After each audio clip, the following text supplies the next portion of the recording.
continuing up on the role quest, specifically the physical ranged role quest at the moment.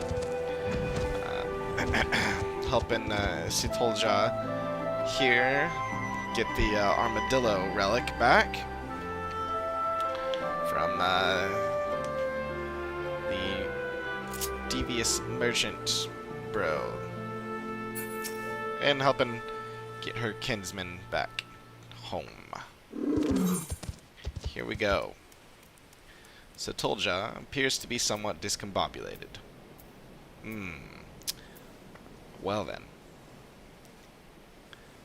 Ally in the alley. You'll never guess what? Someone I've never met before handed... Nope. Why do I keep doing that? Someone I've never met before handed me a letter who said they were asked to deliver it by an entirely different person. There's no way to tell who the message is originally from. As I'm unaccustomed to, well, everything around here, I can't tell if the letter should be taken at face value, or if there's some hidden meaning. Perhaps you could take a look.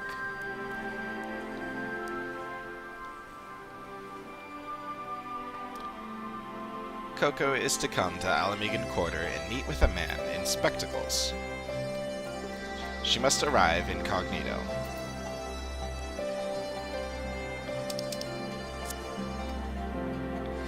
The instructions are clear enough, but even so, this is as suspicious as a month-old milk. On the other hand, it could be from Avenel and Pepin. While this smells like a trap, we don't have any better leads. I think we should do as the letter instructs, but proceed with the utmost caution. I'll meet you there. The Alamigan Quarter? Yes. Alamigan Quarter, here we come.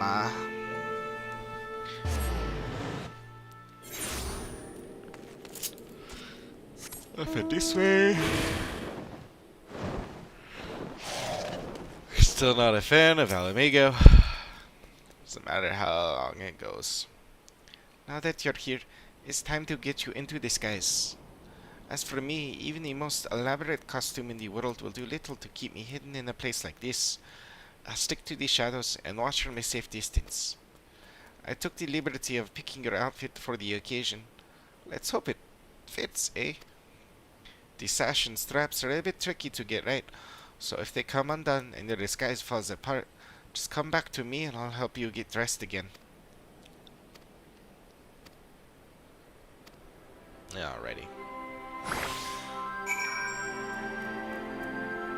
Oh. I actually do not mind this outfit. I kind of like it, to be honest. I mean, the top, at least, the chest piece, like, it's actually pretty cool. I mean, I would probably get it in a different color, but still, it's pretty good.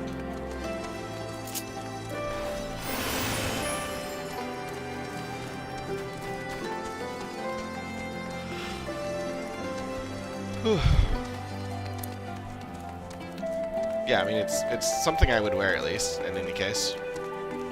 Again, dyed a different color, but yeah, absolutely, I would wear this.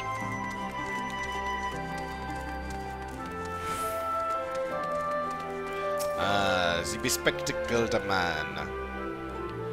You must be Coco, correct? I'm pleased to make your acquaintance.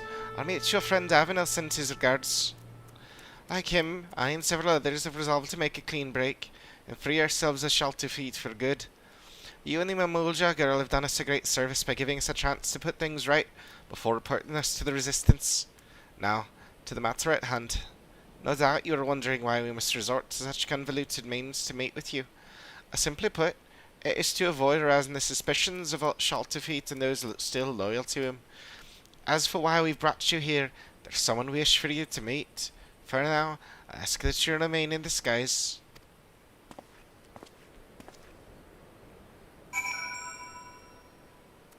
Yes, that is the accent that I am going with. Or something like that. Your cooperation is appreciated. One moment, please. Feels appropriate. Enough. good enough. Mr. Franco Coolja. I'm glad we have this chance to meet. Would that were under better circumstances. My attempt to put a stop to Shelterfeet's wrongdoing ended in failure. I tried to seize the artifact, but he was ready for me. Even so, it wasn't all for nothing.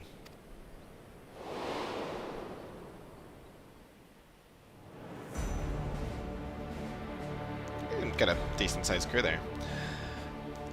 Thank you all for joining me, in spite of the ever-watchful eye of the Resistance.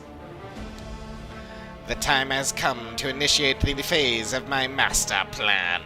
Until recently, we have concentrated our efforts on liberating wares from hapless merchants. But this was all in service to something far greater. Our disruption of the flow of goods into Alamigo has plunged the markets, and as a consequence, the city itself into chaos, exactly as I had foreseen.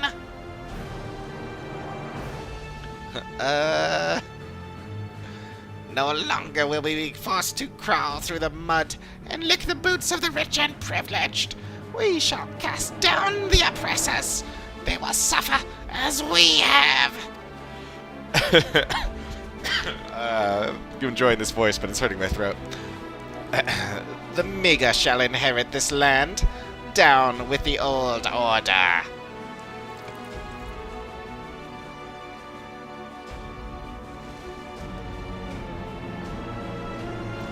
I have invested our funds into restoring and enhancing discarded Magitech weaponry. Now nothing can stop us from taking over Alamigo. Yeah, I don't know about that, bro.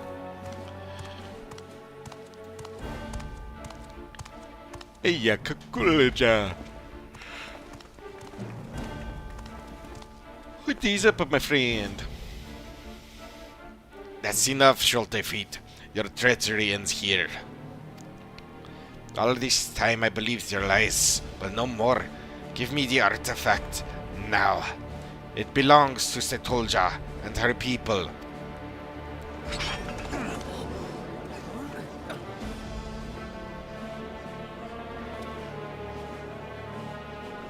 What? But Kakulja is Shelterfeet's right-hand man.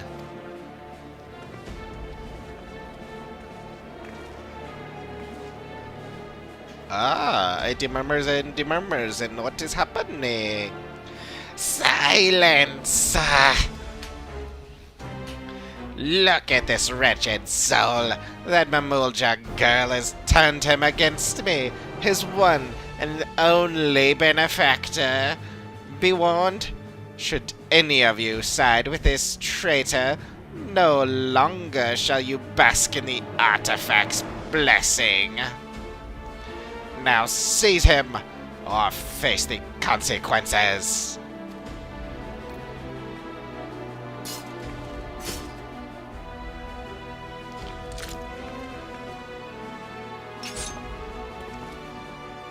Oh, the bird. It's all against you, bro. That's a bummer.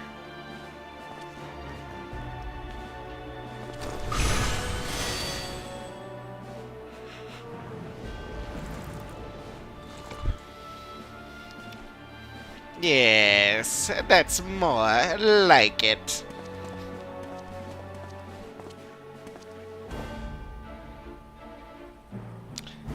Any further interference could place my entire plan in jeopardy.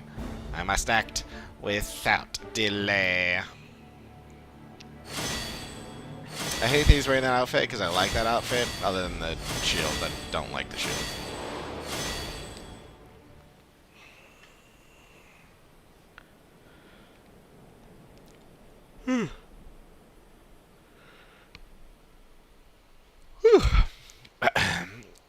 With the artifact's blessing and its shockwaves at their disposal, I was given a beating and thrown into the dirt.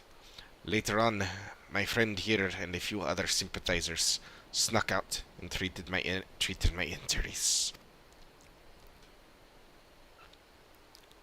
More importantly, my attempted mutiny will no doubt have Schulte panicking as he struggles to maintain his hold over the rest of the gang.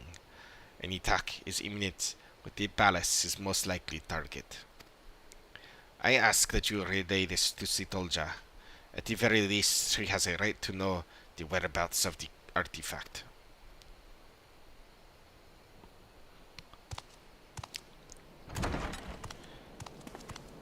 I will relay the message.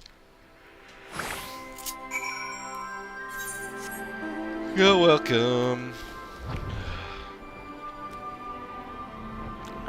Just hop, skip, and jump over all these buildings.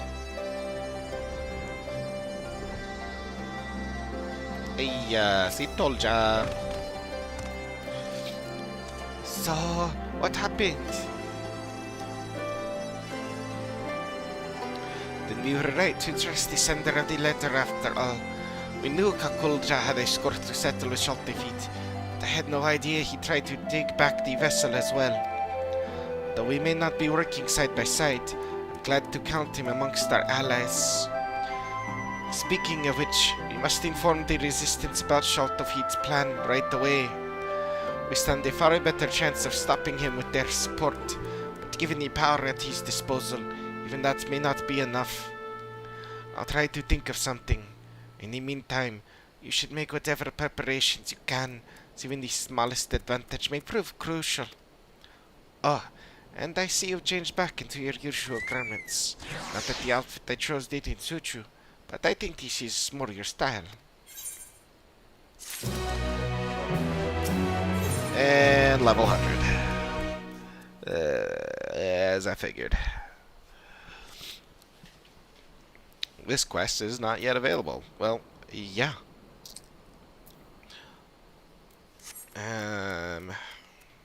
4 million experience left to go. Well, it gives us time to do the other role quests. I like that I started with the only one that I couldn't finish. Don't know why. Don't know why I did that. That was kind of dumb of me.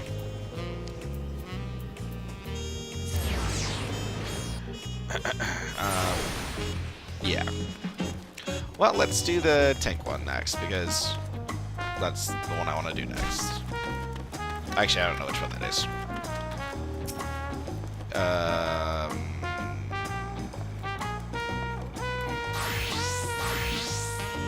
This one. Perfect. The narwhal beckons. The young woman gazes into the horizon with a troubled expression. I hope Tintoa thinks before he acts.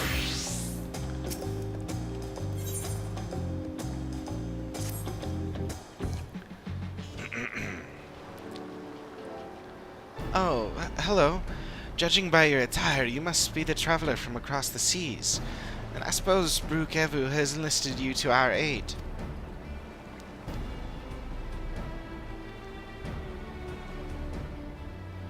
That you were guided here safely must be the work of the brave narwhal, who remains watchful even in this dire time. We are ever grateful for its vigilance. My name is Lozanique, and I hail from the northern reaches of Shok Taral, where even our breath freezes when caught in the chilling winds. Our people revere a Taral Vidral of the narwhal, whose essence rests in the cradle of the sleepless, our most sacred treasure. Through fathomless depths it swam without rest, protecting its home from any who would do it harm. Legends tell that the narwhal could place the burden of its fatigue upon another, and thus was able to maintain its vigil night and day. So too can any who possess the cradle lull a person, willing or no, into a deep slumber, all while avoiding the need for sleep themselves. Interesting. Needless to say, such power could cause untold harm in the wrong hands. Thus was the greatest warrior of our village, Tintoa, tasked with crossing the ocean and returning that which is most sacred to us.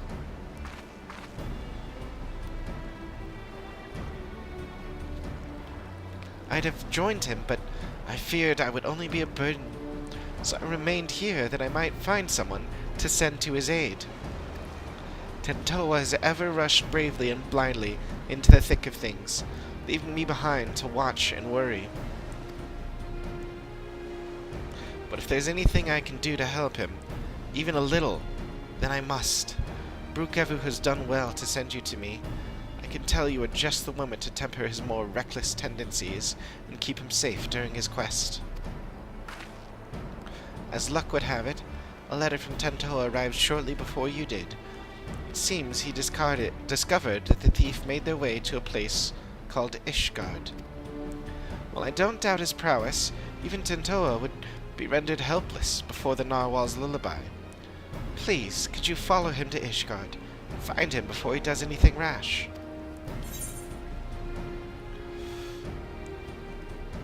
Ishgard is like a second home to me. I'd be happy to help out.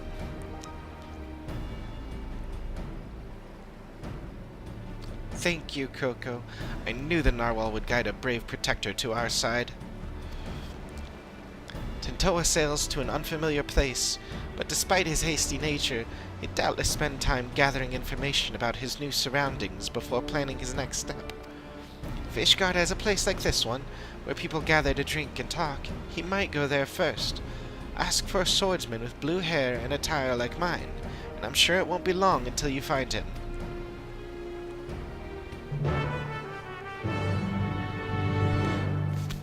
A lot of blue-haired people lately.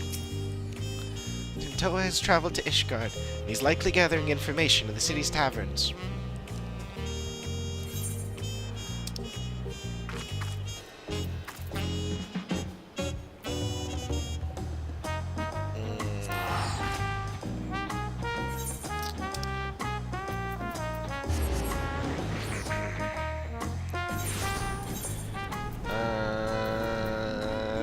Saved me a bit. Not much, but a bit.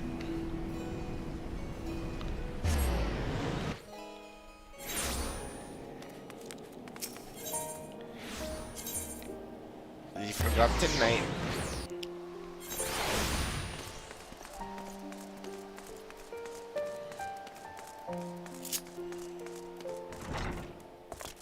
Let's see who we meeting here. Hey, Gibber Lawman. If it isn't Coco, what will it be? A lad from the Western Continent? Well, I can't go around gossiping about the comings and goings of my customers now, can I? That's a quick way to empty a tavern. But I suppose, since you're you, I can make an exception just this once.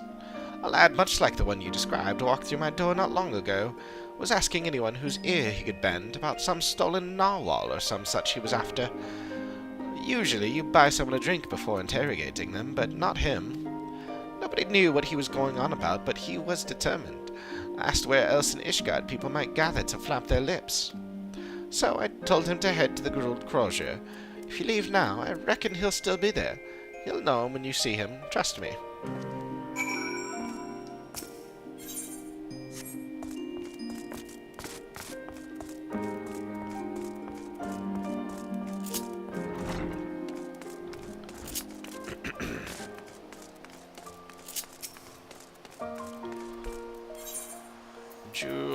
Crozier. Crozier? Crozier? Crozier? Crozier Bazaar? Up ahead. Hot-blooded youth. Yo, hot-blooded youth, what's up? Oh, yeah, you're, recognizable.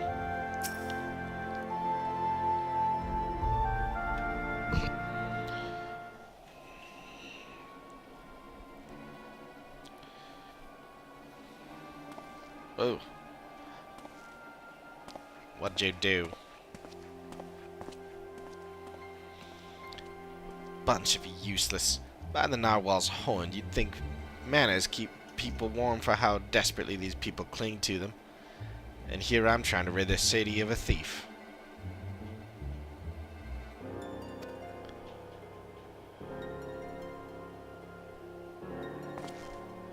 Yes, it seems you know me, but I don't think I've ever seen you before. I'd remember. Lozanique sent you. Even across ocean, she can sense when I'm in trouble. Well, I won't deny a helping hand, especially one with her blessing. I'm having no luck getting information from these people. Seems there are unwritten rules regarding favors that no one's bothered to tell me.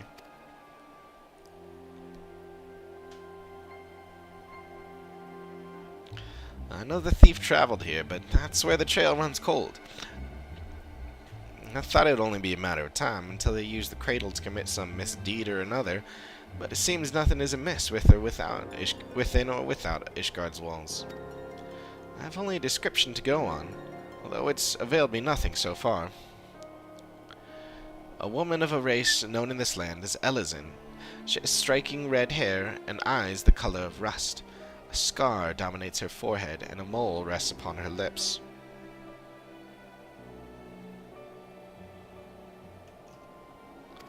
She came to my village posing as a scholar, with an interest in the cradle. Although she gave us a name, I know now it was a lie, just like everything else that spewed from her mouth.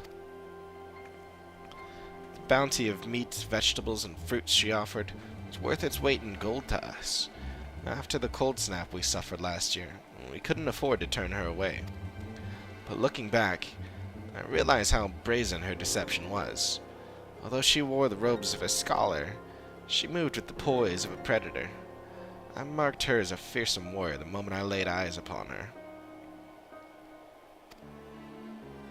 Of course, she wouldn't have been able to travel so far north on her own if she was unseasoned, so I thought nothing of it at the time. Excuse It was my first misstep of many. That's all I know. It's not much, but if you see even the smallest scrap of a clue in there, it'd be a damn sight better than what I currently have.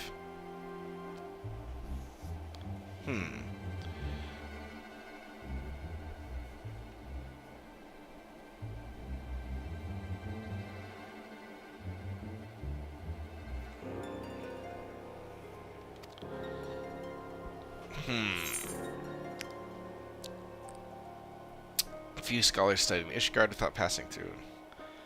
She feels even an ounce of guilt. Seek penance. A skilled sword would be known among the knights of the congregation.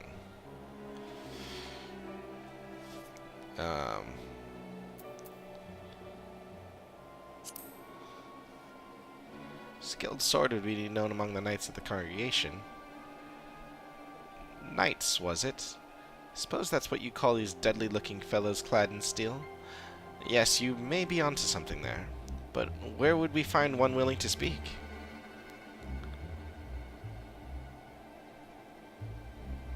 At their barracks near the tavern? I know the way. I'll meet you there.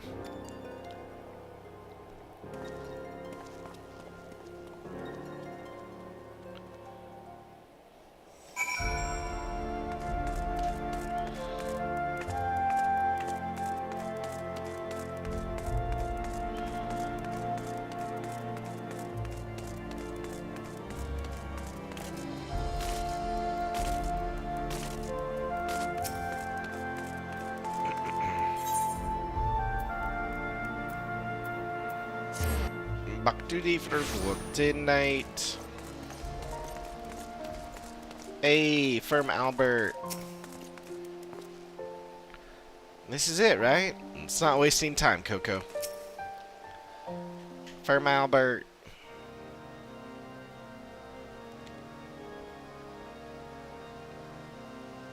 This is Albert. He is very firm. Why, Mistress Kaga? What brings you to the congregation?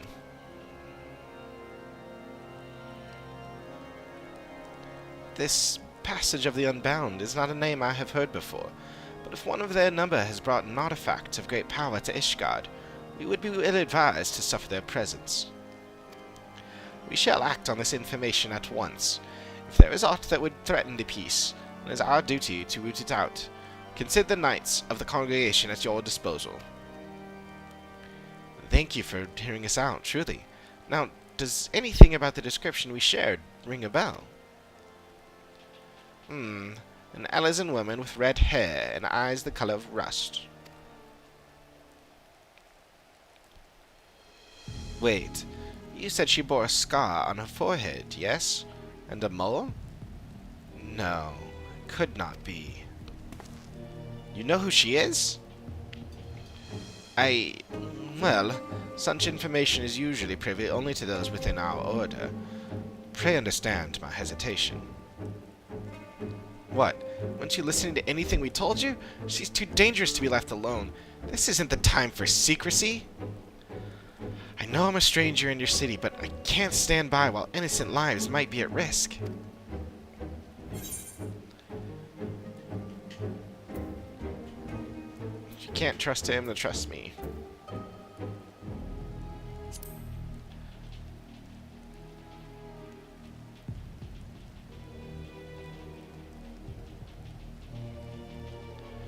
You are right, of course. If the hero who ended the Dragon Song War is not worthy of our trust, then who is? Very well. Master Tentoa, pray accept my apologies. Although you may not be Ishgardian, your desire to keep its people safe is plain to see. We shall place our trust in you, as Mistress Karga has.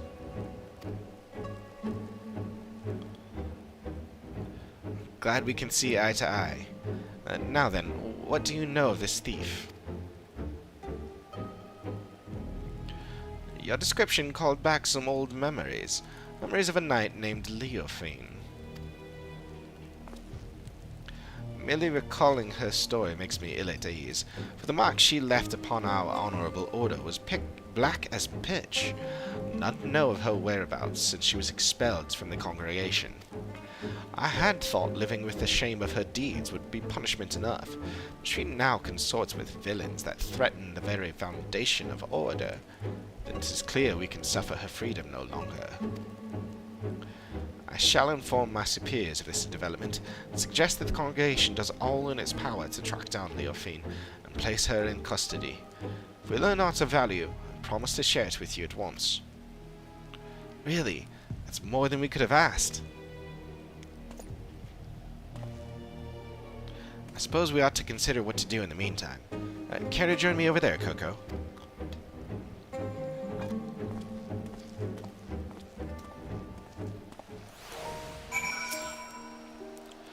I shall inform my superiors at once. Worry not, we shall soon form a plan to bring that wicked Leofine to heel.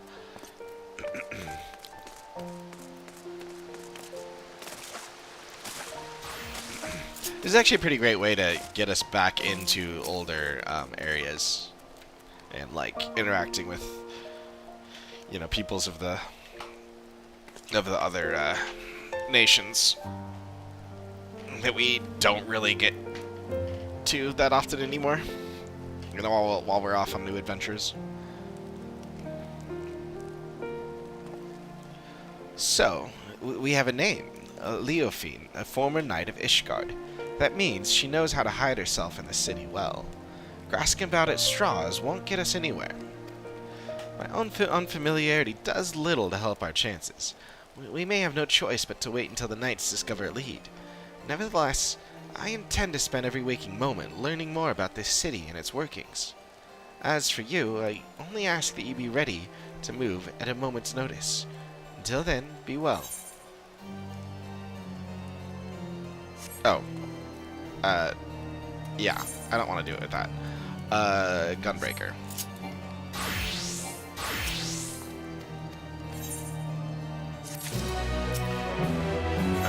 Especially considering I need like 8 million more to get to, which means I'll have to dang it. Do a little bit more leveling. Tentoa is eyeing each passing Ishgardian with curiosity. Sleepless in Ishgard.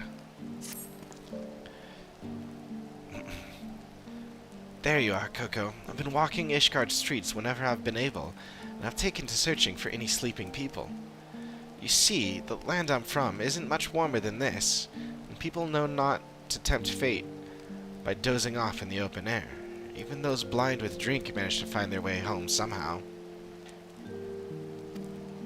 I figured the only force powerful enough to overcome that instinct for self-preservation would be the cradle. So if we find a sleeper exposed to the elements, we may very well discover Leofine nearby. I can't imagine she brought it all this way just to remain idle. It's a tedious prospect, but we need to scour every back alley and shadowed walkway before anyone catches something much worse than a cold.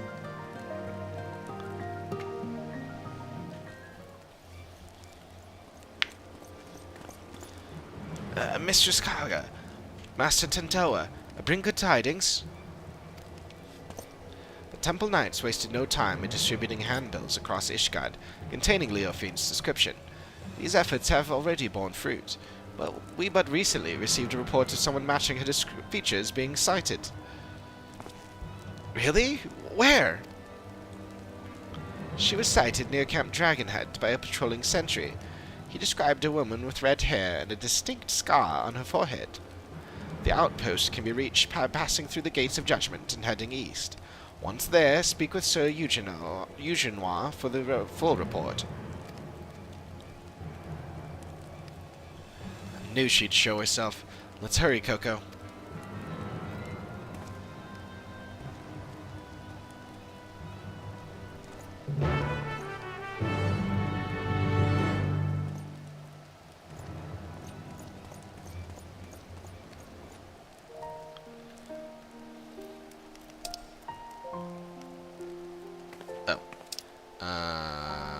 Dragonhead is still put right there.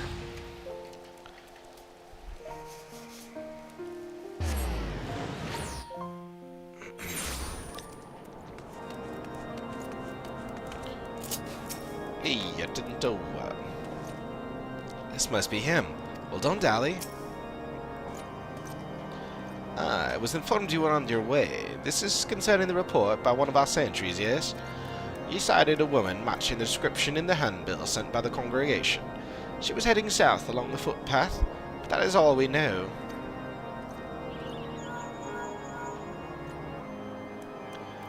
Yes, this is Eugenois. What? Hold fast, I shall send aid at once. What happened? A shipment of supplies was waylaid by monstrous beasts. A contingent of Temple Knights should have been protecting it, but something is amiss. They need our help. We would be in your debt. The shipment was attacked on the road west of the observatorium. I shall muster more knights. Please go find my men before any lives are lost. Somehow it's always like that same spot where places get ambushed. The supply shipment was struck on the road west of the observatorium. It will take time to muster enough men for the rescue. Please, leave now and render what aid you can.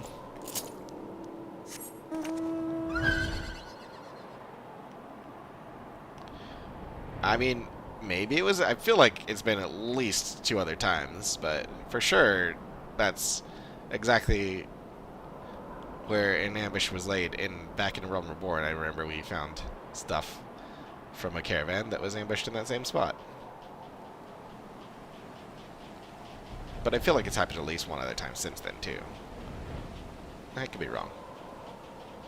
Or, you know, yeah, something took us to the same spot. Similar.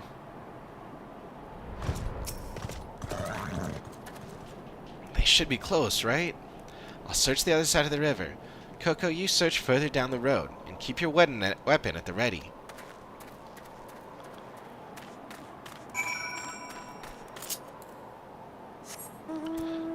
Oh, the weapon is ready. Gonna kill some things with the weapon. Oh, gonna protect the night. Gonna take all the things.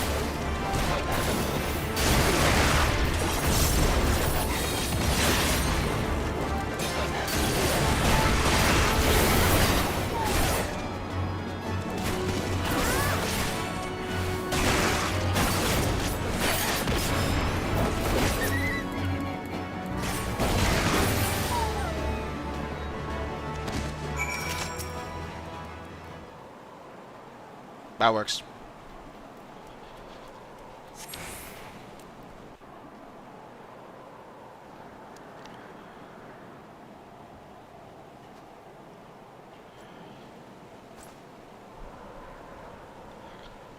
He saved us.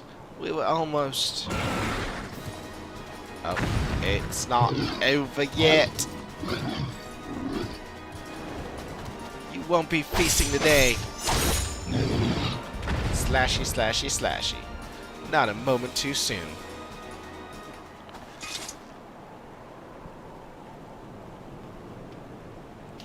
The wide eye watches eternal, and eternal is the sleep it bestows. Sure. Whatevs, bro.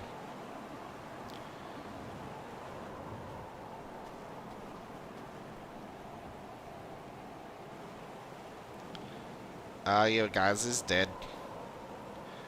They should have done better.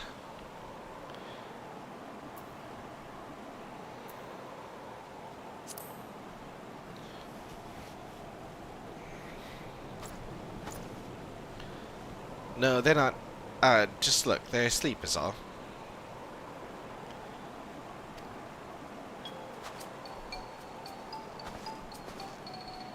Good.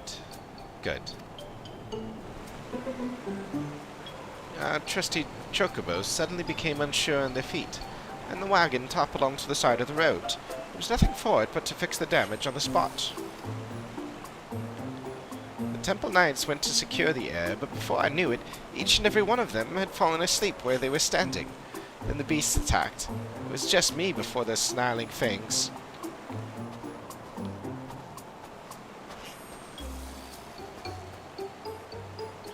Time to wake up. Sleep here any longer and the cold will have you.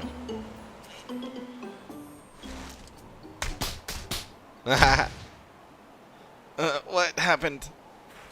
Just beat the crap out of him to wake him up.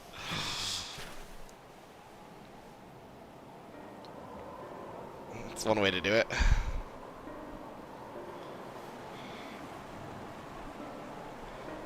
We fell asleep. We were patrolling. You must be mistaken. A Temple Knight would never shirk his duty so. Are you calling me a liar? I saw you fall over on your arse with my own eyes. If not for Siege Nor's quick response and the bravery of these warriors, we all would have been food for the vultures by now. The congregation will hear of this dereliction of duty, you can be sure.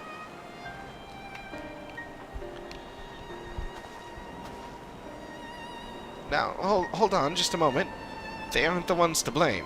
A sacred relic of my people was stolen and... now isn't the time. Sorry, forget I said anything. I actually feel like now is the time. I might want to mention that thing before these guys get punished for something that was done to them. Whatever dizziness overtook the chocobos seems to have passed, so I'll resume my journey once the carriage is repaired. Assuming my guards are quite refreshed, I believe we can make it on our own. Please return to Cap Dragonhead and warm yourselves.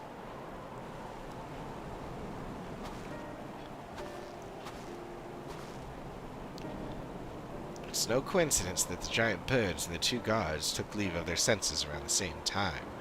This is the work of the Cradle. But even if Leofine was here, she is no longer. Let's return to the city and consider our next steps.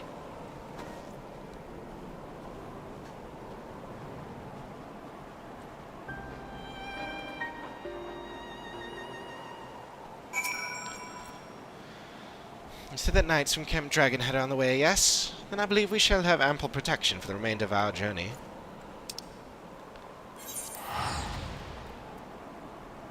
Wait. Oh, back to Ishgard, okay.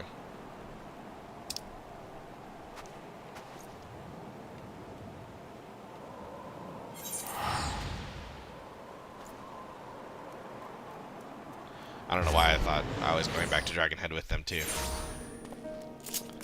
Makes sense, though. Hey, firm, Albert. Tell me more.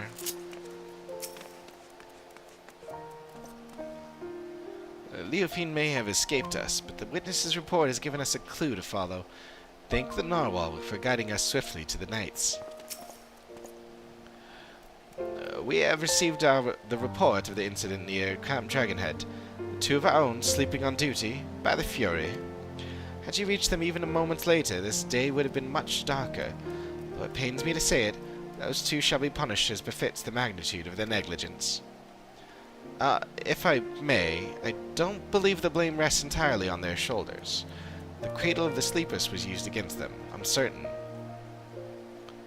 Yes. You said it possessed the power to lull others into a deep sleep. I admit that would explain these exceptional circumstances. Regardless, they were still bested by their enemy, and their charge was almost killed as a result. Punishment is the only recourse. I see. A harsh stance, maybe, but I can respect that you don't treat your duty lightly. Well, if you learn anything else of Leofine's plots, please let us know at once. Even though we didn't find her, I'm glad we were able to save those soldiers. Thank you for coming to us. Nay, 'tis the Temple Knights who owe you thanks. We shall continue our search, and rest assured you shall be the first to know of any developments.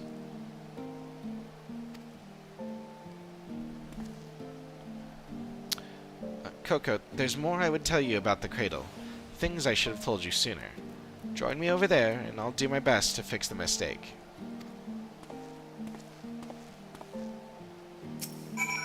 Firm Albert. We now know that our enemy is capable of, and must plan accordingly. Rest assured we shall not rest until Leofine is in shackles. Where... Oh, he's just over here.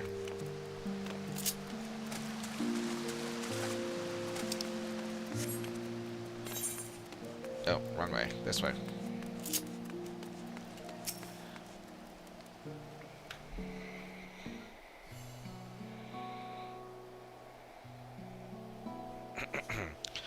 Now you've seen with your own eyes what I've only been able to describe.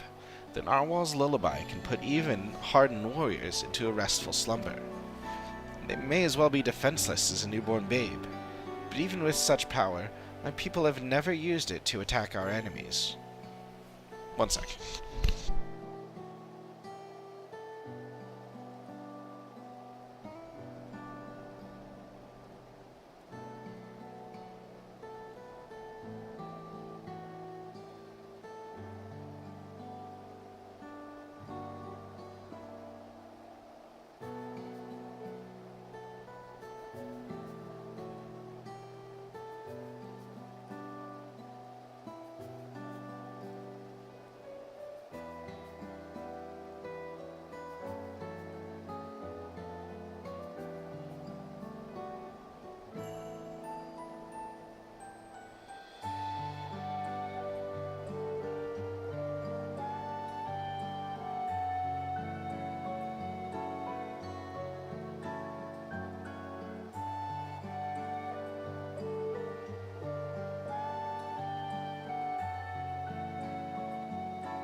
All set. Just had to find myself a quick snack. And a drink. Oh, wait. I forgot to get the drink. Dang.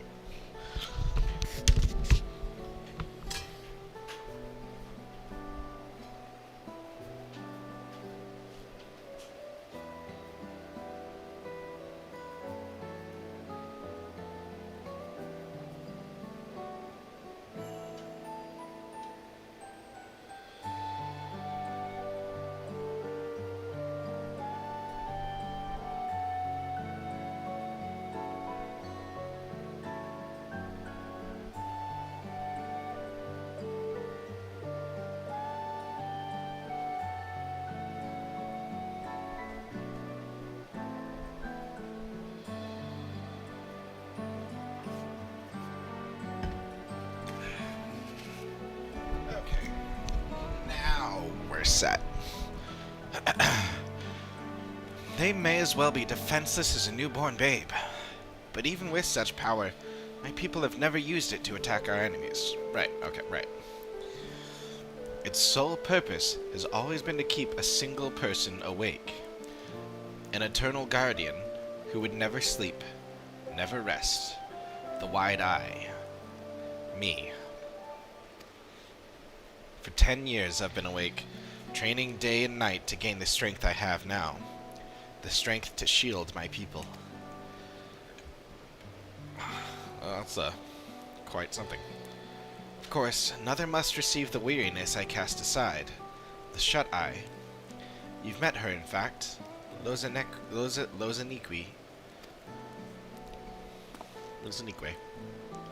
As I've been awake these 10 years, she's spent the better part of her days in a deep slumber. Her brief periods of wakefulness are spent exercising and eating so her body doesn't waste away. And so we've barely spoken, despite how much I depend on her. When we were young, we'd spend our days exploring the mountain paths, but that time is long past. Telling you all this now, I realize how very little of my life has been dedicated to my own pursuits. Lozanique and I both have devoted ourselves entirely to the protection of our village.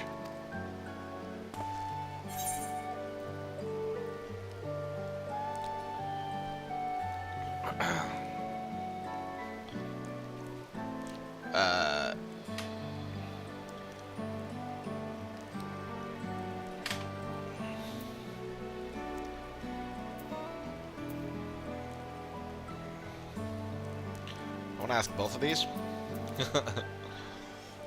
Like, how did he get that from you? But don't you miss Lozanique?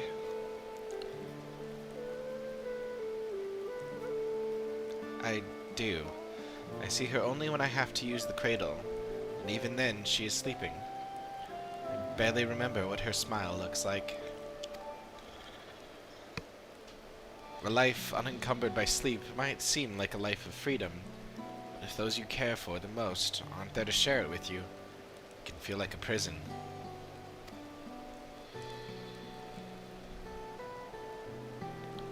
But we don't have the luxury to dwell on regrets. I see now that although my people never use the cradle for ill, wicked hearts can twist anything toward evil. And that's something I can't tolerate. The very thought that this might happen again makes the bile churn in my gullet. Let's bring Leofine's schemes to an end.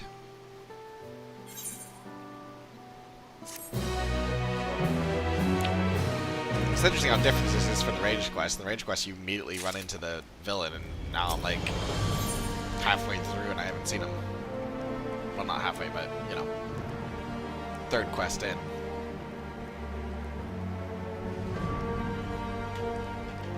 Between sleep and death, Tentoa has a worried expression on his face.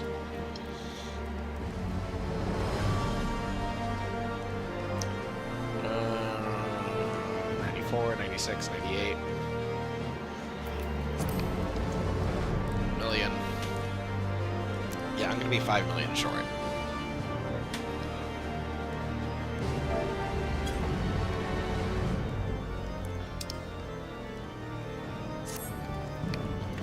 Ah, just the person I wanted to see.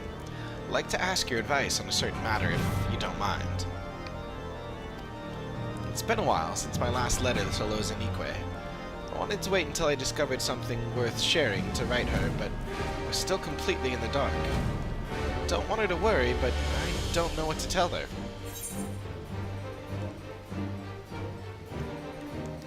Tell her you're good.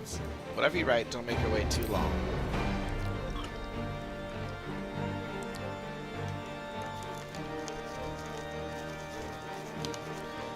Good advice, as usual. I wish we had even a single thread to grasp, but an unexciting letter is better than none at all. Alright. I'll start right away. I may not have much time left. Oh, don't misunderstand. It's nothing so grave as that. It's just... the last time I used the cradle was just before it was stolen.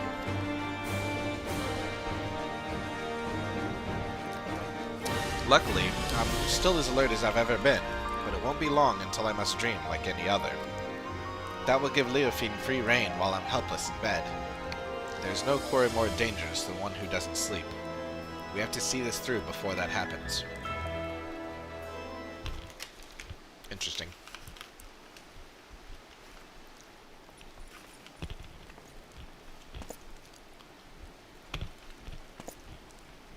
It's Fair Malbert again.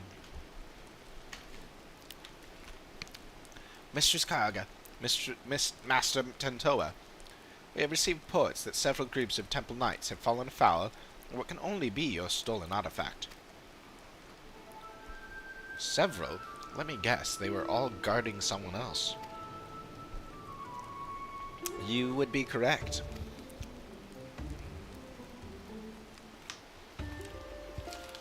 It's the duty of a knight to protect those who cannot protect themselves. If we fail at even that most basic function, then our honor means nothing. As if the incident near Camp Dragonhead was not shameful enough, the knights in these most recent attacks were left in quite compromising positions.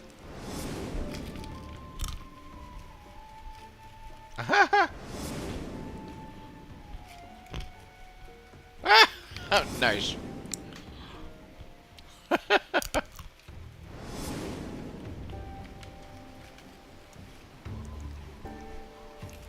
Yet the weight of embarrassment is a trifle, compared to the guilt we would bear if any innocent came to harm. The Fury is merciful in that respect, but we would rather not see these incidents repeat. Still, all the Temple Knights must work to repair their reputation in the days ahead. It is a far cry from bringing Ishgard crumbling to its knees. Truth be told, the methods of this passage of the Unbound leave me mystified. But Leofine was cunning, if nothing else. Till we can discern her true motivations, we have little recourse but to wait until she makes a mistake.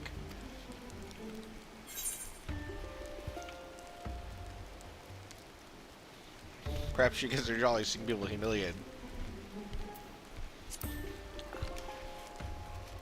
She might simply be testing the limits of the artifact's powers. Then you suggest she has a greater purpose in mind for it, and these incidents are simply a prelude. We cannot discount that theory, I admit.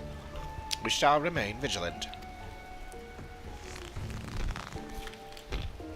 There's no telling how much chaos she can sow if left unchecked.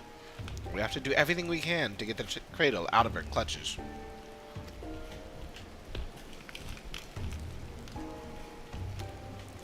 And to do that, we have to start asking the right questions. This new information makes me wonder, why has she focused her attention on the Temple Knights?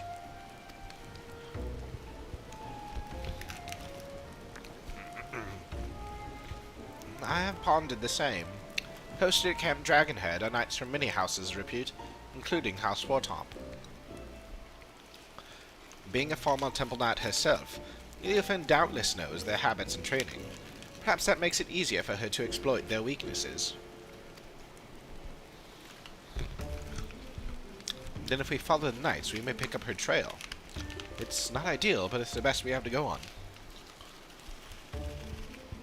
Well, a large contingent of knights has but recently been dispatched to Kurthus. You remember Gorgain Mills, yes?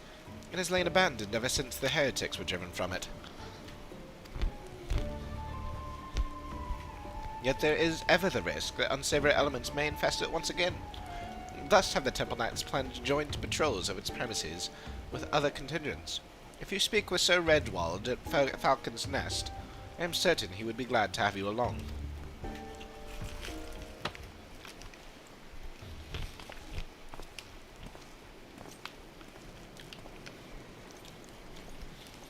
And off we go.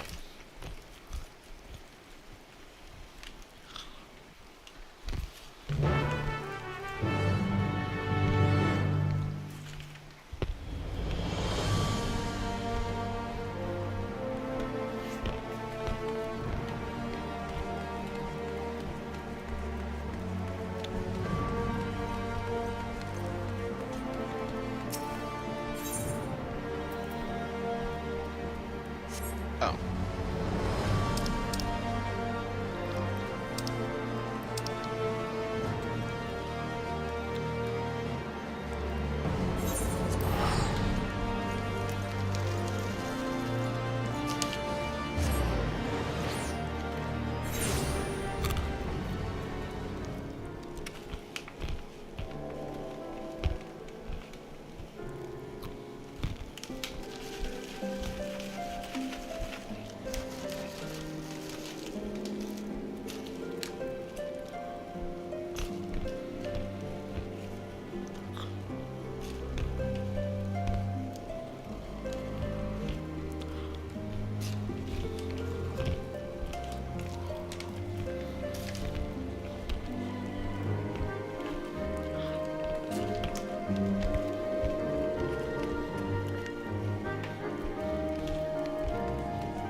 Is that Mistress Karga, I see? Of course, you are ever welcome in Falcon's Nest, and I believe I do not know your companion here. Indeed. Whispers of the Temple Knight's humiliations reached us even here. Falling asleep while on duty. I dared not believe the stories, but it seems there was truth in them after all. They fell asleep, true, but it wasn't their fault. We suspect they fell victim to an enemy wielding a powerful artifact.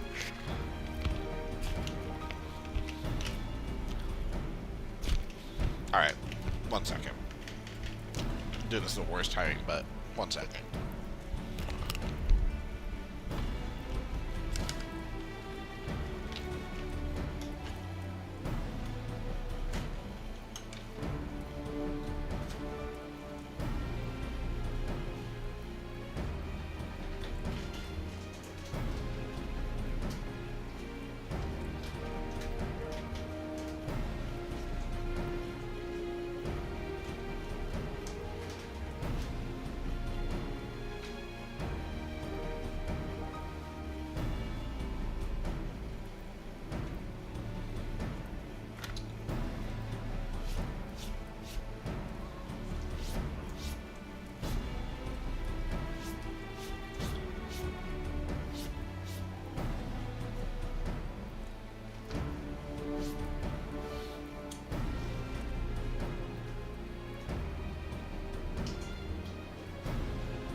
clean that up real quick. Whoops. Sorry.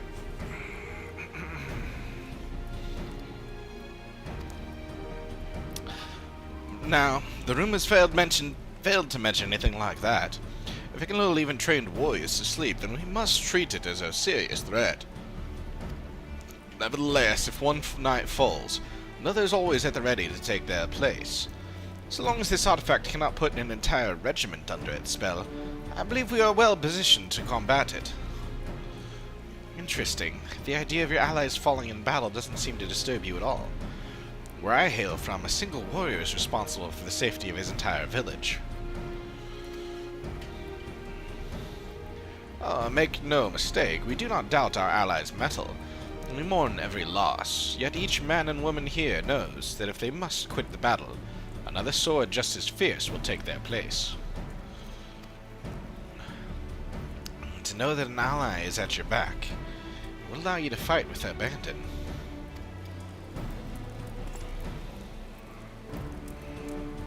Now, you believe this Leofiend might take interest in our activities at Gorgain Mills, yes? The party has already left, accompanied by a group of Temple Knights. If your suspicions are correct, then they are at risk. I would ask that you follow in their tracks and ensure they have not fallen victim to foul play.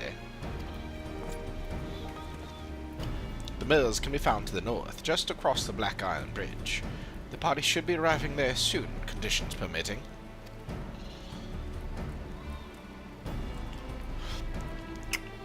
We have to reach them before Leofiend does.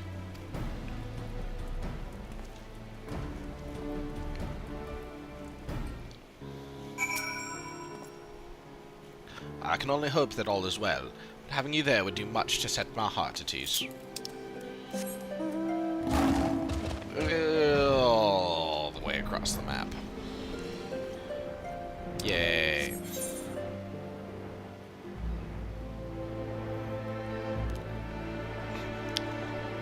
I do hate how large these maps are. With so few aetherites and in such remote places.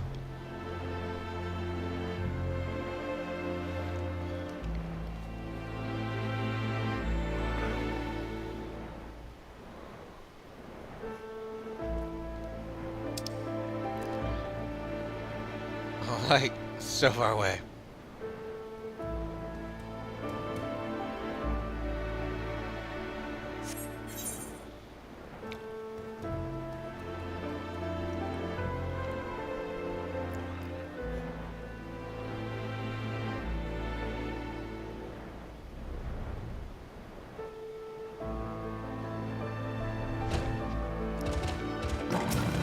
And they're already asleep.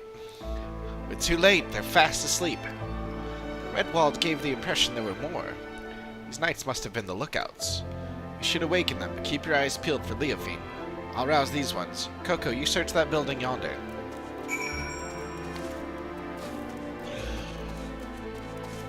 Everybody's fast asleep, they're all gonna die.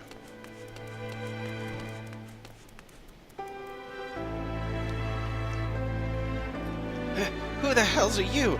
How'd you get past the guards?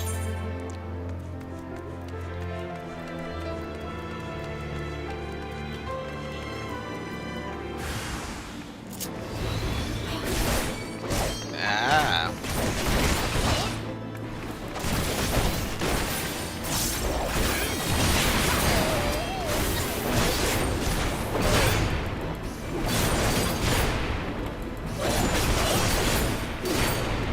Perfect.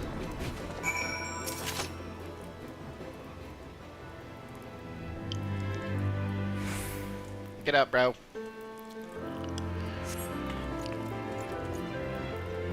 It's you. Link the Furry arrived when you did. Those thugs struck when our backs were turned. I assumed the Temple Knights were protecting the entrance, so I wasn't as cautious as I should have been. Were they killed? Sleeping? Heard the stories, of course, but I didn't think they were true. Whomever is behind this, I'm sure they didn't count on you showing up. But now, we shall tend to our wounds and then finish our inspection here. Mistress Haga, I ask that you join the knights outside and wait until we're finished.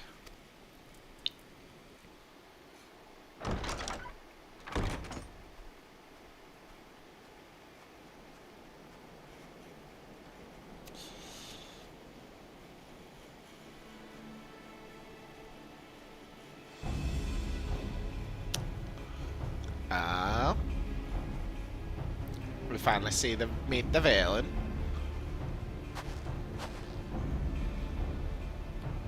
Oh. I like her.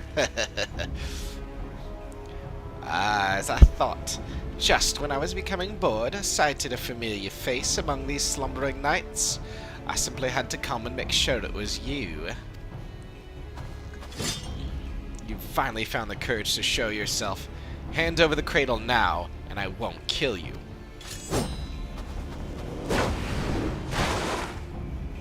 Oh, that was interesting. It looked a little more awkward than it should have. What did they call you again? The Wide Eye? You must have had quite the journey to come this far.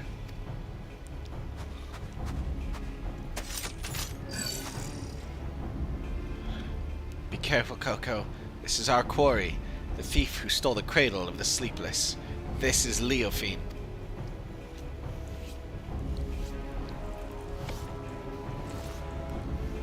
That is your ally? Wear their nimble hands. They may seek your artifact for themselves.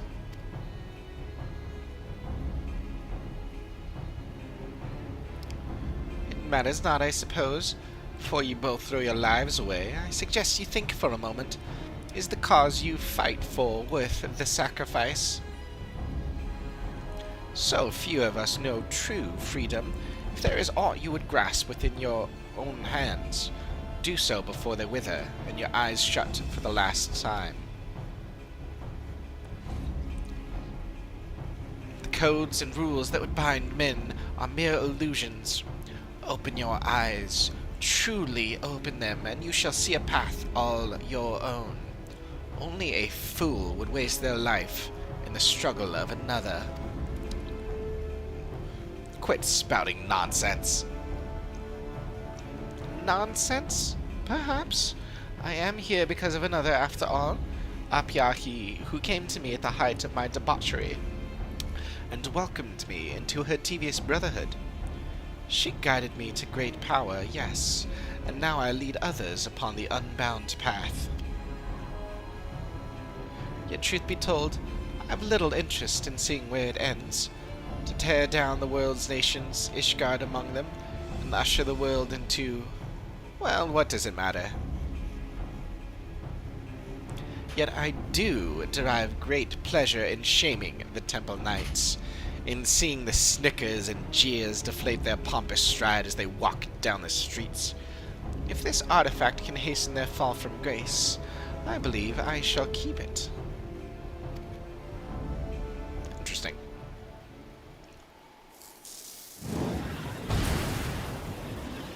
Interesting.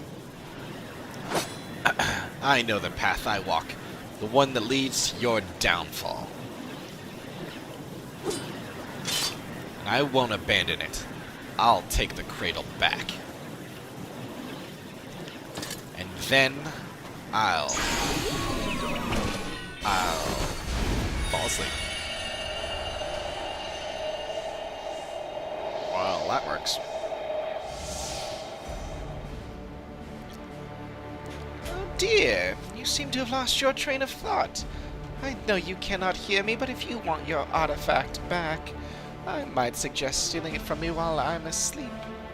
But considering the burden I've just passed to you, that opportunity may not come for some time yet.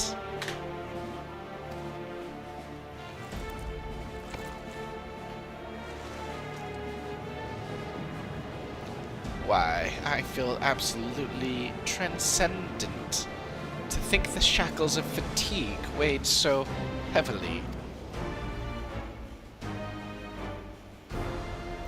Alas, it appears the artifact needs its own repose of sorts. No matter, I have learned more than enough to take my next step.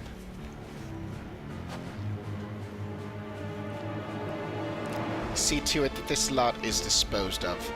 This is the least you can do for the freedom I have given you.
Try as you might to rouse Tintoa, he seems completely detached from the waking world.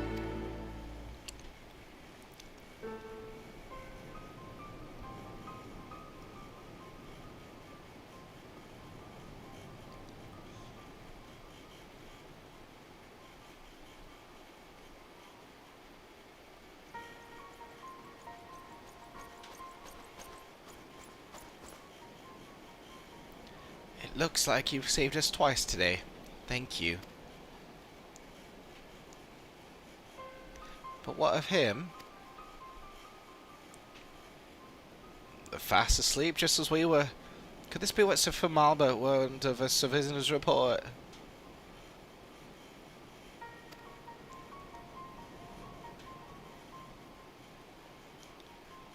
I see. Then those stories are more than just wicked rumours. I suppose there is some small comfort in the fact that our enemy tipped their hand without causing loss of life. While the drowsiness made my eyes heavy, my ears could not mistake Leofine's arrogant voice. If she would not scruple to attack former comrades in arms, then she has fallen further than I had dared imagine. Yet we bear the blame for allowing her to get the upper hand, and in so doing put innocent lives in danger. Another black mark on our order. It was only thanks to you and your companions' efforts that the snow was not stained red this day.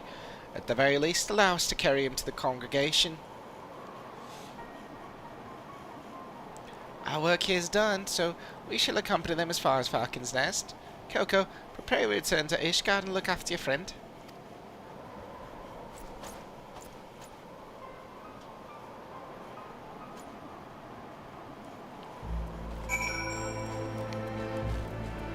Well then.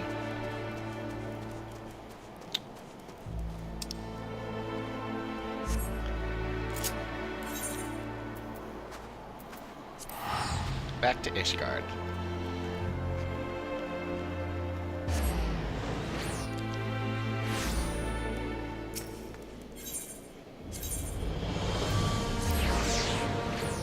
Hey, from Albert. Give me my XP.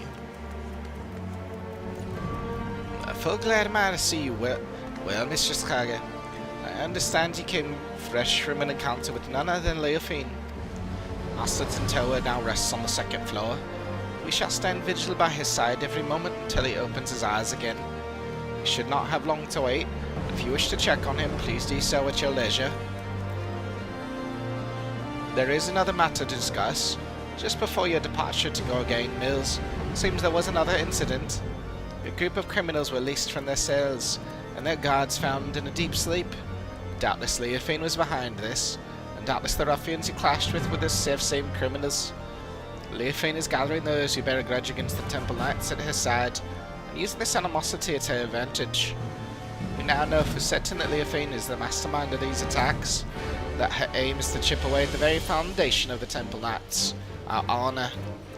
When I shared these revelations with my superiors, it was decided that none would speak publicly of the artifact and its powers. The passage of the Unbound seeks to overthrow the nations of the world. One obvious method to achieve this goal would But we stoke the flames of unrest among the common folk, thus sinking Ishgard into a mire of chaos and distrust, not unlike the blasphemies of the final days. So long as these failures are placed squarely on the shoulders of the Temple Knights, we can avoid fomenting a more abiding mistrust in the nation's very core. For Ishgard's peace, I would gladly suffer any disgrace. The question remains as to whether we can apprehend Leofine before she tears our reputation to shatters. While Master Tintoa slumbers, it falls to us to search for clues that might point towards her whereabouts.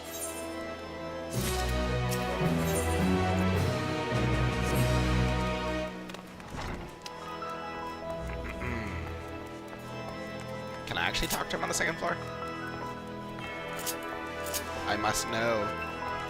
I must know. The answer is no. Oh, there he is. Yeah, what do you know? Almost surprised.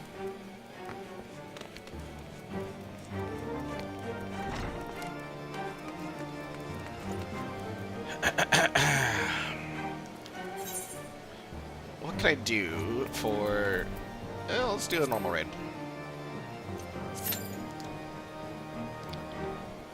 I need what, like... That'll give me 5... 15... 15... 6... Yeah, I need like... a little over 5 million experience.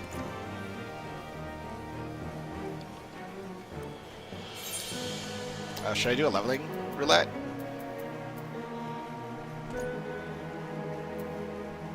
Oh, nope. I'll just... There it is. I was gonna say I'll wait for this to pop, and sure enough, there it did.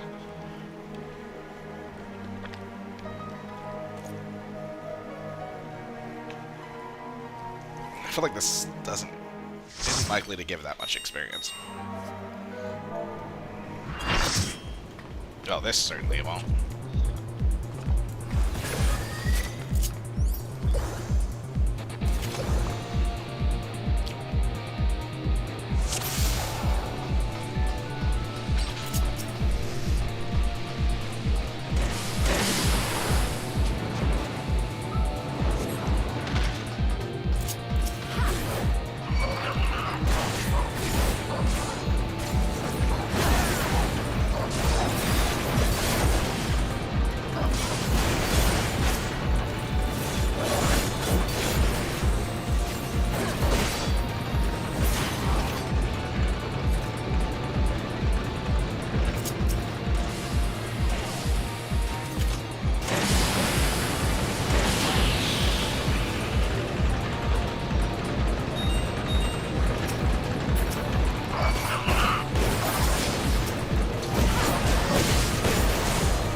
million.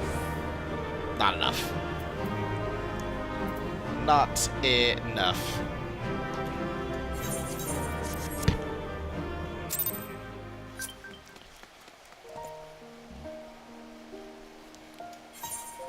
Well, guess we'll do a trial 2 then.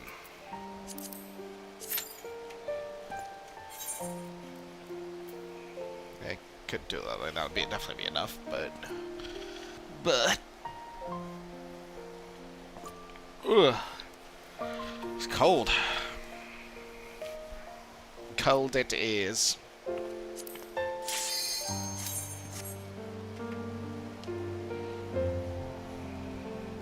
This ought to do it, right?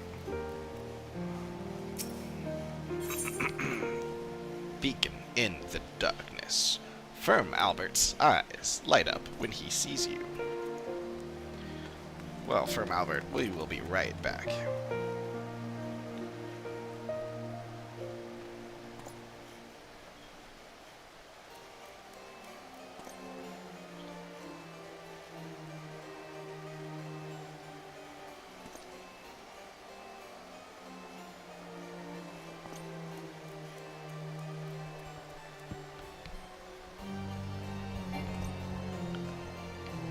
Really?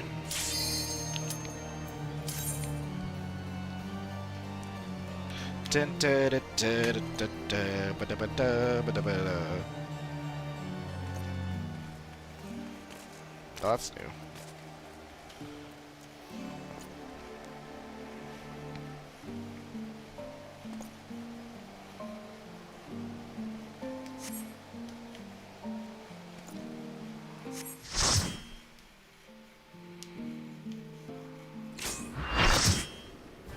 Really?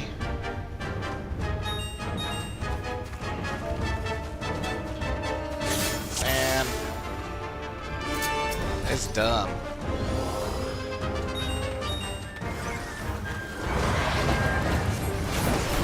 Haha.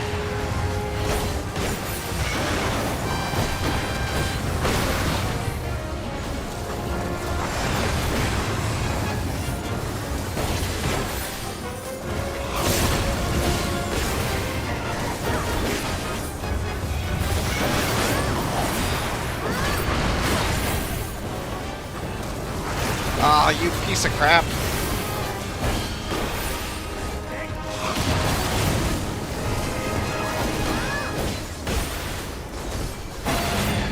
That's annoying.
I hate this thing.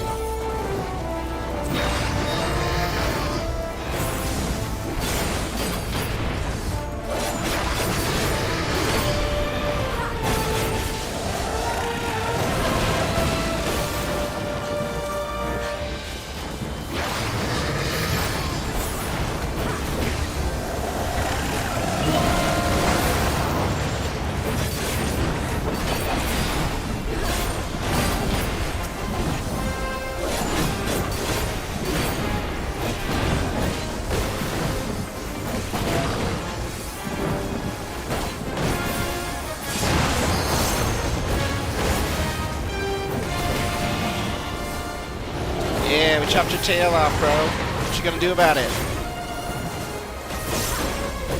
Nothing.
I died, and I don't care. Why is it not dead? It's at 0.4%.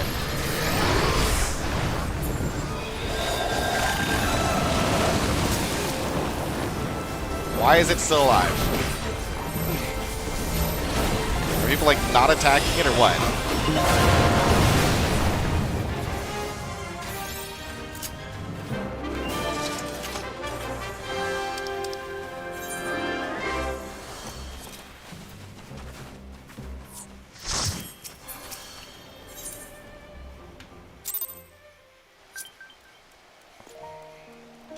Oh, yeah, well, that definitely did it. Perfect.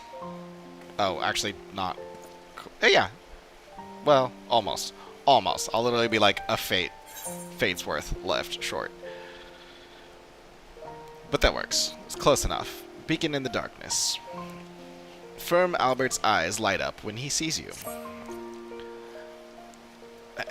Leophine remains as elusive as ever.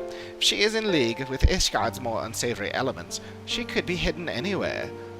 We have only her cryptic statements to guide us. It seems that whatever her plan is, her actions thus far have been but a prelude to its climax. We can but hope that Tintoa awakens before she emerges again.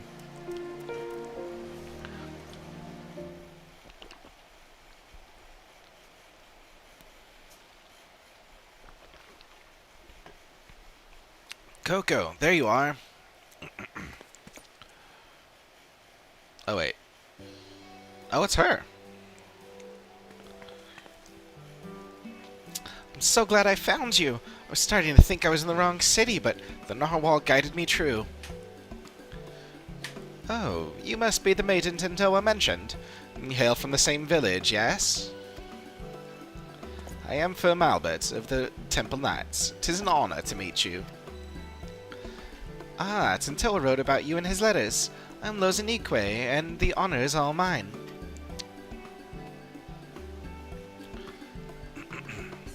Sleepy girl. Is Tintoa with you? I haven't received a letter from him for some time, so I came here to check on him myself.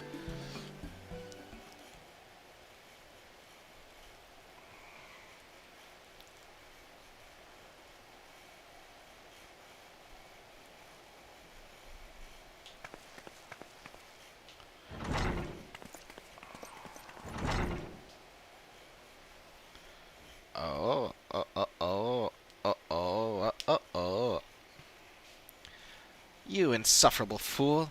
What have I always told you about rushing ahead without thinking? Now you even have the gall to be sleeping when I arrive. You promised you'd write to me. What was I supposed to do when the letter stopped coming? I was so worried.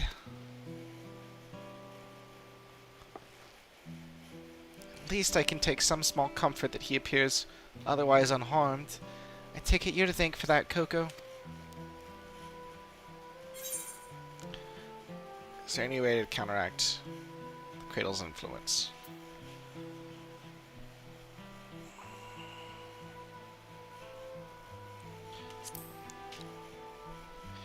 told me you were the Shut-Eye. Yes, that's right. For 10 years, I bore his fatigue, and as a result, my body is more fragile than most. But since arriving in Tuliolal, my life has become normal. As I've walked the city's streets and eaten my fill of its food, I've felt my strength grow. I can even stay awake for a full day now. Do you know why Tentoa sleeps so soundly? The reports of other incidents indicated that those affected awoke in a matter of moments, yet Tentoa shows no signs of stirring. Well, that's... I'm sorry, I can't say for certain. Probably because he's making up for 10 years of it.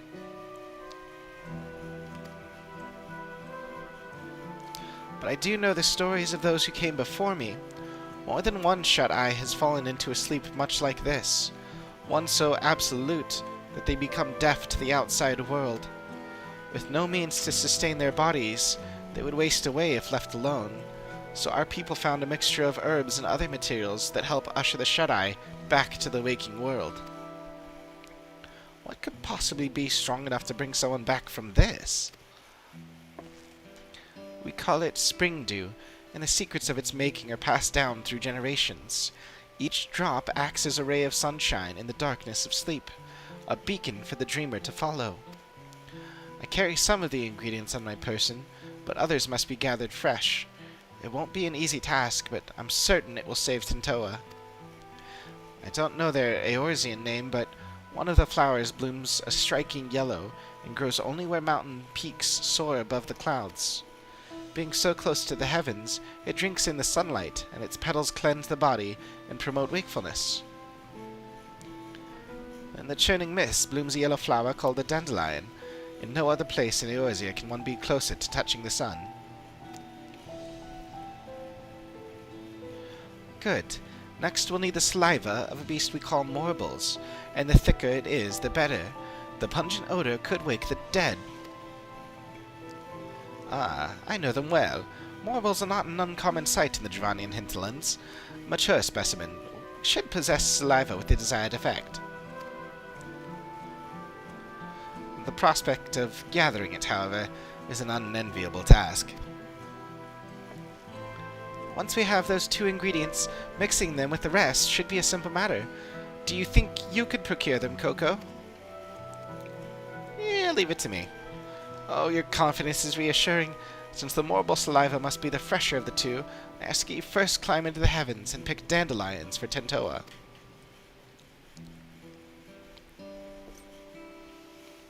Dandelions! They are lines that are very deadly.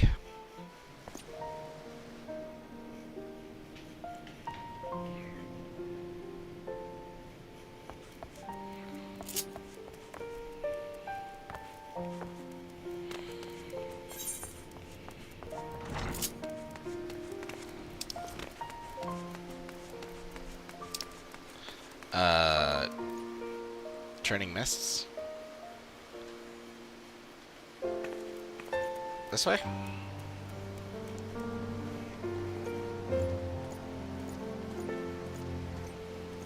No, that's Sea of Clouds. Wait, where the hell's the turning mists?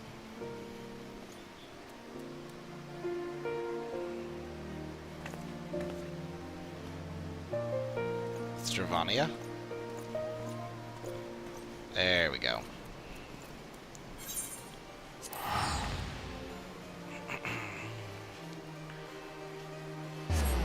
I mean, they're cool maps, but they're just annoyingly large. And have so few aetherites. And they're like all at the edges of the maps, so you have to like... Yeah, you have to fly all the way across the map.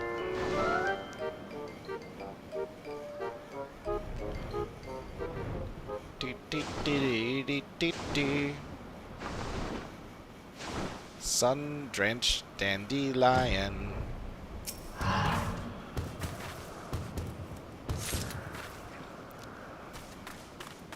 Yeah, I'm twisting. Oh wait, there's another one. It's a sun-drenched dandelion.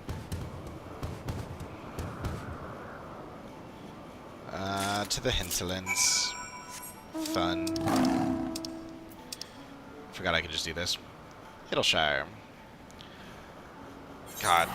Freaking hinterlands the worst! They literally don't have an etherite. Like, come on!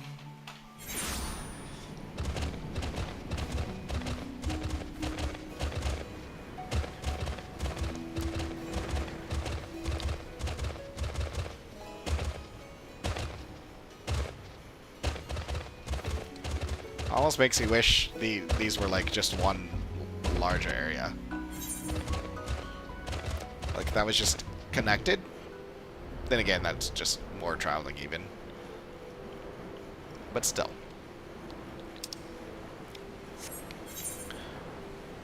It would depend, like if, you know, if I was on like PS4, I'd probably be fine with that because load times would probably take a lot longer. But I don't know, it's been a while since I played on the PS4.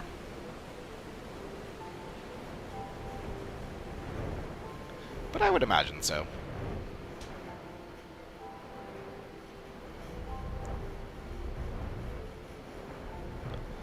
Destination.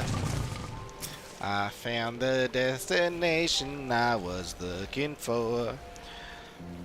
I found what I need when I burst with the day. I don't know what I'm saying.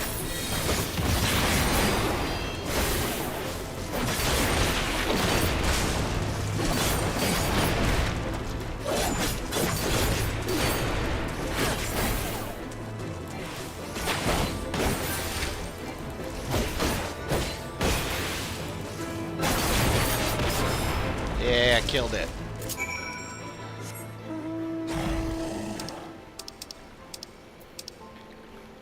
Alright. Wake this guy up.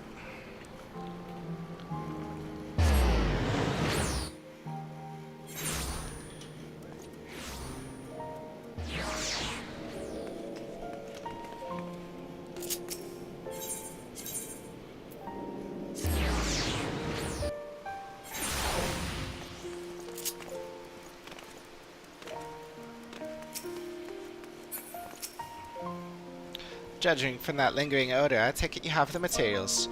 I doubt anyone could sleep through such a potent mixture, but we shall soon see.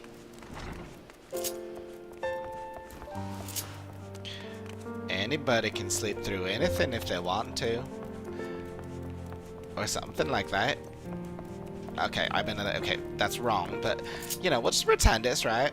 Oh, that was interesting. He was just floating on nothing.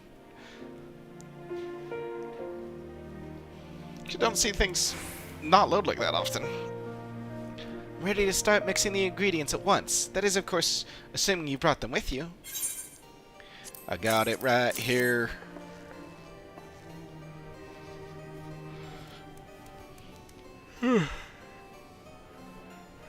It's cold. These are difficult to acquire at the best of times, so I thank you for gathering them so quickly. I shall get started immediately.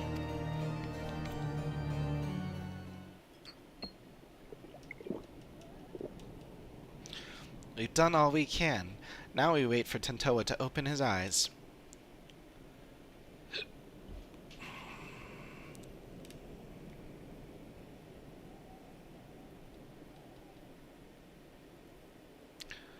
He opened his eyes. Good job.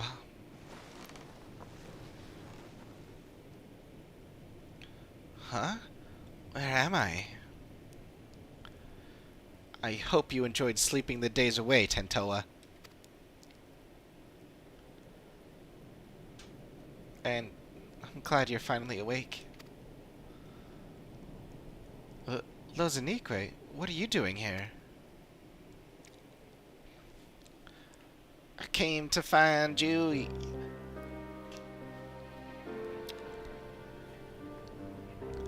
I see, so Leofine wielded the cradle against me. While I was tucked soundly in bed, Lozanique came all this way. Curse my weakness. Just when we had her, just when I was needed the most, I failed. For 10 years I endured countless trials, and when the time came I couldn't even swing my damn weapon. It's not your fault, Tentoa. If anyone's to blame for what's happened, it's me. Huh? No, I won't hear it.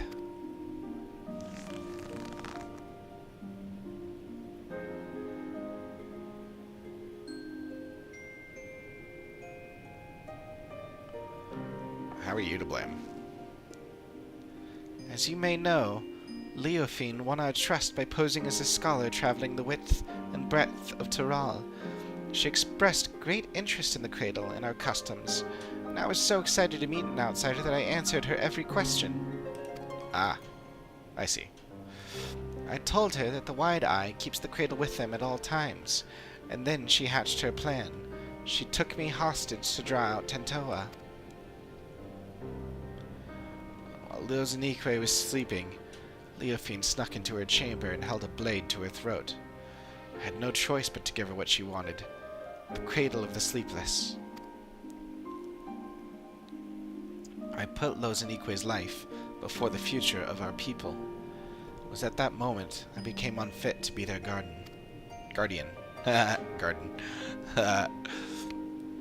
Hello, I'm a guardian. To get the cradle back, all will be forgiven. Lozanique is one of your people. Protecting her was your duty. Yeah.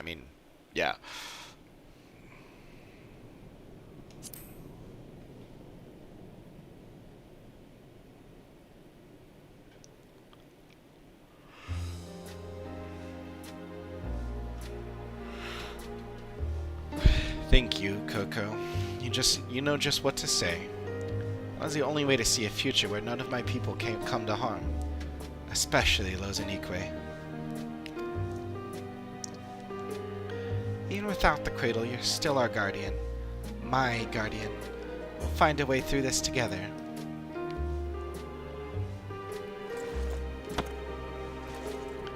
Seeing you in such high spirits lifts my own. Oh, and before I forget, you trounced Leofine's thugs while I was dreaming in the snow, didn't you? I owe you a debt I won't soon forget. I wager that debt will grow larger before we pry the treasure from Leofine's clutches. But whatever it takes, I won't stop until she's answered for her crimes.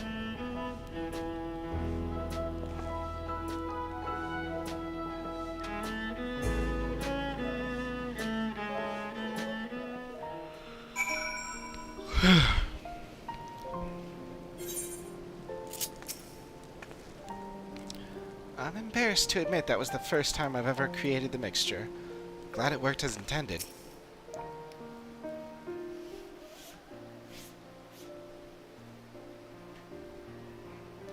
You know, while I was sleeping, I dreamed. I saw Lozanique and I as children. Nothing particularly interesting happened. We just whiled the days away without a care in the world. I'd forgotten what it was like to dream. It was pleasant. I can remember wanting to stay there, to never open my eyes again. But of course, the moment I gave form to that thought, I opened them, and Lozanique was there. Even if we get the cradle back, will things return to the way they were? Will you go back to spending your life in dreams? I suppose so. It's my duty as the Shut-Eye, after all. Your duty. And it was your duty, too, that compelled you to come all the way here to Ishgard.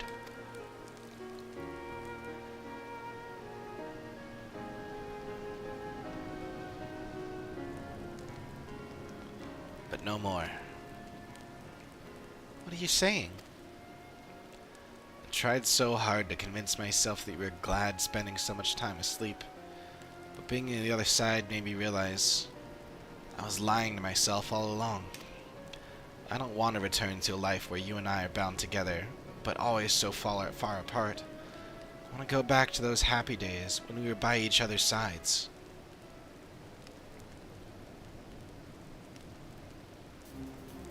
I guess what I'm saying is, if there's a different path for us, I want to find it, and I want to walk it with you.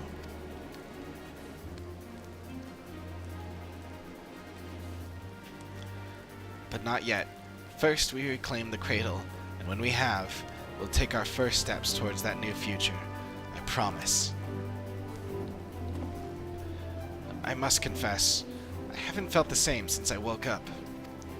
I know I was in that bed for a while, but instead of feeling refreshed, my body feels weaker somehow. It's almost as if my very strength was sapped when the treasure was turned on me. I can't even grip my weapon properly.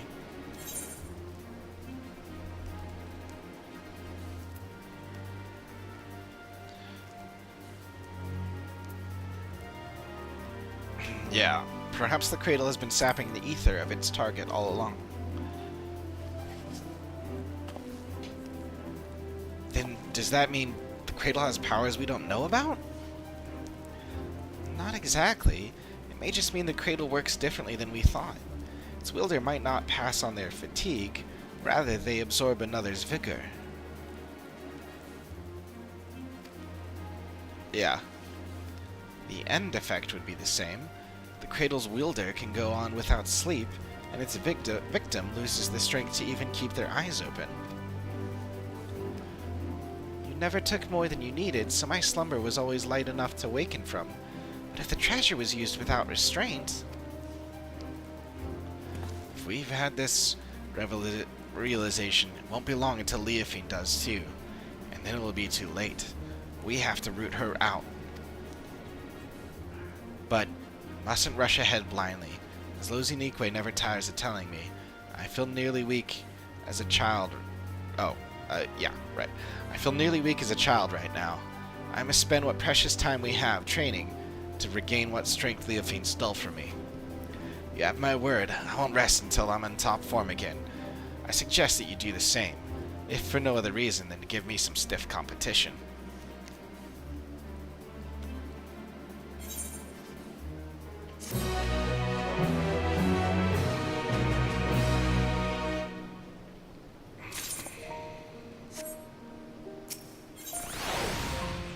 Oh. Interesting.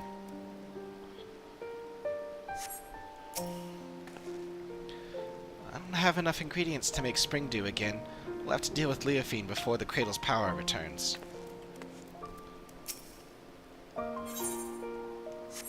Kind of surprised it's letting me accept it.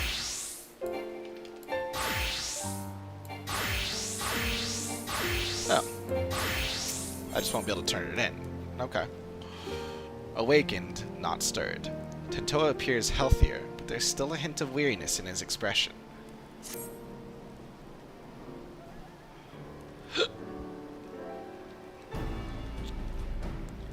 You're looking strong, Coco. Well, I'm not my old self yet. I'm feeling better by the day. Still, there's much work to be done. I need to be even better than I was before if we're to have any hope of catching Leofine. I wonder what she's plotting with the rest of her cohorts. We know they aim to topple nations around the world, but it's an odd way to go about it, don't you think?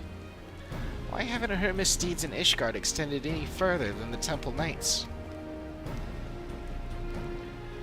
We've pondered that same question. Our best guess was that as a former Temple Knight herself, she chose them because she knows how to exploit their weaknesses. She just has a grudge against them, as she openly admitted. She's using her knowledge as a weapon, and we need to equip ourselves likewise. If we can learn more about her, we might be able to anticipate her next move. A good plan, but I admit I have no idea where to start. Should we ask Firm Albert? I already have. He said that while he never knew her personally, the knights in her old squadron might be able to shed light into her past. Some of them even now patrol the city, and Firm Albert was a great help in telling me where they might be. You've been busy, Lozinique. Well, I can't remember the last time I was awake this long. I didn't want to sit around until I got tired again. And we're all better for it. Since you've gathered the information, it's only fitting I should do the legwork. Just tell me where these knights are, and I'll speak with them. Gladly, but Ishgard is still an unfamiliar city for both of us, right? Although Firm Albert told me where to go, the names of these places mean nothing to me. Luckily, we have Coco to guide you. You'll go with Tentoa, won't you? Yeah, sure. I guess. I knew we could count on you. Alright, take note of these locations.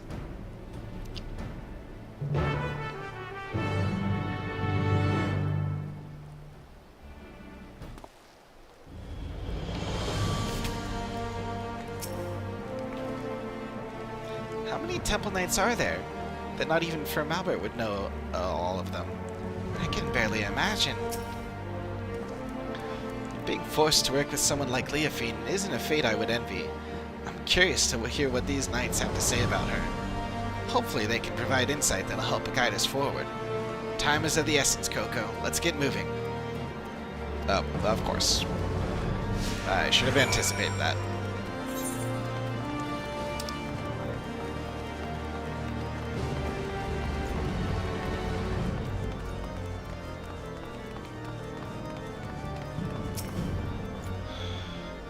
Many know of Leofine's wicked deeds, but few know her personally. With any luck, those who served alongside her shall be able to shed light on her past.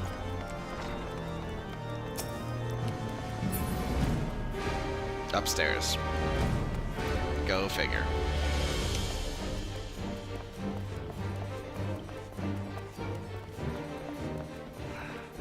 It'd be kind of fun if he got stuck behind me.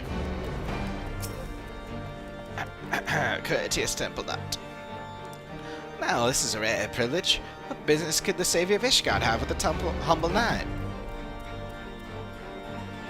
You want to know about Leofine? Well, many Temple Knights come from common stock, but she was different. Despite what she became, Leofine was born of noble blood. Even so, she often made mock of Ishgard's customs and the responsibilities that bound the conduct of noble families. Doubtless she yearned for freedom all her life. Or her idea of it, anyways. Although her deeds caused her to be expelled from the Temple Knights and summarily stripped of her title, she may have actually desired that outcome. She hated it so much here, all she had to do was leave. I hear she did leave, for a time at least. Now she's in league with the group that aims to plunge the world into chaos. If a selfish heart like Leofine was sought out to aid in this plot, I shudder to imagine how wicked their leader must be. To choose your own path in life is all well and good, but not if it keeps others from doing the same. We've labored for generations to see that liberty is shared equally, but there are ever those who would tear down what we've built. It baffles the mind. Imposing sleep onto another is to strip them of their most basic freedom. That Leofine decries the bonds of custom, yet does not scruple to rob another of their will, betrays her base nature. Yeah, that is the crux of it. You know, that's a pretty notable problem. And actually, it's that part of the MSQ's conflict that I don't mind. That, like... I mean, at first I thought they were going to just focus on the, you know, the endless... the, like, nature of the endless being the issue, basically. But ultimately, it's a question, like... I like that, like, the Silence themselves were, like, not of one mind about that, but basically, it comes down to the question not being of the problem of that. The problem is that it's not right to sacrifice one person for another.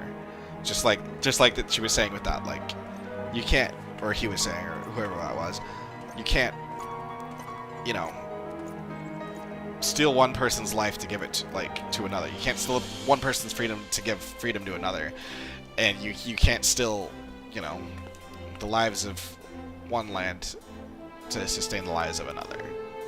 Like, that's not right. Do you require aid? I must keep watch, so forgive me if I don't engage in idle chit-chat. Leofine, for her I can spare a moment. Don't suppose you know why she was expelled from the Temple Knights, do you? While few were her equal in swordplay, and fewer still handled their mounts with such grace, she oft spent her nights carousing in the gambling halls. It was after just such a night that she fell asleep while on duty. Some may call it a cruel twist of fate, but dragons attacked her charges as she slept, and they were left defenseless. In her negligence, she was deemed to have aided our ancestral foe, and thus was stripped of her knighthood and noble title both. Oh, interesting. Knights falling asleep on duty, a story that's become all too familiar. Given what happened, no doubt she came to fear sleep. Yet now she has conquered that weakness, and she wields it as a weapon against us. She may even believe herself to be beyond the reach of mortal danger. She's only deluding herself. In time, she'll be made to answer for her deeds. This whole city is the charge of the Temple Knights, isn't it? There's no way a single warrior can defend it. While I don't doubt their honor as a whole, it's inevitable that rotten seed like Leofine would eventually find its way into their ranks. Until recently, I always believed our remote corner of Shok-Taral was the safest place in this world. Danger can find us even there. I'm not sure what to think anymore. Protector knows the importance of rest, yet Leofine denied it to chase fleeting thrills until the sun rose. She's nothing but a fool with delusions of grandeur.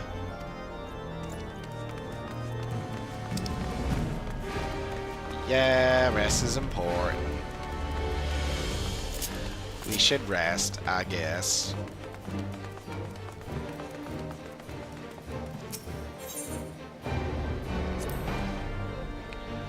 I've heard that the people of Ishgard revere a warrior god, but here is a statue of a flesh and blood knight. I've never seen such a thing.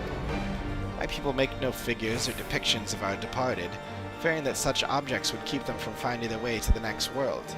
The only idol we keep is the cradle of the sleepless, and thanks to its blessings, the Wide-Eye has always watched over us. So our reverence is devoted solely to the narwhal. It's enough that it guides our people safely to the next sunrise.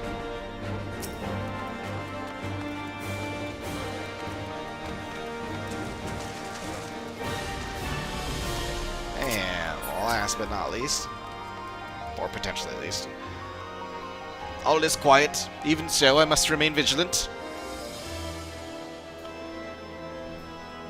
Leofine, a name spoken of in hushed whispers now, but many have forgotten her strategic genius. She had a singular talent for achieving victory in battle by whatever means necessary.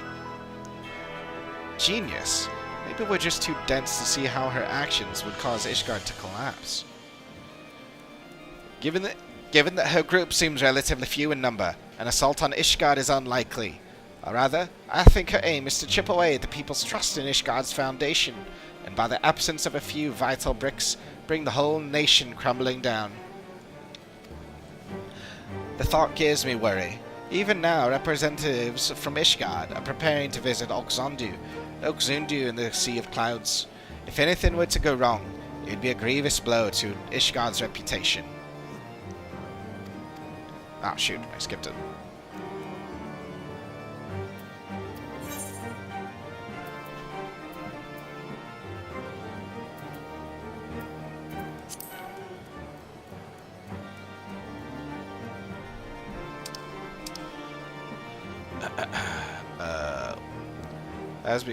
Wow, what did I skip? I skipped a couple lines. If anything were to go wrong, it would be a grievous blow to Ishgard's reputation.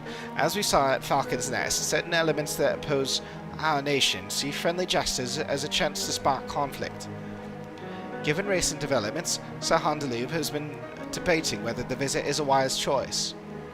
Well, we have a general understanding of what drives our adversary. Stories that paint a picture of a rotten, conniving soul.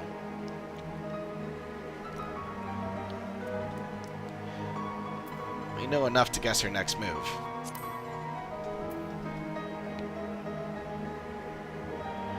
You're right. Whatever ultimate goal may be, it's clear she has an almost blinding focus on shaming the Temple Knights. Yeah, she just wants revenge. The rest is just bonus, I guess. And this, what did he call it? A delegation? May provide an irresistible opportunity. Finally, we have knowledge to use against our enemy. If we all work together, we might be able to trap her. We haven't much time. Let's return to the congregation and tell this Hondelube what we know. The wheels are in motion, and doubtless Sir Hondelube would welcome news of potential threats before they countless unaware. I believe he is yet planning the details of the visit to the congregation. Or at the congregation. The whole city's in charge of the Temple Knights, isn't it? There's no way a single warrior could defend it. Yeah. Yeah.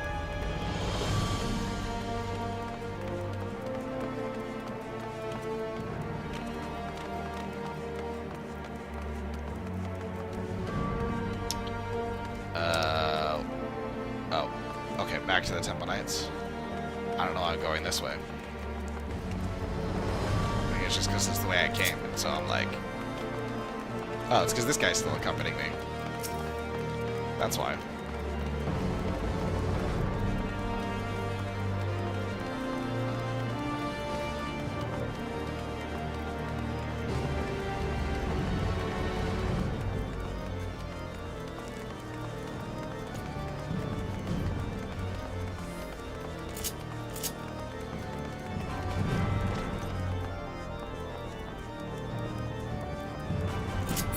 Alright, Handaloo.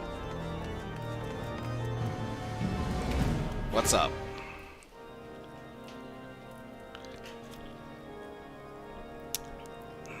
You are ever welcome at the congregation, Coco. I am well apprised of Leofine's wicked deeds, and your efforts to flush her out have been much appreciated. And this must be tasked to Tintoa, who crossed the ocean from Thrall. I hope you have recovered from your ordeal. I'm better than ever. Apologies for taking up one of your beds for so long. Please, no apologies are necessary. On the contrary, the Temple Knights yet owe you a debt for all you've done. Which brings us to the purpose of this visit. You had something to discuss with me?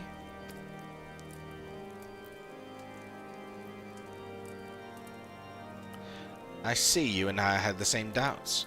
The delegation to Okazundu would be an obvious target for Leofine.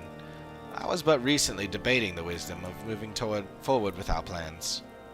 As you know, all of Ishgard fails under the protection of the Temple Knights.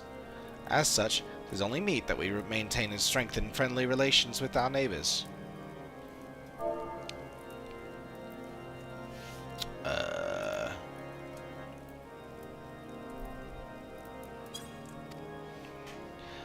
The delegation in question is tasked with deepening mutual understanding of each of our unique cultures. Sonuvanu, chief of the Zundu, was most eager to host. Huh. Yet so long as the spectre of Leofine hangs over our order, I fear visits abroad are unwise. Should any of the Vanu come to harm, our relations could be damaged irreparably. As we have no way of knowing if Leofine was caught wind of our plans, I am of the mind that postponing the delegation may be the most prudent course of action for the safety of all.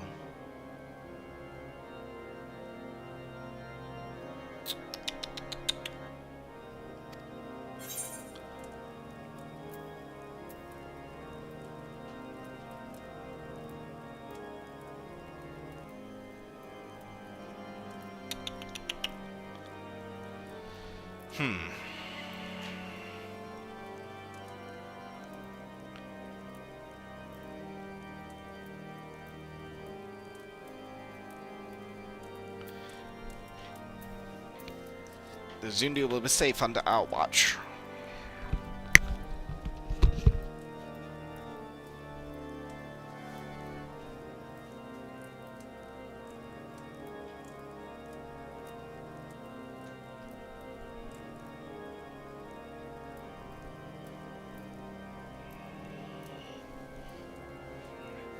I have to admit, it's rather annoying that after such a ridiculous heat wave not that long ago, I'm now just utterly freezing. Why? Because I'm still keeping some change.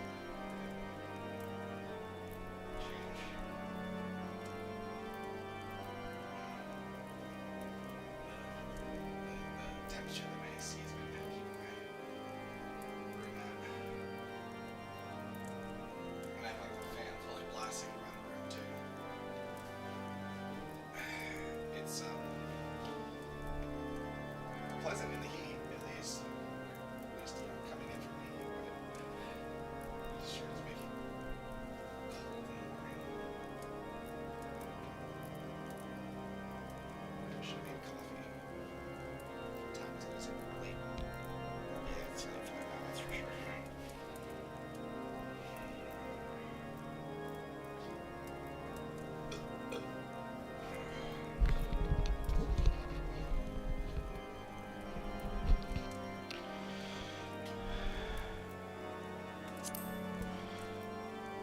The Zundu will be safe under our watch.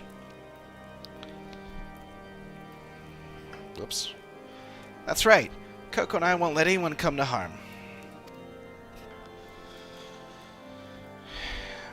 And as long as you warn the Vanu Vanu in advance, they shouldn't hold the actions of a rogue against you. If they're truly your allies, they'll see the wisdom in your judgment. Please, send the delegation as planned. It'll be our best chance to capture Leofine.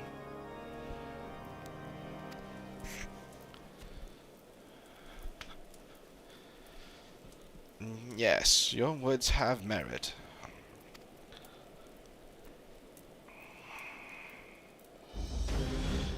Thank you for the sage counsel. You are right. The Zundu would not stand idly by while we suffer Leofine's hand. In fact, the fellowship between our peoples was forged when a god assailed their home and was brought low by a great hero, Coco.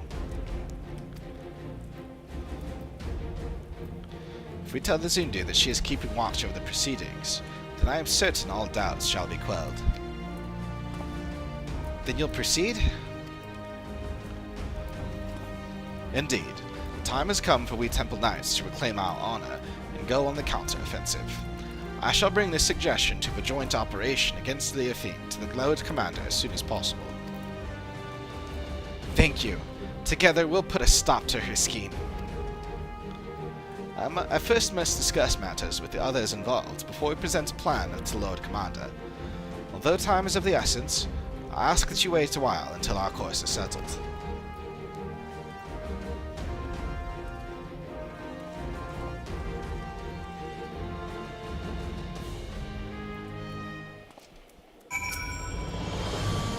I shall summon all involved in planning the delegation to the congregation at once. Pray wait while we discuss matters and reach a final decision. Yeah, and I need that last 300,000 experience. That's all I need.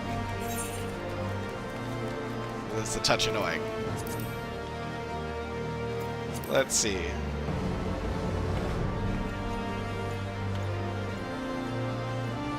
It's such a small amount. Let's do a... yeah. That should do it. And frankly, it'll be...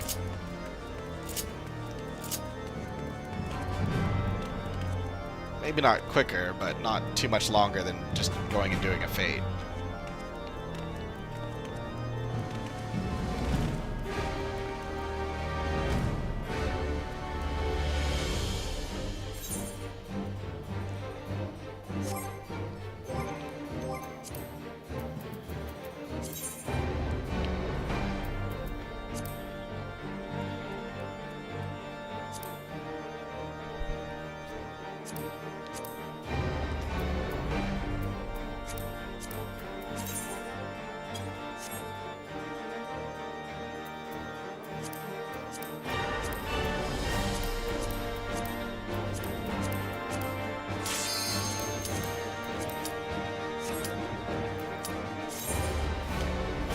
Hopefully my hotbar's set up right.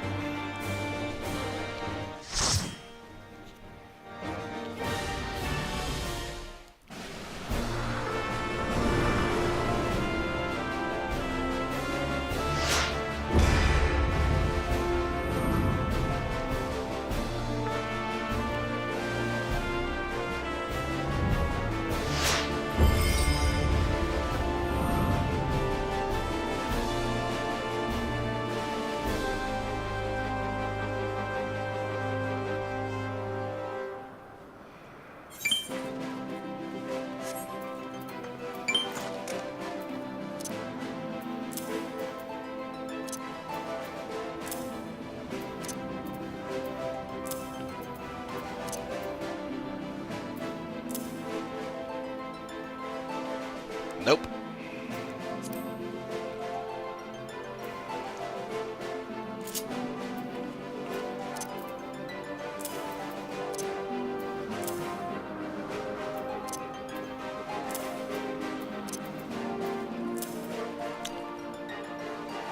Where is... Rough Divide? Yeah.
Oh, that's unfortunate.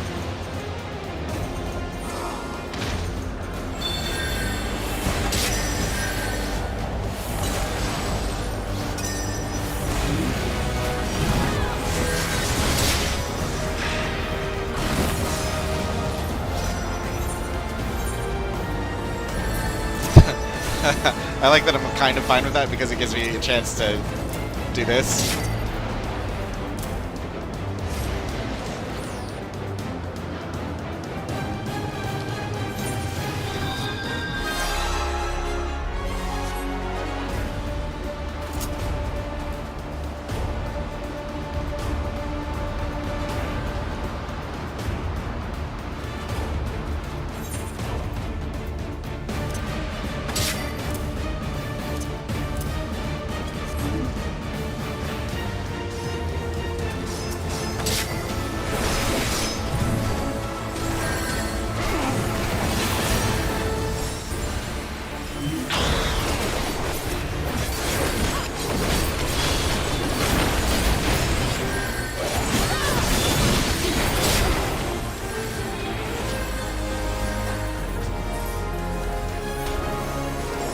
Dang.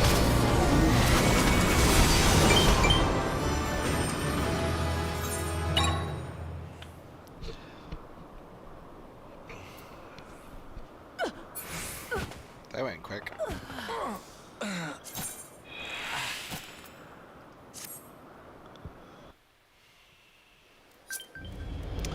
Well, I'd say that did it.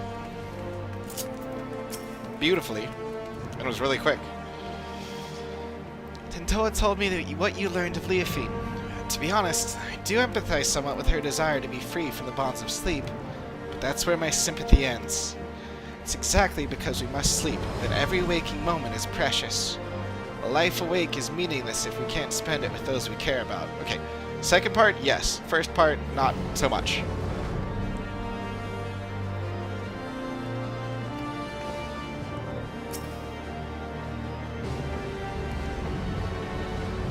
Be precious whether we slept or not.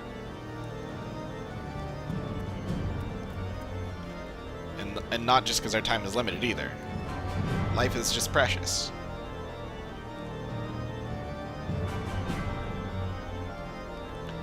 I realize now that I agreed to defend a people I know next to nothing about. Tell me of these Zuntu we'll be soon be visiting.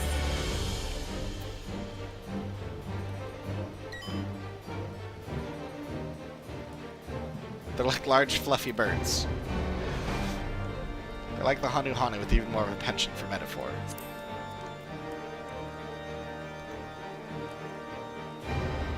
Really? Two groups of such people so far apart? The world really is full of surprises. Even a single city is enough for a lifetime. Every day I hear something that gives me food for thought.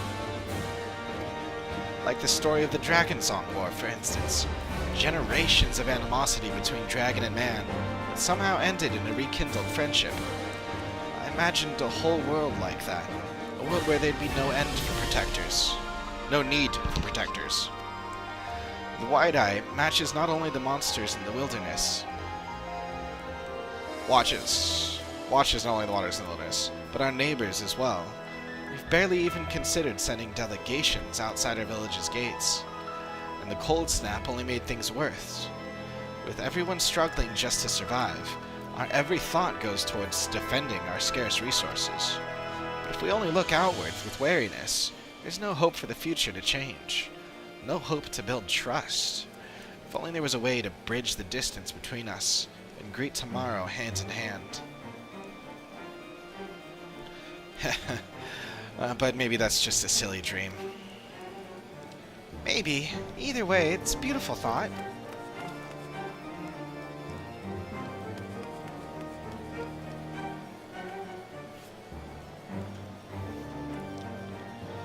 I'm glad you think so. I'll hold that future in mind as I get back to training. As for you, Coco, get some rest. If you fall asleep when I need you most, I'll wake you up with a knock to the head.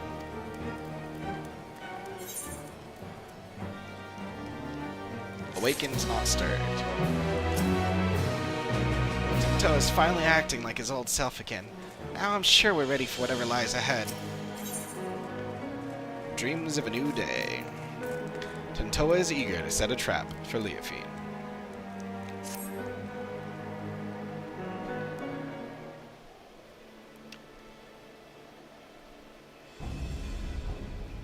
Sir Handaloo still hasn't sent word. I guess the others might not be so enthusiastic about our plan. To them, the Cradle of the Sleepless is naturally still something to be feared. No matter how much faith they have in your strength, you'd be at Leofine's mercy if she put you to sleep. True.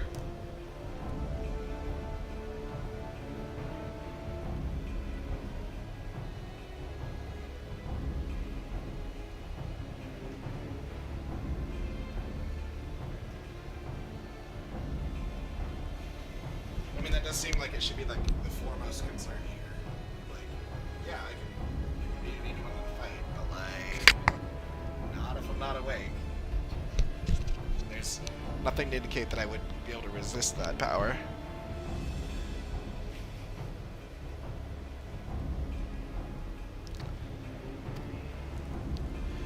Honestly, I don't blame them.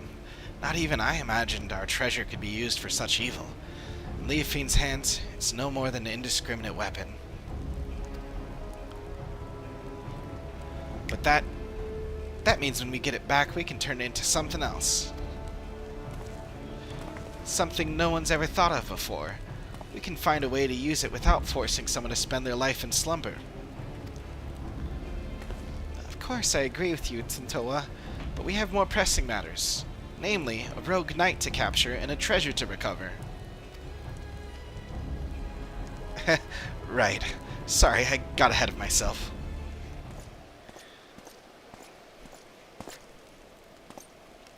Apologies for keeping you waiting so long. The Temple Knights have finally reached a decision concerning the delegation to the Sea of Clouds. And what have you decided? I'm pleased to say that the Zundu have agreed to join forces with us. Together, we shall drive back Leofine, should she attack. If her shadow darkens even an ilm of their homeland, our peaceful delegation shall turn into a fighting force at a moment's notice. We shall restore the Temple's Knight's reputation and recover your artifact in one fell swoop. Thank you, Handaloo. We promise to do our part. If Leofine shows herself, she won't get away this time. We have but to hammer out the finer details. Once we are ready to depart, the first group of knights shall leave by airship. I would ask you both to make your way to Oxundu as soon as possible, so you may help plan our strategy.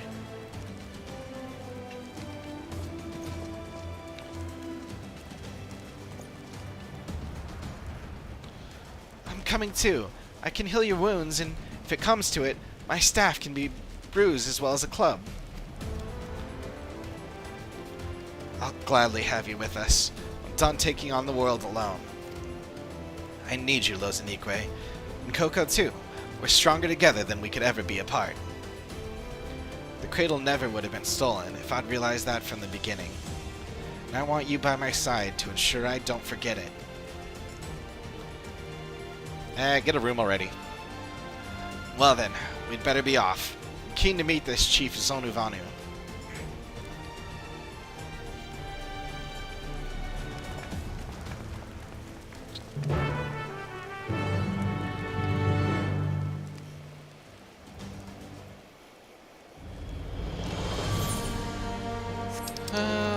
Zonuvanu.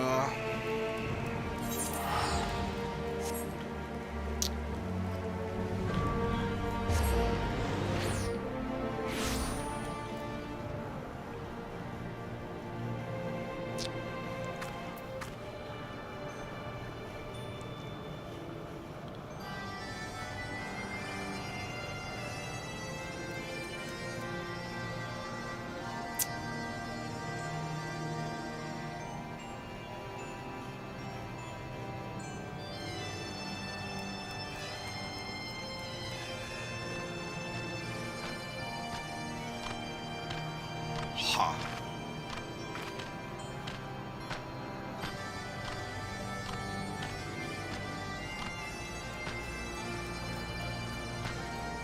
How do I change that?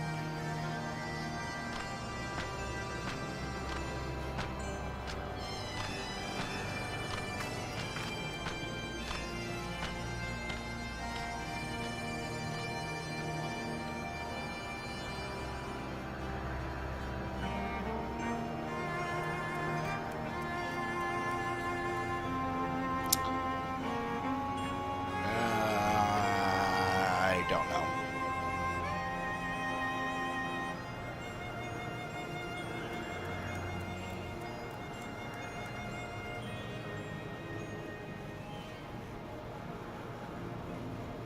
Huh.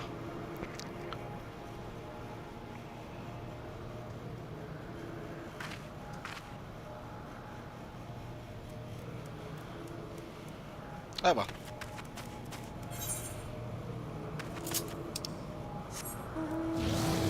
Up we go. Hey, Chief.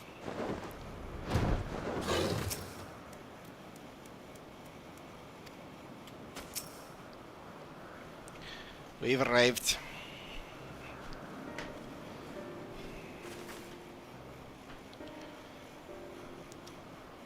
Honored Netherling, your return to Oxundu is as welcome as the arrival of spring. Solnu knows why you come. Wicked hearts seek to bring chaos to our home. And so the Zundu shall rise to its defense if needed. As the sun's rays chase away the shadows of night, the Sundrop dance shall keep the tendrils of sleep at bay. Chief Sonuvanu, it's an honor to meet you. I'm Tentoa, and if this Sundrop dance is as invigorating as you say, I'd love to see it for myself. The Zundu shall dance before Ishgard's warriors upon their arrival. Brave Tentoa is welcome to join the proceedings. That was your original intent, right? I see. If we're to draw Leofine out, makes sense to pretend like nothing is amiss. The Zundu warriors unify their strength through the Sundrop dance, and the sight is so fearsome that many choose to flee rather than fight. Netherling warriors may learn much from such an approach. Breaking the enemy's spirit avoids needless bloodshed.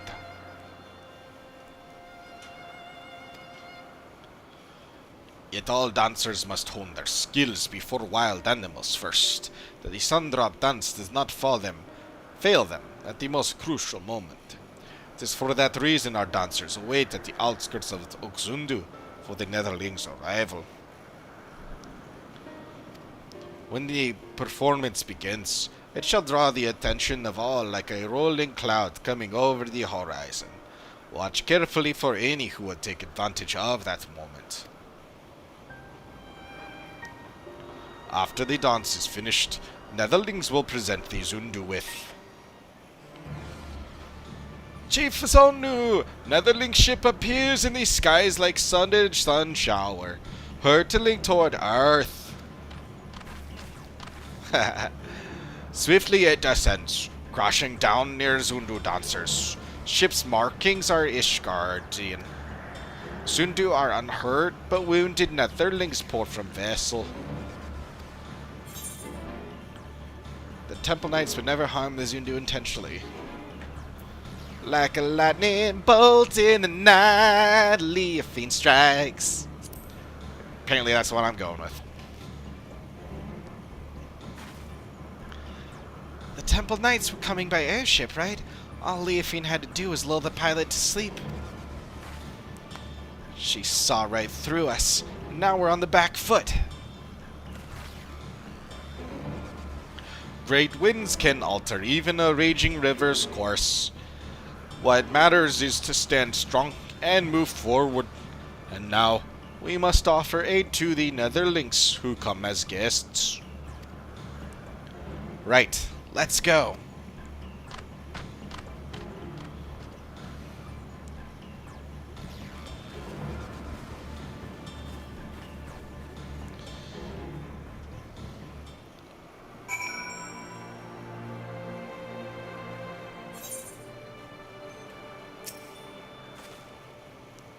Soon do fix it.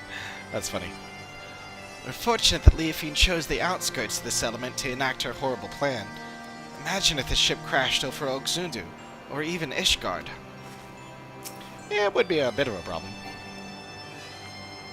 Oh, right.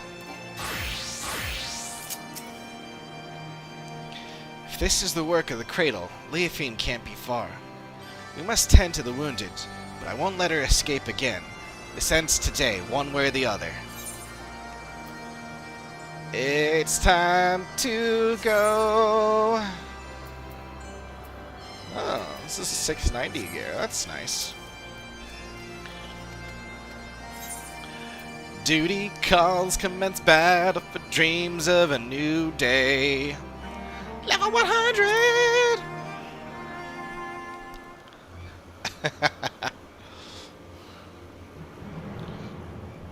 Everybody's asleep. It's nap time.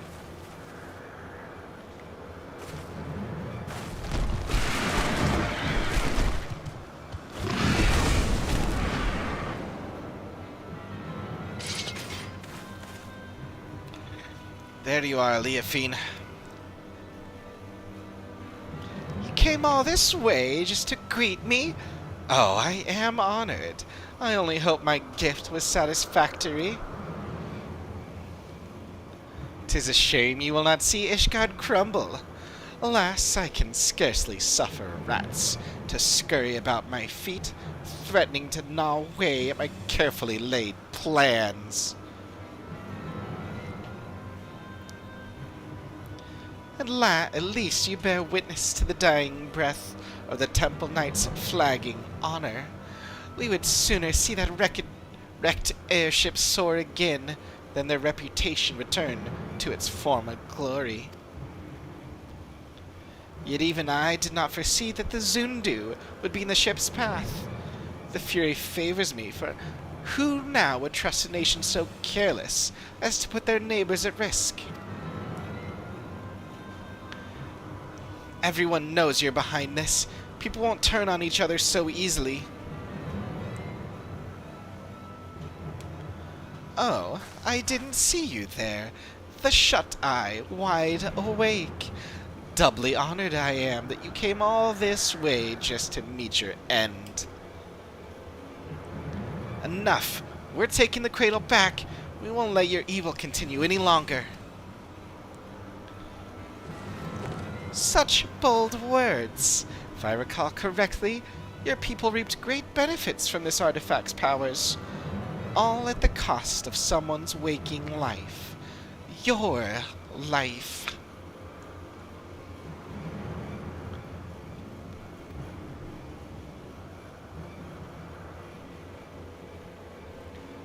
Pray do not misunderstand me. That was not meant to be a denouncement of your people. On the contrary, they have my utmost respect. We are bound by our very nature. No matter how mighty we become, we are slaves to the whims of sleep. Yet this artifact can sunder those shackles and grant true freedom. It makes its wielders stronger and their enemies weak. A perfect weapon, if you ask me. can't say whether using the cradle's right or wrong. I only know that a life lived at the cost of another is no life at all. You're right about one thing. We are bound by our nature, but that doesn't shackle us. It brings us together. And whether I'm asleep or awake, as long as Lozanique is by my side, that's the life I want.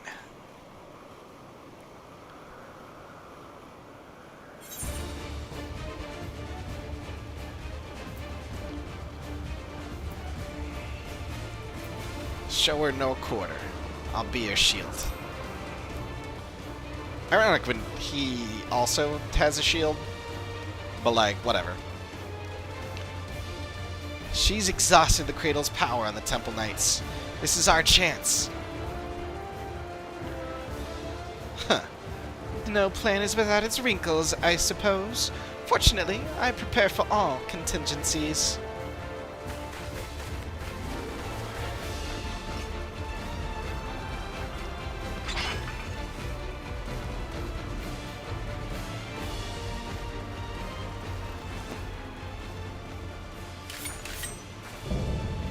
Unbound.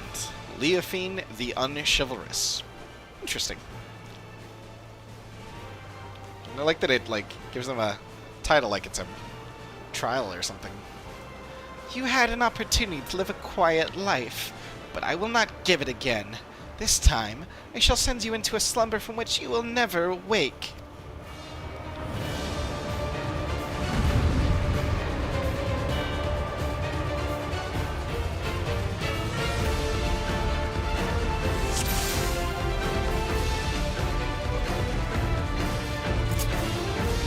Give the cradle back, or we'll take it back.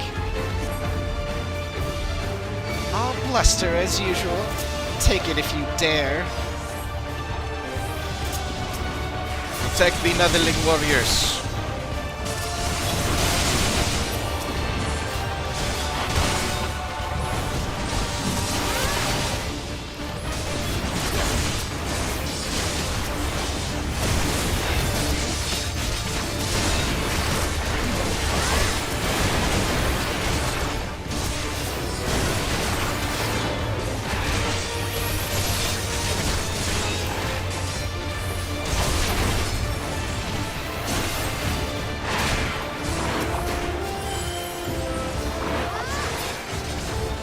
Now, wash away darkness of sleep with Sundrop Dance.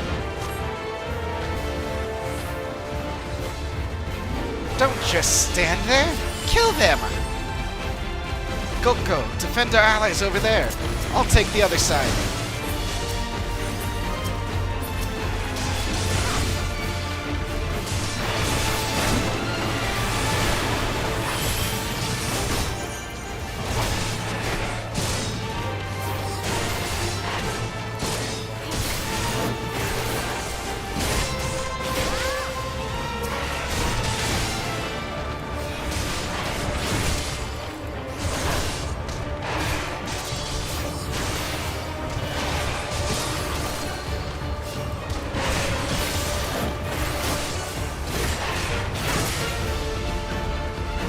Witness the Sundrop Dance. Netherling warriors, awaken!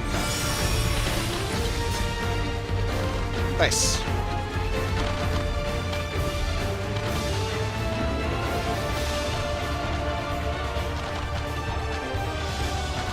Everyone's awake! Everyone's awake! At Tizundu, protect Netherling warriors. Keep cautious like Gaelicant under stormy skies. Now you're all alone. This ends now, Leofine. Why am I cursed with incompetence? Very well. Dance with me, wide-eye.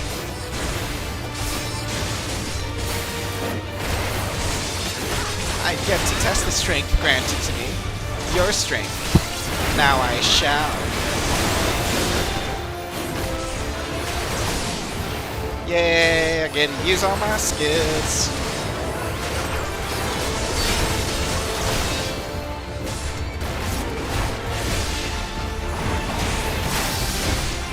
Ooh, that was a lot.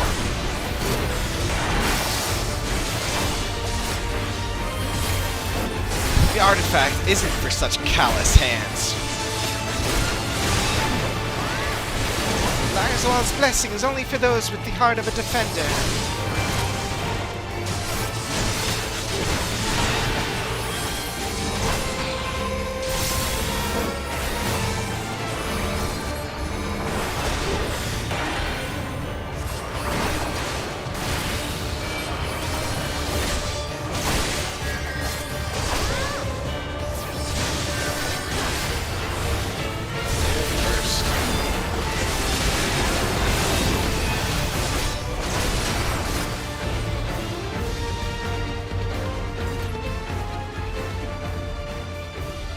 Oh, yeah? What are you gonna do now? The artifact swells with power. It begs to be released.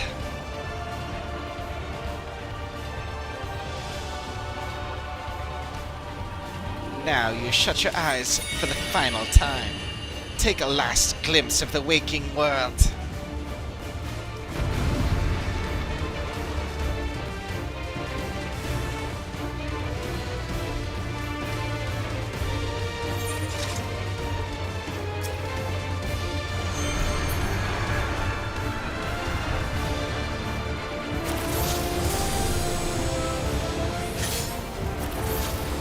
Oh, I'm supposed to take cover behind him?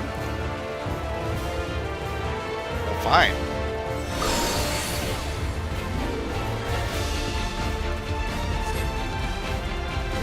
Alright, what about Tentoa?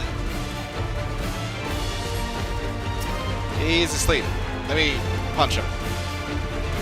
Think this piece of wood is for protection? Such a cloying sentiment.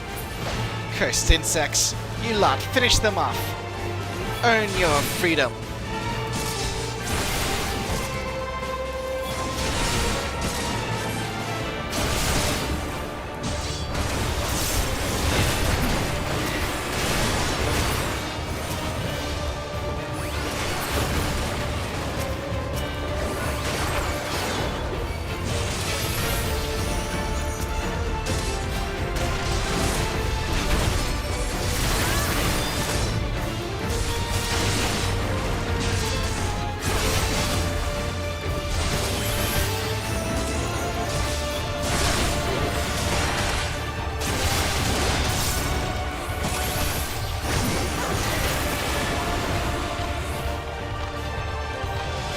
On your feet, Tentoa.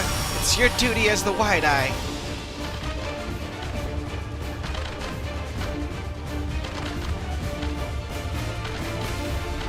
I owe you all my life. Thank you. Zundu, go to help allies. May Zephyr winds guide you to victory. No, sleep is inexorable. How are they doing this?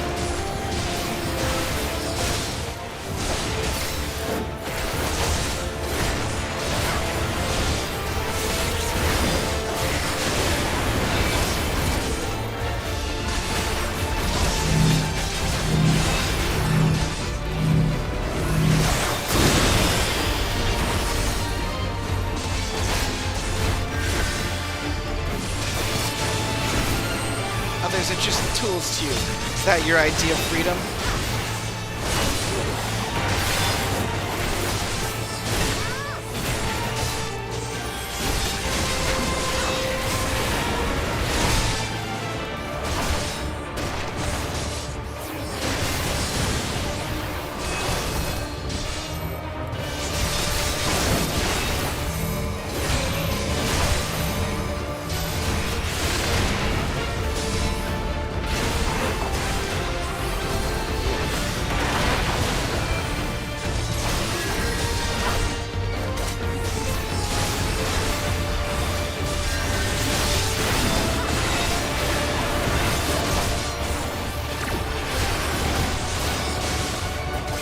Yeah.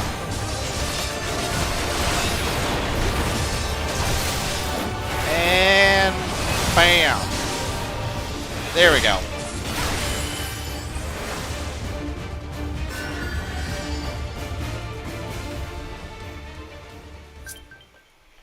That was fun. Could have been better, but it was fun.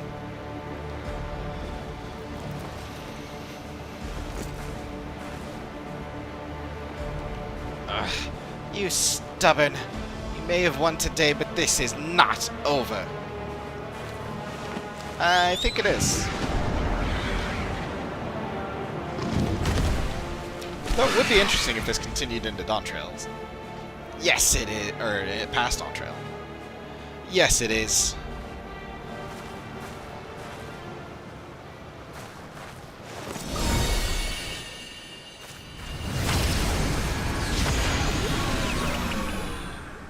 Boop.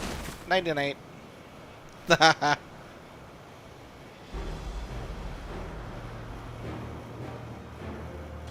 Damned fool. Now.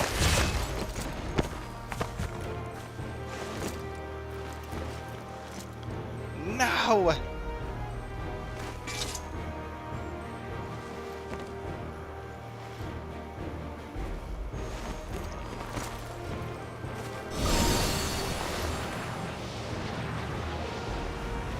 Say goodnight, Leafine.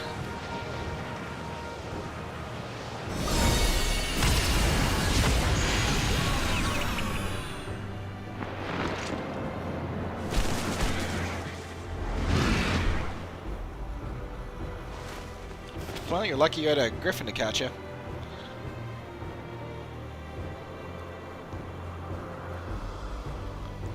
The wide eye watches eternal, and eternal is the sleep it bestows.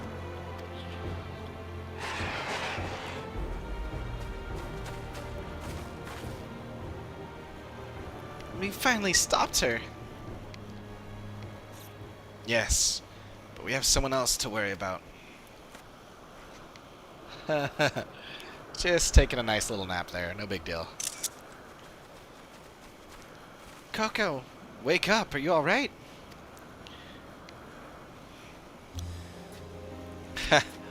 Only she would smile at a time like this.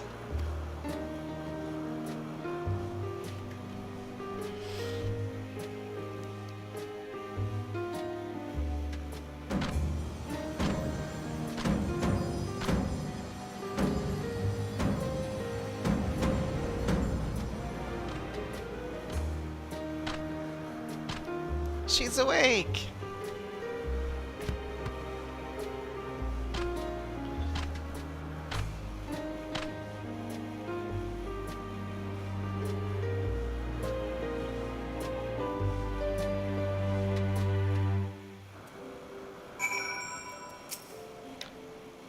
It's good to see you awake. Don't worry, you weren't asleep for long, and judging by your fierce expression, the cradle didn't sap any of your trademark vigor. Netherling looks hale as a warrior in their prime. Good. Our wicked foes fled from Sundrop Dance like twilight before dawn. Your work is done, Coco. You did a commendable job as our shield. Now you can lay down your burden. It was thanks to your bravery that I was able to deal the final blow to Leafine. And with the cradle back in our possession, I think we can consider this expedition across the seas to be a success.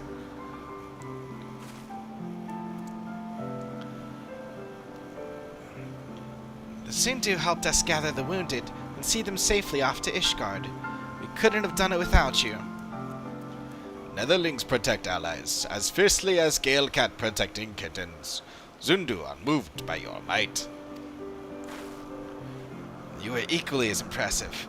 I should learn the Sundrop Dance myself, though I won't strike a figure half as fierce as yours. Yeah, I've yet to learn it either. The Zundu seem to have everything well in hand, and Handaloop is likely eager to see us. We should return to Ishgard as soon as we can.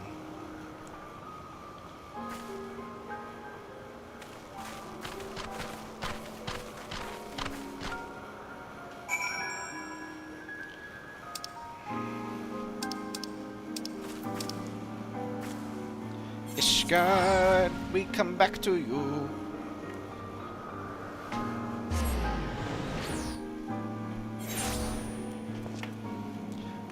Hey, Firm Albert. What is up, my friend? Well, not going to talk to Firm Albert. Firm Albert, you got anything to say? I've received word that Leofine will no longer be a thorn in our side. You and your companions from Tural truly were sent by the Fjord herself. Hey, it's hand a loop.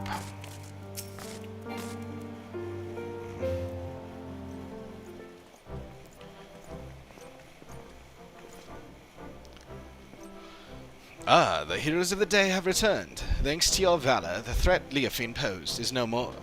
What's more, not a single life was lost. On behalf of the Temple Knights, allow me to express my utmost gratitude to you all. You don't owe me any thanks. After all, it was my fault that the cradle was stolen in the first place. And ultimately, my fault that your delegation to Oxundu turned into a melee. It may be true that our visit to the Sea of Clouds was far from peaceful, but the bond between the Zundu and Temple Knights has only deepened through overcoming mutual adversity. Blessings often take inscrutable forms. And while we know not whether Leofine yet lives, we do know that she can no longer reach the source of her ill-gotten power, so we have little more to fear from her. With the crisis behind us, the common folk no longer have aught to fear. We will make known the story of Leofine's schemes and the heroes who worked to foil them, and in time I hope that trust in our order will be restored. The Temple Knights shall continue to build relations with our neighbors for years to come, relations which shall form the foundation of Ishgard's future. We would be honored if we could count you among our allies in this endeavor. Anything you need, simply call upon us. We'll be there, no questions asked. Even if we have to travel halfway across the world to do it, apparently. From the middle of literally nowhere. We're just like a tiny village that literally has one person as a guard. Okay, sure. And with that, it's time we returned home. It's been an honor.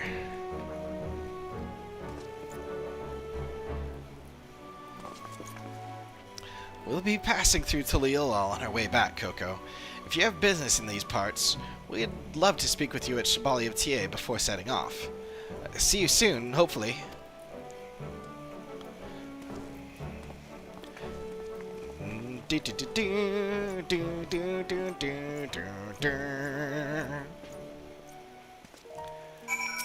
On the loop. For 10 years, he alone defended his people, without rest or sleep. I understand the importance of tradition, but Master Tintoa seems to be more suited for walking a path of his own making. He needs but to know his own heart, and I believe these recent events have given him such knowledge. He is bound for greatness, regardless of how he chooses to live. Time to speak with Lozanique again until the yell. That's one down. 3 and a bit to go.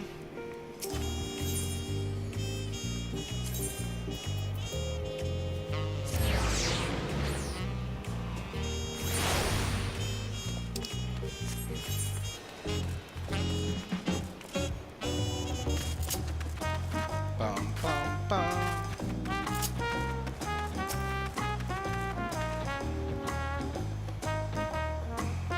Glad you made it back to Thrall, Coco. I've been in Ishgard for so long I'd almost forgotten what it's like to sweat. But I remember now. You can be sure.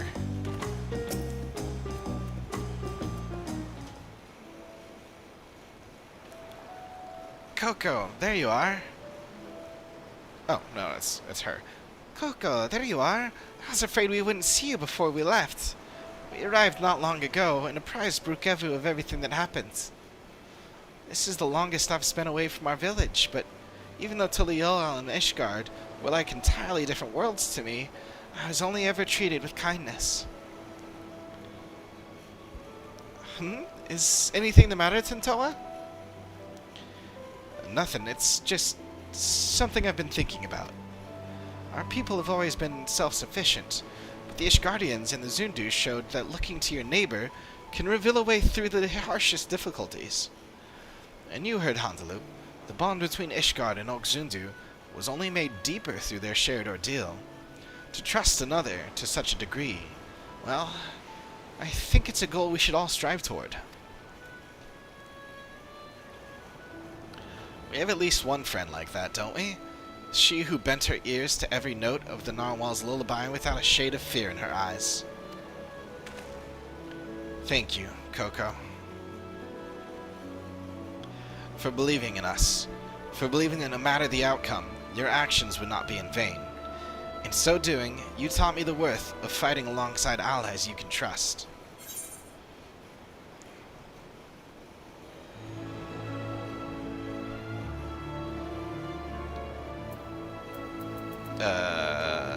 Yeah. Even if your shield breaks, that is not the end. You're right. It's our faith in our allies, and their faith in us, that gives us the courage to protect each other. But approaching someone with open arms doesn't mean they'll accept you. The relations between our people and our neighbors have been strained by generations of mistrust. We must take care to mend them properly. If we can do that, and learn to look towards the future hand in hand, then there will be no need to use the cradle ever again. People can sleep and dream untroubled, and awaken with bright eyes. I want to see those days come to pass. Me too. Then you and I can finally spend more time together. Right, of course.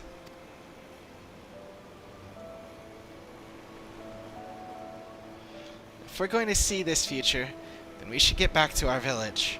They'll be overjoyed to see the cradle returned. Thank you for everything, Coco. Next time we meet, we both have good news to share.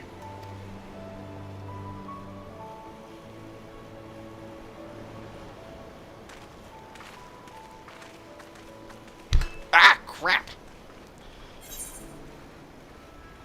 That was close.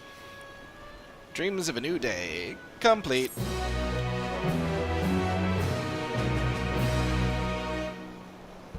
What did that just give me? Savage Aim, Battle Dance, and Savage Might.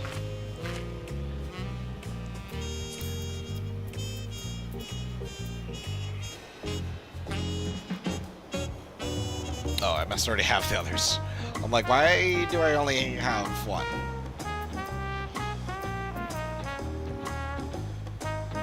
Gotcha.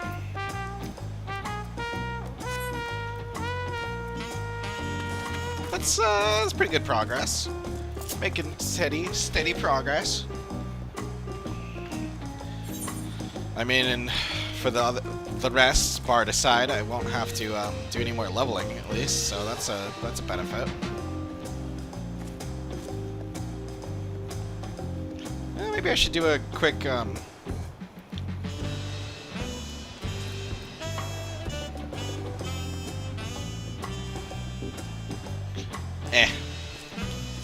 Let's see, what else we got?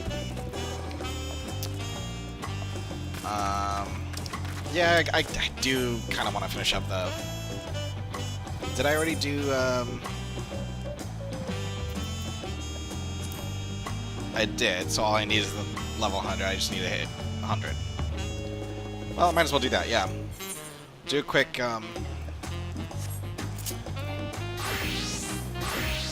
another, yeah, Crystalline Conflicts. Though I guess that won't be enough for the whole level. I'll probably need to do 2.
Oh, come on! That's such a dumb ability. Wow. That sucked. We had such a good advantage at the beginning.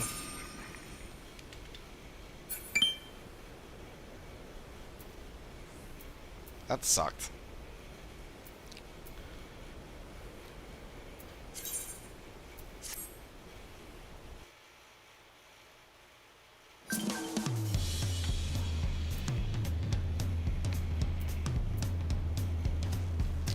And frankly, barely gave me any experience. What the heck?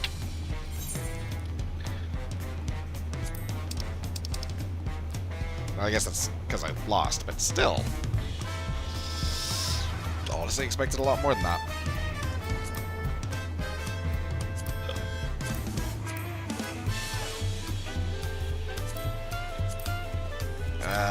Well, that's annoying.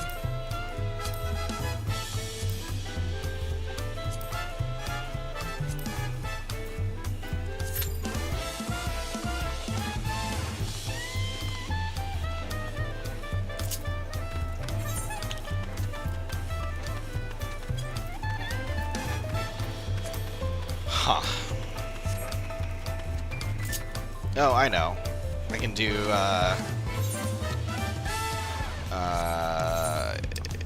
Rat's a Hat. I can do the, God, travel quests. That should do the job.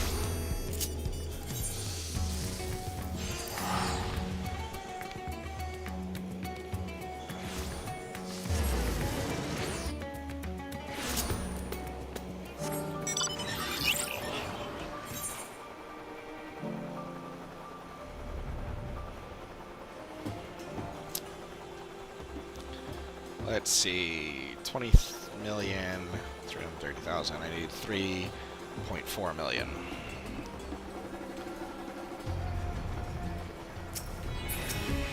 How much does this give me? 1.12. Pretty much perfect.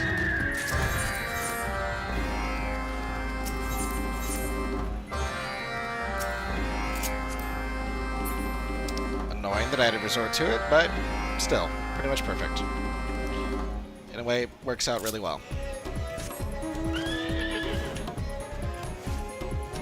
I do like this artifact set. It's very fitting.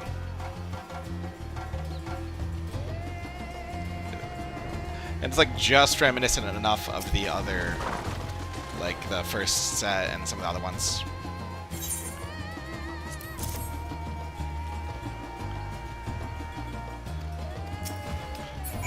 But like still unique and wait. Oh yeah, we'll go here first.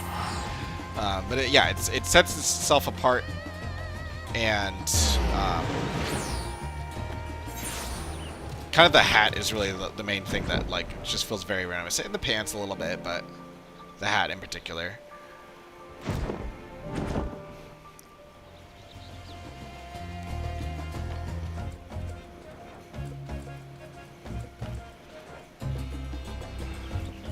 Whereas, like, the Paladin, like, it looks just like the other ones. It doesn't look unique in the slightest. It even has, like, exact design elements taken from other artifact gear. It's really boring.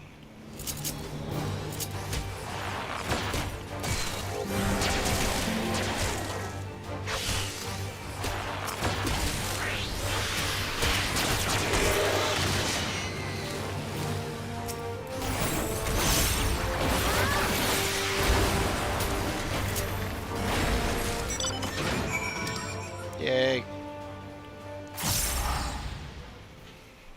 Bum bum pyom bum pyom bum. One down. 2 more. I'm like so close to getting these done. Just need a little bit more. I mean, after this, all I have to do is finish them.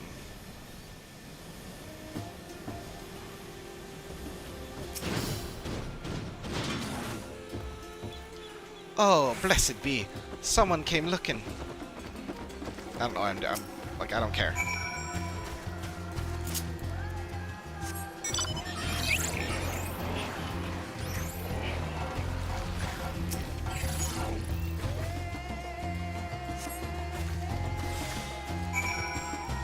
It would be nice if I could run.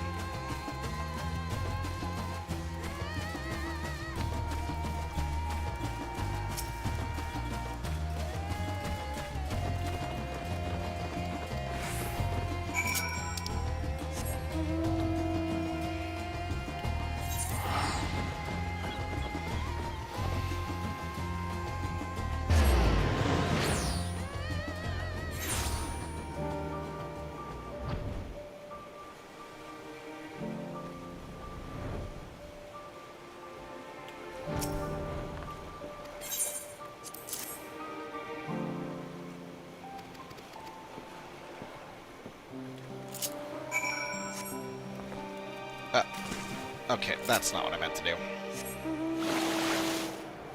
Oh, perfect thing to have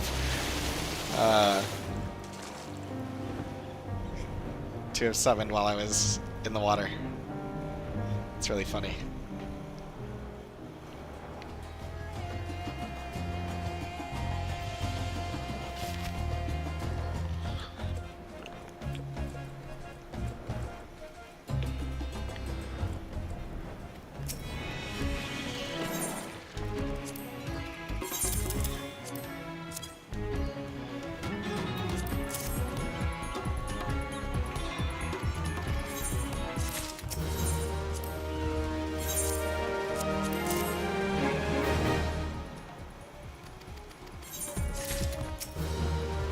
Alright, look how close this is. I'm gonna need, like, a tiny amount of experience. Literally, yeah, 70,000. 77,000 experience. But, you know, let's get him out.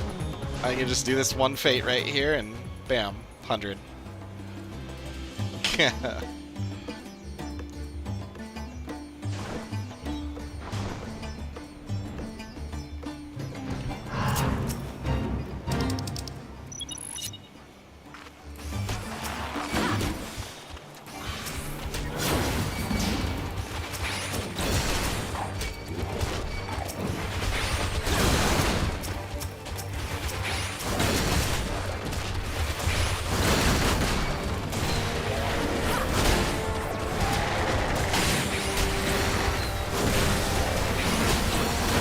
Oh, that's not what I meant to do.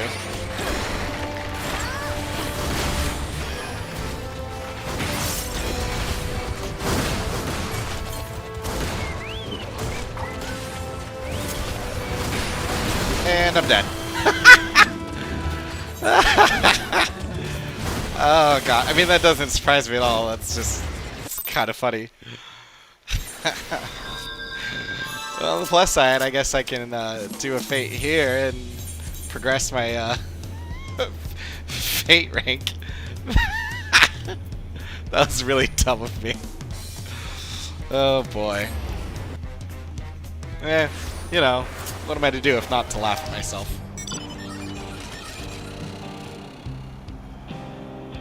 I don't want to do that. And yet, I will.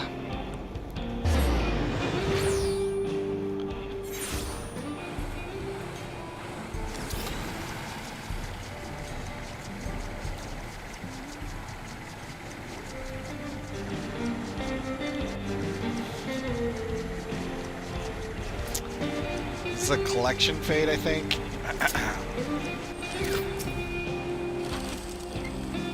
Still annoyed that those cacti just like are in the way when you run into them.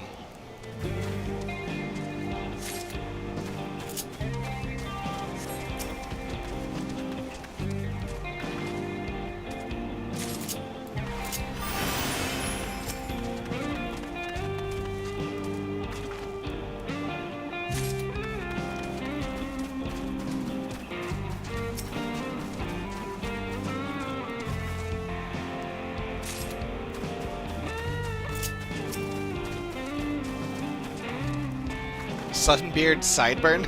That's hilarious.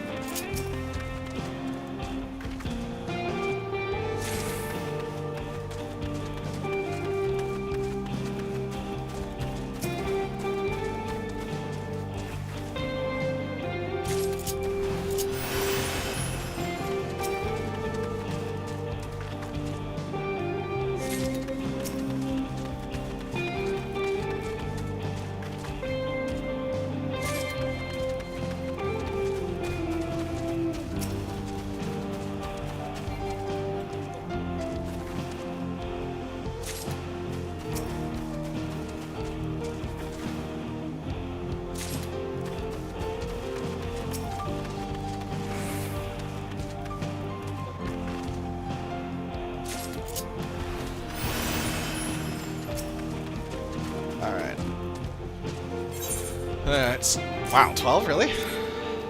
Ugh, and it's only a third of what I need? Come on.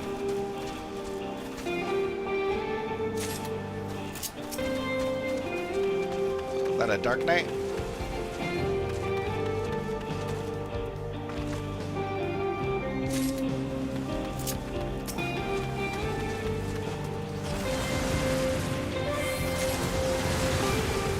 Nope, that was a healer or something that just came to die.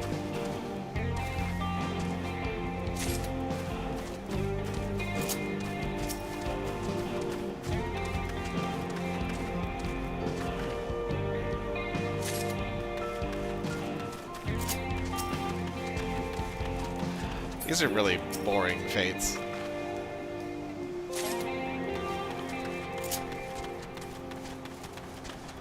I mean, it's fine, A, when it doesn't require you to collect so many to complete it. Or B, when there's like a whole party and there's like at least a tank and a healer. Or, you know, a tank and a few DPS to just burn everything real quick. But doing this as like a solo DPS or just like 2 DPS and no one can actually tank everything, that sucks.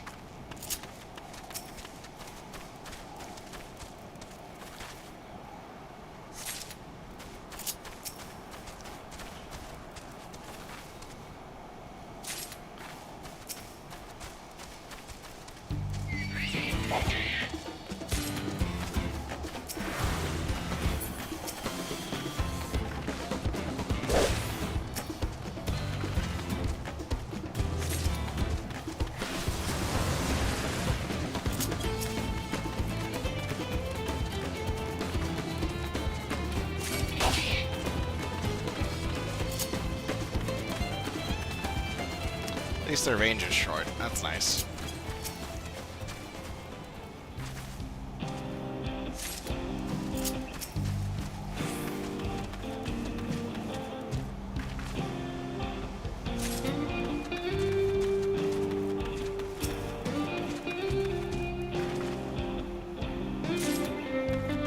Like that person came in and just left.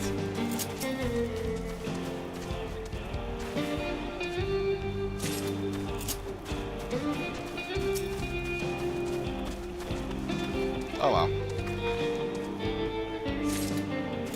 Annoying as it was, it's done.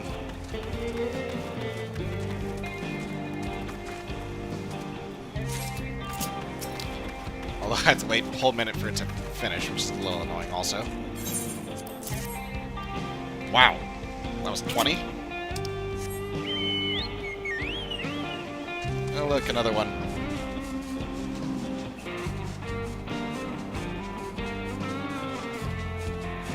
Well, I can't switch jobs either.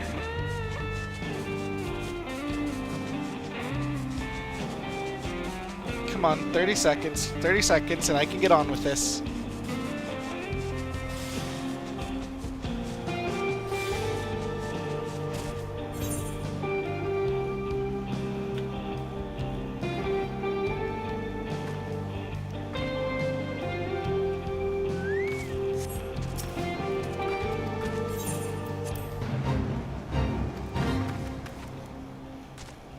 Come on. 10, 9, 8, 7, 6, 5, 4, 3, 2. Thank you.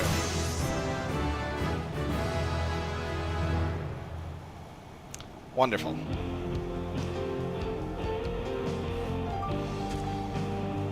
Alright. Let's kill these things. Oh crap. I forgot about that.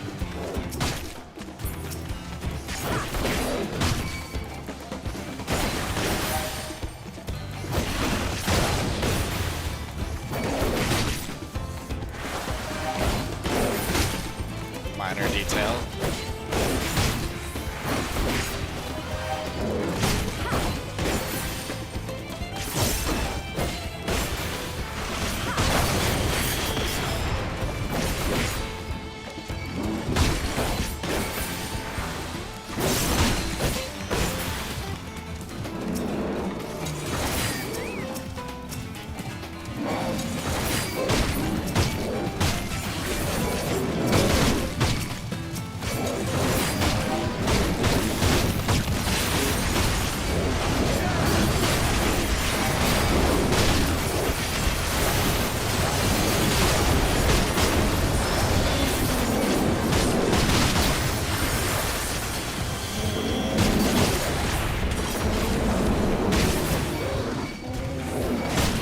forgot to use the...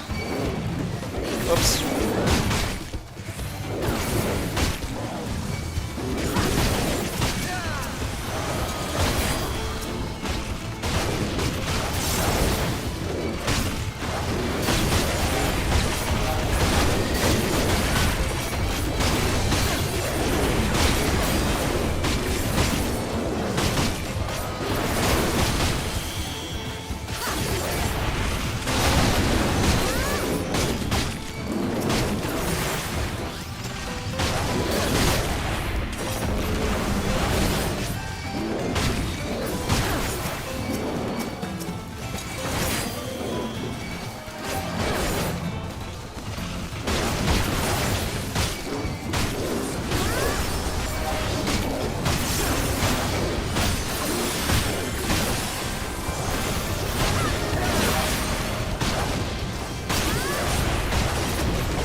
Alright, get a move on.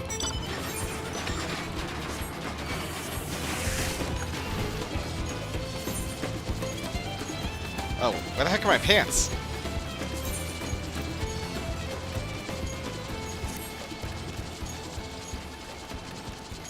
Huh. That works.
Awesome.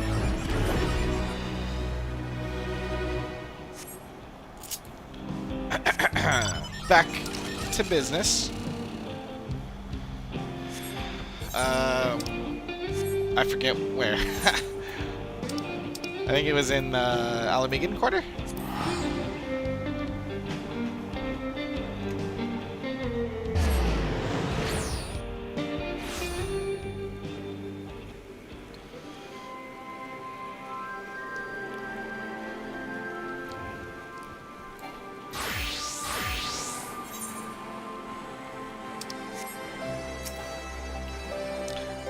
Sitolja, the mightiest shield. Sitolja steels herself for the final confrontation with Shaltofeet. Avenel and Pepin are on their way here.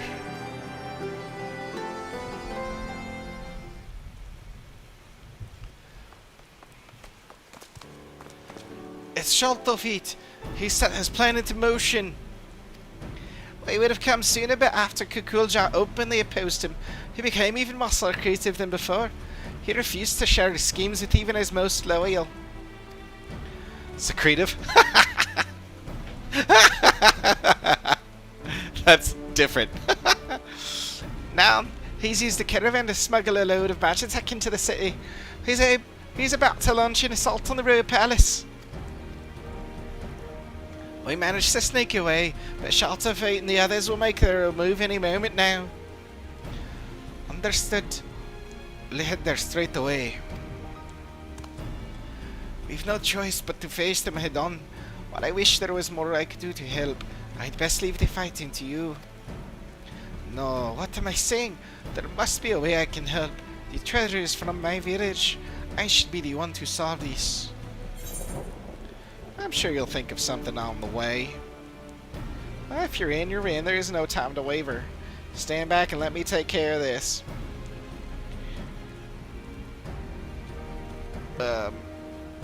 You know, I'm sure you'll think of something.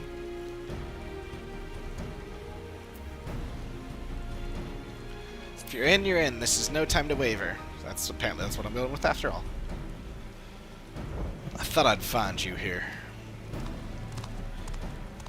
Yeah, I obviously knew that was it, but...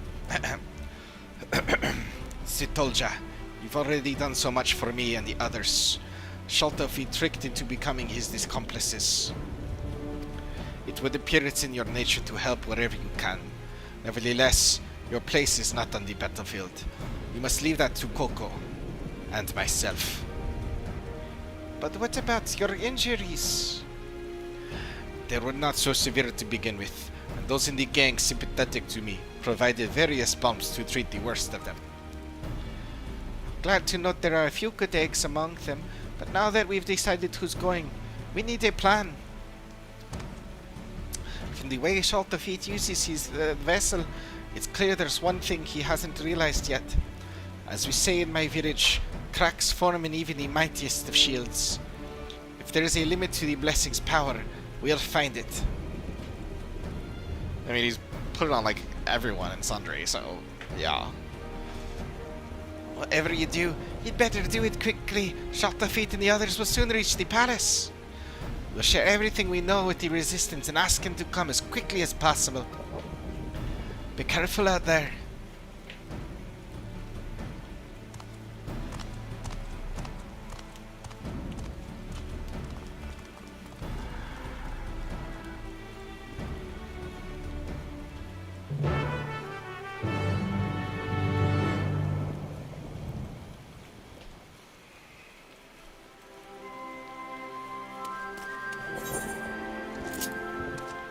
I wonder what that little, that lone...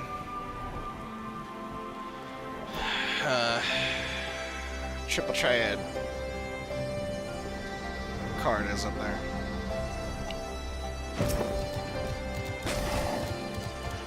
As I said, my wounds are healed. Even if they weren't, I'd still be here. They must have taken a long way around, since the caravan won't be able to traverse the stairs. We, on the other hand, have no such concerns. Let's take a shortcut and intercept them. Then again, they may try to use the vessel's power to stop our advance. We'd best keep our eyes peeled for danger. You're the best choice to lead the charge, so we'll await your signal. Let's do it. Ready? Well then, it's now or never. Sorry, this charging into battle stuff is all new to me. I won't pretend I'm not scared, but I'll try to stay out of your way. Besides, I can't afford to back down now, knowing what's at stake. Let's show Shaltafit who he's dealing with. Yeah. Let's do it. Let's do it. Let's do it. Let's do it. Let's do it. Excuse me.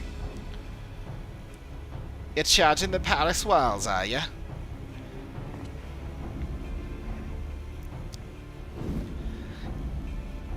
Oh, interesting.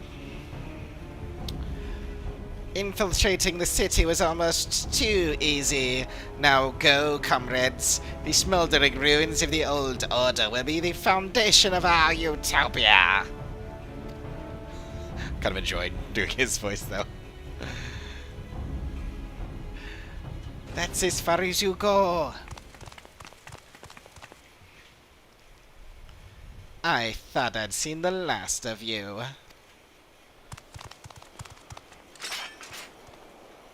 You wish. I got a guitar bow. What are you gonna do about it? Do you not see that this artifact can lift up the meek from under the boots of their oppressors? Not just one isolated tribe, but everyone who's ever known fear. You call me a villain? but it's you who would keep such a liberating power to yourself. You are no better than those we struggle against, and only when your ilk have been eradicated will the world know true freedom. The hour has come for us to rise up and take what is rightfully ours. My whole village might rely on the treasure's blessing, but we would never use it to steal from others. You lie, cheat, and sow nothing but misery. You don't want to cast down the oppressors. You want to be the oppressors. I mean, yeah. Silence! Enough of your sanctimonious prattle.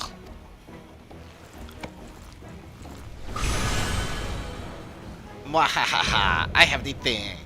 Unbound shall defeat Craven's creed.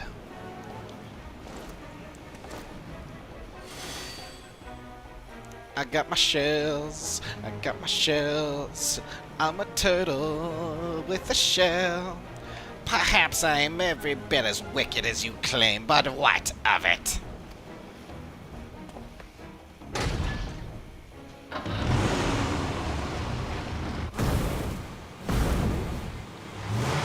A bit ostentatious, bro.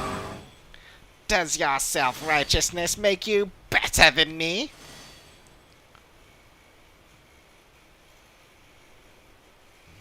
For you and all those who judge me unworthy, my hatred will never die. That's an unexpected song. This reminds me of Super Mario RPG. Remember, cracks form in even the mightiest of shields. There must be some truth to it. Don't let up your attack.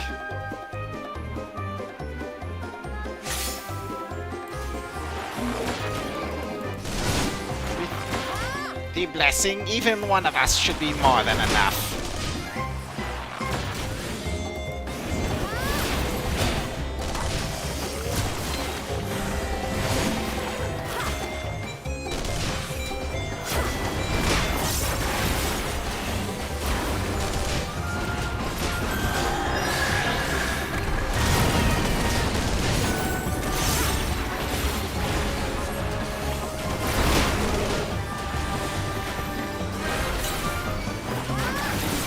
Oh boy.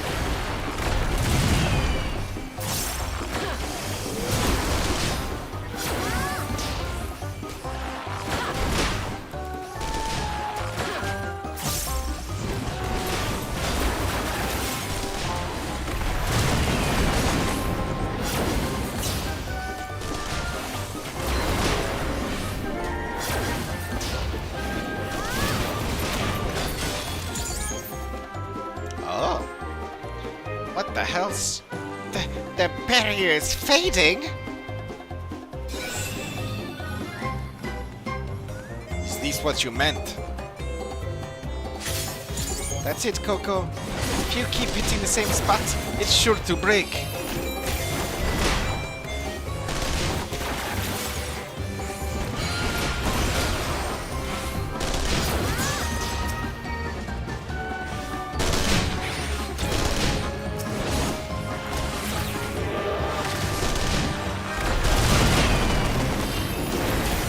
Oh, I was doing that all wrong. Oh boy.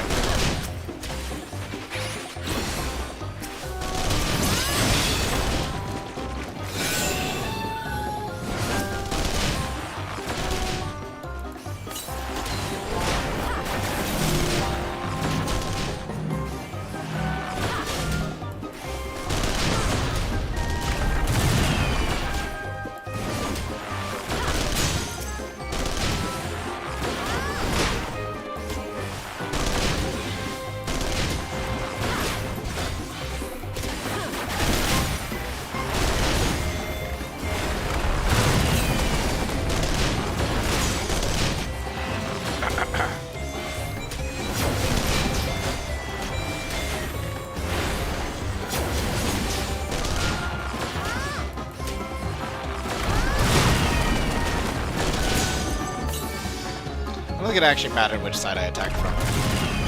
Felt like it should have, though.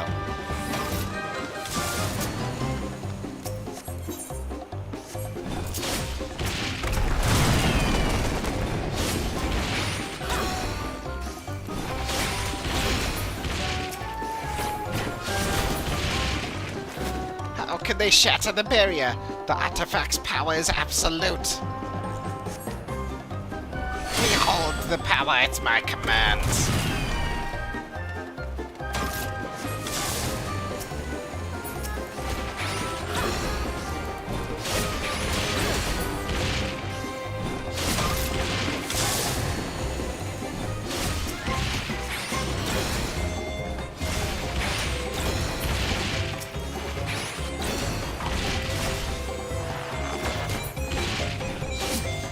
Imbeciles! Show some backbone!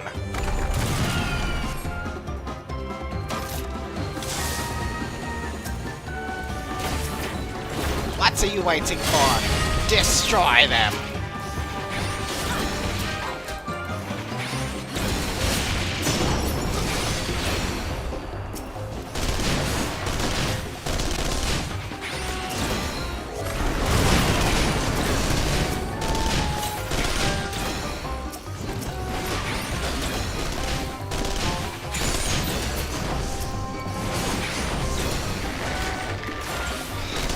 I've been playing very poorly, yeah.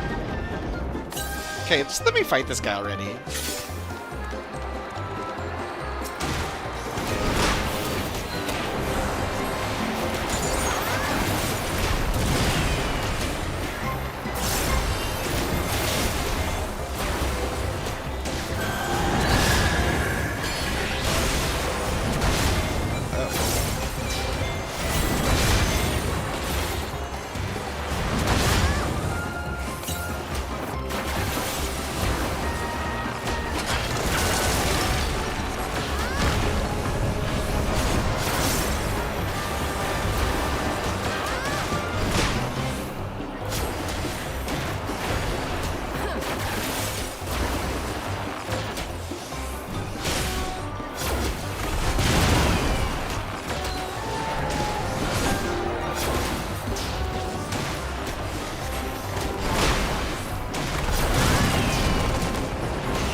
Blah, blah, blah, blah, blah.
Oh, wow. Holy crap. I can't keep up.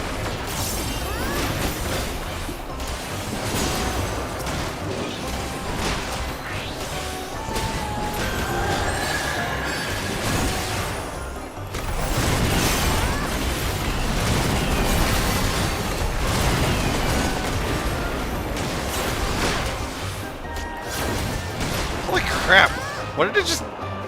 made my GCD like 1 second.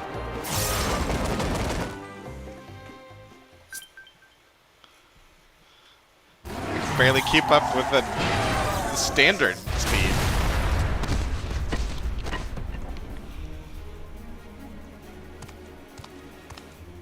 I want that kind of haste all the time, man. That's great.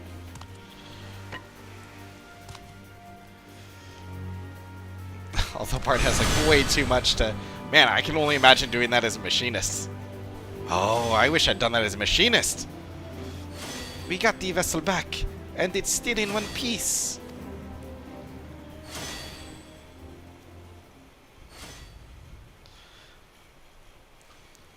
Please, I beg of you, give me the artifact. All the trials I've overcome to join the Unbound. Everything I did was for a chance at happiness. Without the blessing, I'm nothing. My enemies will live on, unpunished.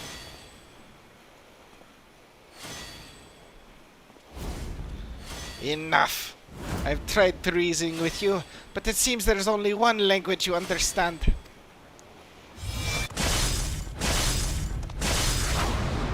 Ah! Plop. That was pretty good toss.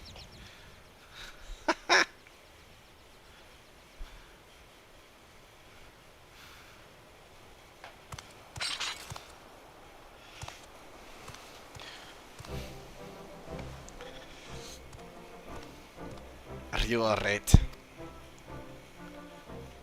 Never better.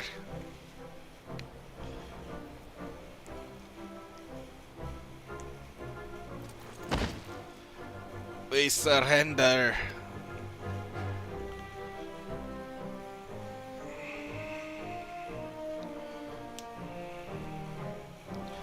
I'd say that Shelterfeet's plans for world domination are well and truly over. Not only that, but the Steelhawk vessel is back where it belongs. Or at least, it will be soon. Of course, I have you to thank for everything. I quite literally couldn't have done it without you.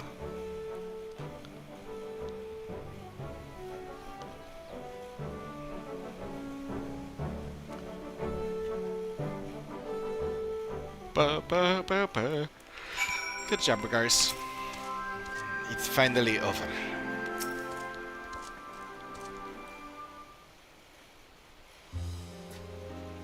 Although the Resistance arrived more than a bit late, they've now taken Shelterfeet and his cronies into custody. They're lucky we were on hand to confront the gang. Things could have ended very differently. I have to say, my first trip overseas was a lot more eventful than I'd have liked, but I'm glad I had the chance to meet so many interesting people. Well, apart from all the criminals, that is. As much as I'd like to spend more time seeing the sights and whatnot, I suppose I'd best get the vessel back to Tural. What about you, Kakurja? There's only one thing I can do. Turn myself in, just like Pepin and Avenel. Even if I was dancing to Shelterfeet's tune, the fact remains that I committed those crimes of my own free will, and I must pay the penalty. Perhaps if I am one day granted freedom, I'd like to pay my way home with fairly earned coin. The first thing I'd do upon returning is visit your village and offer my apologies for using the artifact to carry out evil deeds. And after that, No, it's too soon to speak of such things. Wherever your journeys lead, you're always welcome in my village. Be sure to come visit one day. How about you, Coco? If you happen to pass through Toliolal, my grandfather would love to show his appreciation for all you've done. Maybe I'll see you there.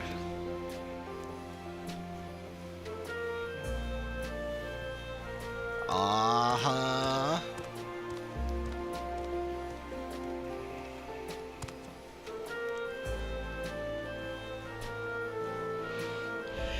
Good job, bro. Keep up the good work.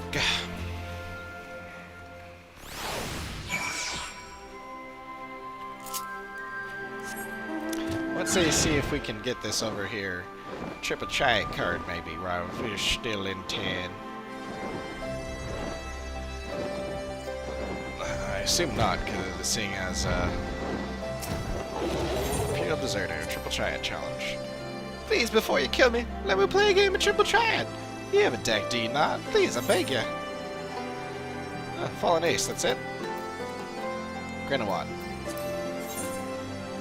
Interesting.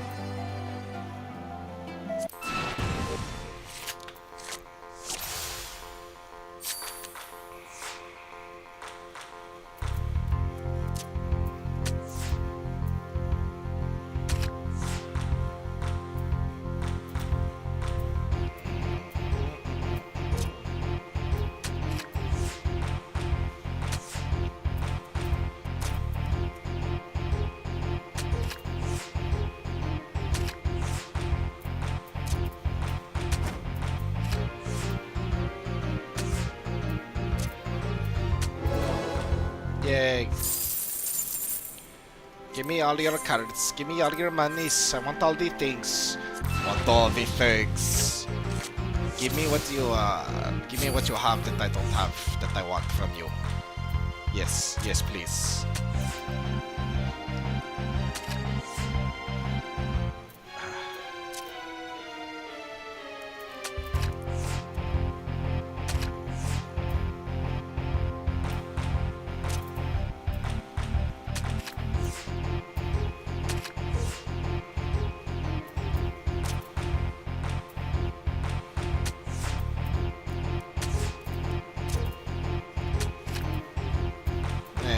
Lame. He's actually a slightly tough opponent.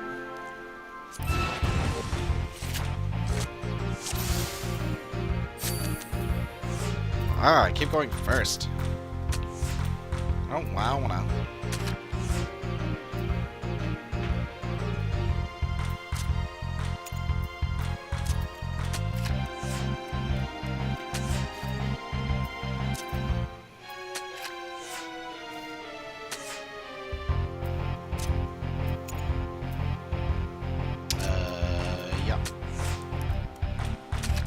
What?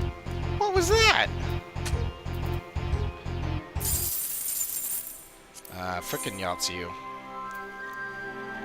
What the recommended? Give me.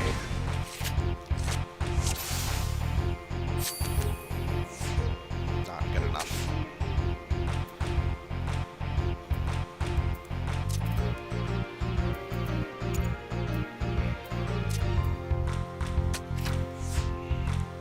That's what we're going with.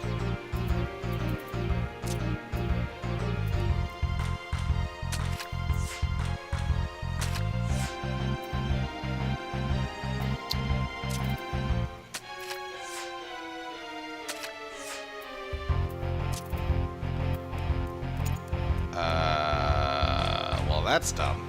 Oh wait, yeah, that'll at least turn that. But then, yeah. Man, this thing's dumb. It's better off with this one, I think.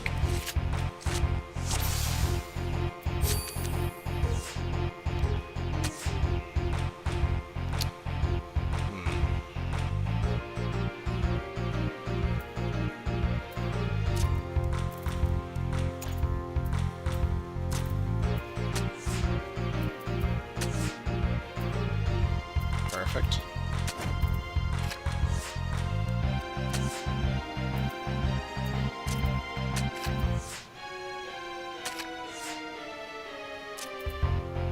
Nice. There we go. That's what I'm talking about. Drop card, dang it. Why am I doing this right now? Why am I doing this right now? This is dumb. Seriously, why am I doing this right now? Why? Why? Tell me why. What is wrong with me?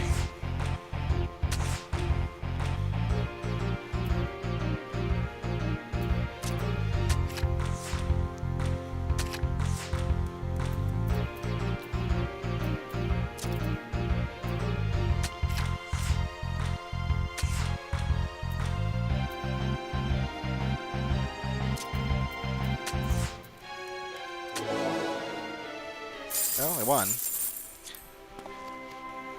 That's way too much of a hassle, though. Not finishing. Let's go back to Tuliolo. Back we go, back to where we began.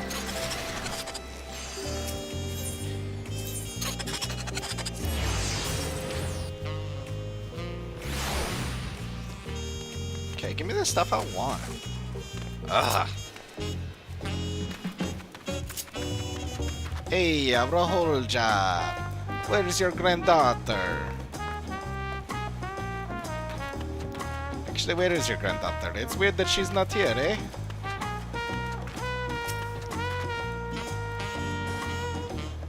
Hey, Rahulja. Oh, hello, I am back. It is me. You are returned, Coco.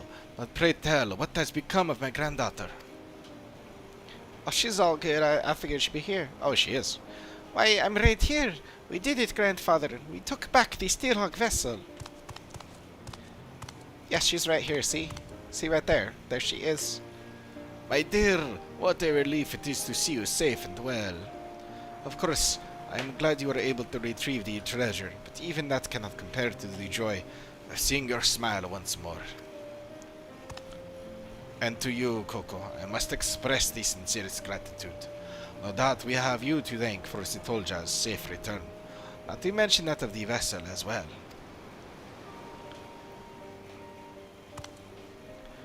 Absolutely. I would have been lost without your guidance and bravery in the face of danger. Thank you, truly. Anyway, we should be getting back to the village. No doubt the others will be clamoring to see the Steelhawk vessel to go hunting.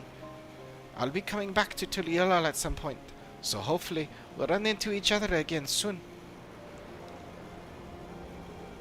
Until next time.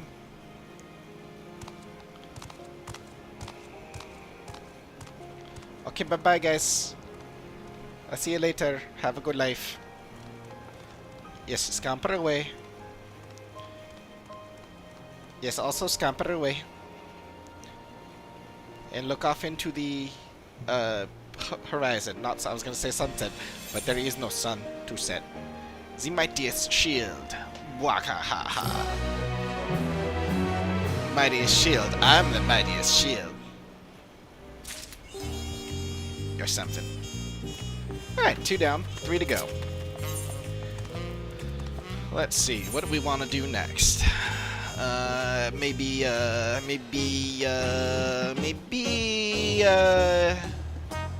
don't feel like doing healer, actually.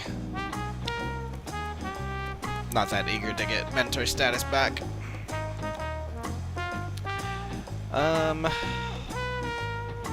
Maybe...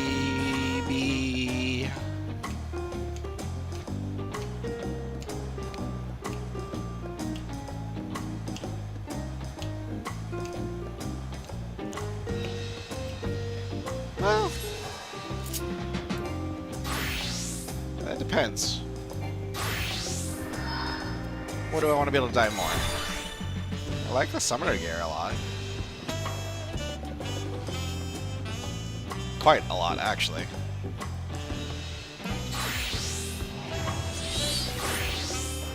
Summoner's good.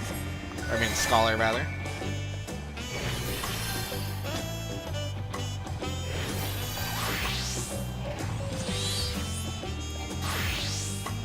Viper.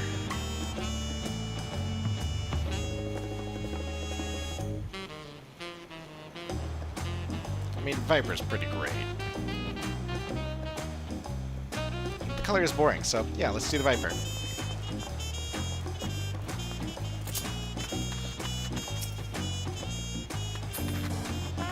Actually, which person do I want to help for?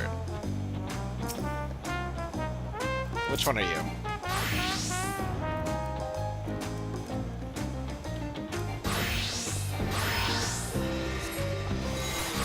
Healer? I don't really feel like doing healer. For whatever reason. We'll help Suhei last. Yep, Viper it is. The hunter and the hunted. Shashepia seeks an adventure who likes getting up close and personal.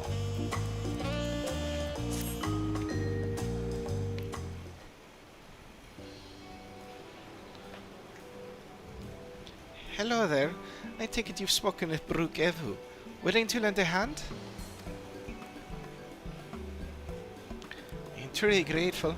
Allow me to introduce myself. I am Shashepia. I have travelled far from my village in the forests of Shaktaral in search of a brave soul to help us retrieve our stolen treasure. For generations, my people watched over the Dreamweave cocoon, the vessel in which the power of the swallowtail, Tural Vidral, is sealed.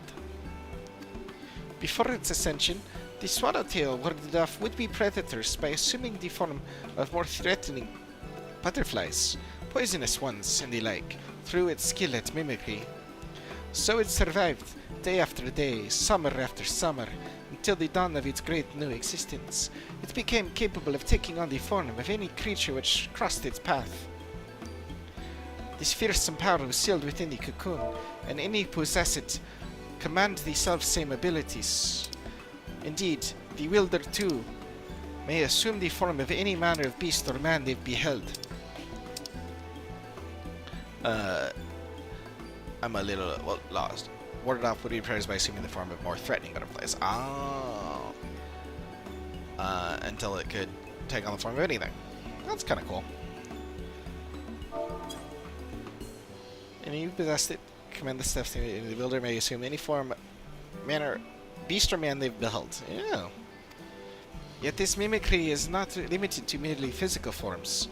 No, the wielder may replicate the talents and abilities of their target, so long as such actions fall within their ken, that is. In an instant, they may become a master of the hunt, a twin-blade wielding viper, or a savage brash with claws and fangs to gut whomsoever they please. It is this power which has protected my village from the predators of the forest, for though it grants many boons, the treasure contains threats in equal measure. By donning the skins of its most formidable beasts, we've kept ourselves safe for generations. Without the cocoon, my village's very survival is at risk. That is why we have sent our foremost hunter, Itoka, to ensure it is reclaimed. She has never failed to capture her quarry, so I thought she would make short work of this ordeal. There has been no word from her. I fear this may be a hunt she cannot undertake alone. It is for that reason I wish to enlist the aid of one familiar with the lay of the land beyond the Great Sea, and one whose prowess in these close quarters could complement her expertise with the bow.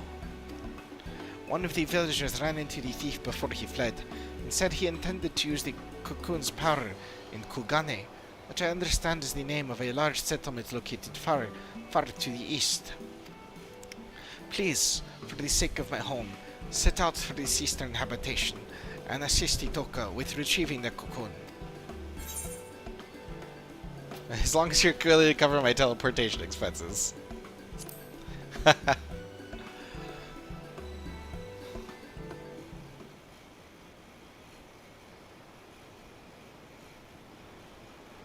Forgive me, but what is a teleportation?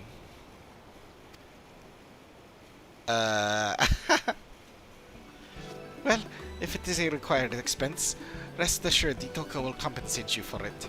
She's been entrusted with a fair sum of the village's combined reserves. Whatever she needs to track down this villain, she will have, and so shall you. Upon arriving in the eastern land, search for a Riviera woman carrying a bow and dressed in a similar attire to myself. If you visit a tavern like this one, I dare say you may find someone who has seen her.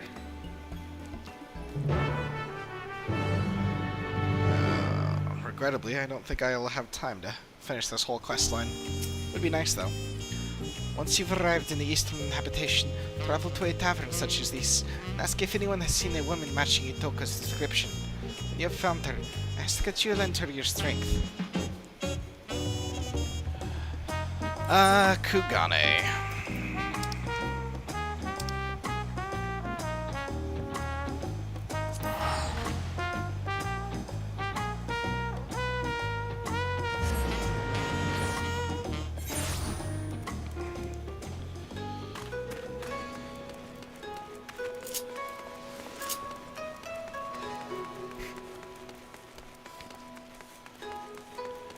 Shitan.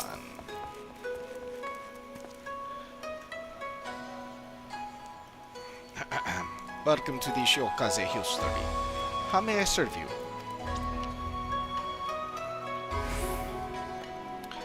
You're searching for someone. As a matter of fact, I do distinctly remember seeing a Vieira woman of that description earlier, but I'm afraid I could not tell you where she may be now. My deepest apologies that I could not assist you further. Wish you the best of luck in finding her. A lass from Tural, was it? Sorry, I can't help you. That reminds me, though, I heard Tural has its own local variety of spirits called mezcal. Been meaning to taste it myself for an age now, but you've no idea how hard it is to get one's hands on a bottle of it here. Tell me, have you had a taste of mezcal yourself? Can you describe its flavor, smell, texture? Kami, be merciful, I must have a cup. Hayataka, a Vieira woman wearing a bow, bearing a bow? Why yes, I do recall such a person. It was not hard not to notice her, really, given how she was peering at every little thing. If she came from the distant lands to the west, no doubt Kugane is quite the unusual sight for her. With any luck, she'll still be where I saw her, in the vicinity of the Sekisegumi barracks. No doubt she will be grateful to have someone familiar with our city and customs at her side, and I hope you can find her.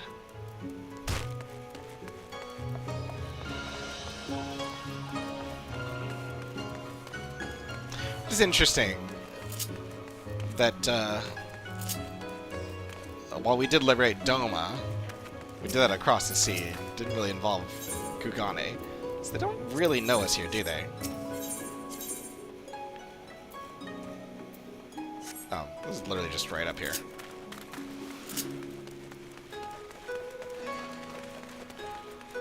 Ah, Itoka-esque woman. That's funny. Oh, yep, that's the one. Yeah, she's a little cutie.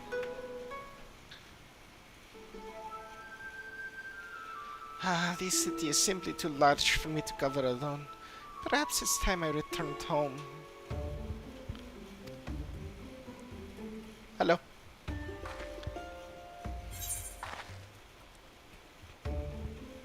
I've come to aid your search, Itoka.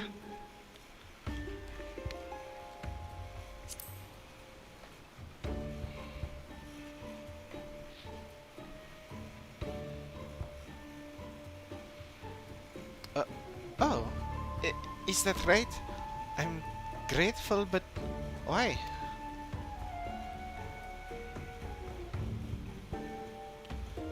I see. Shashepia. Well, that's a bit of a... Shashepia always was well he worked. I won't deny I appreciate the help, though. Ascertaining the whereabouts of the cocoon has been no easy task.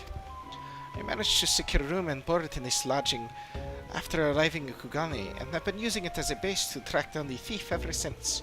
I'll tell you all I know. According to an eyewitness from my village, the thief is a middle-aged Huron male. That's all we have to go on regarding his appearance. Yet so long as he possesses the cocoon, he can be anyone and anything.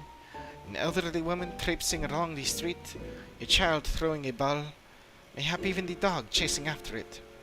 Truth be told, I was nigh at wit's end trying to find him. That is, until I discovered that a series of unusual squabbles have been occurring around the city. After investigating these incidents, I found one commonality.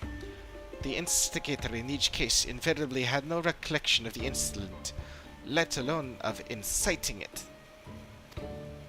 What's more, eerie accounts have begun to circulate amongst the residents. Some folk claim they've somehow been seen in two places at once. Based on all this, I believe the thief's been using the Dreamweave cocoon to transform into innocence and spread discord throughout the city. It stands to reason we can find him by following the trail of chaos left in his wake, no? And yet, even should we apprehend him, in whatever form he's hidden himself within, there's nothing to stop him from feigning ignorance. Besides a secret remedy, of course, the recipe for an elixir which can forcibly remove the cocoon's enchantment has been passed down in my village for emergencies like this. I made sure to prepare a few vials before making the voyage here. I need simply throw the solution at the suspect. The cocoon's weave of mimicry will unfurl on the spot. That covers everything. Now, what say we see if there is any trouble afoot? The thief will undoubtedly not be far from it. Let me know when you're ready. We'll catch him together. Well, this should be fun.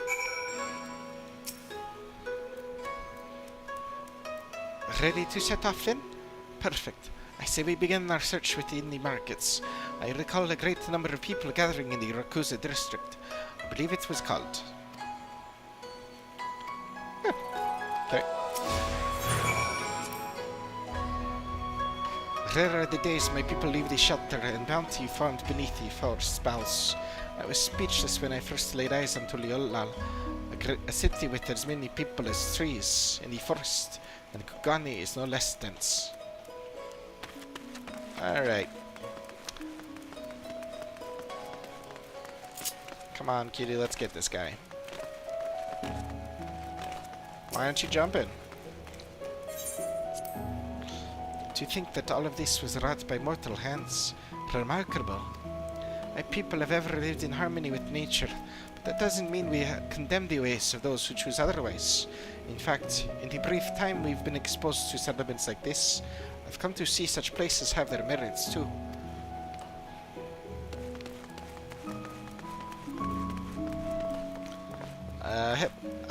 Hippy to the happy, hippy, hippy, hippy, happy.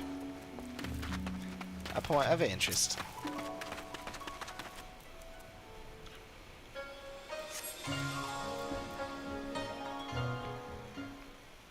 What's so interesting about this point?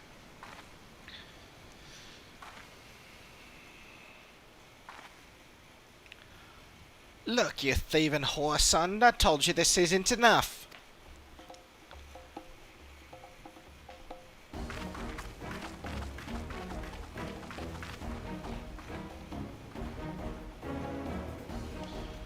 But sir, that cannot be right. I am sure I gave you your change in full. Enough. Hand over my money or I'll take it by force. The customer is suspicious. The clerk is suspicious. Let's keep watching.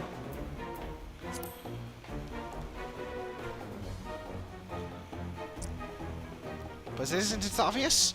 No one gets so worked up over a handful of coins unless they're looking for trouble. Revere yourself, villain.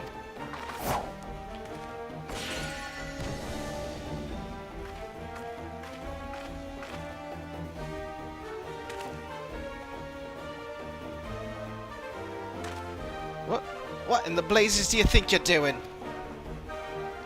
Oh, sorry. Very, very sorry. Ah, oh dear. 1,000 apologies, sir. I gravely miscalculated your change. I'll return what you are owed immediately. I beg your forgiveness.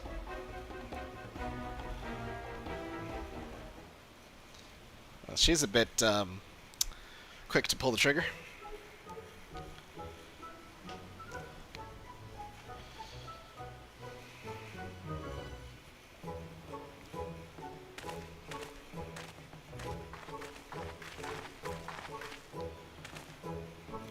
I apologize for the disturbance. How dreadfully embarrassing.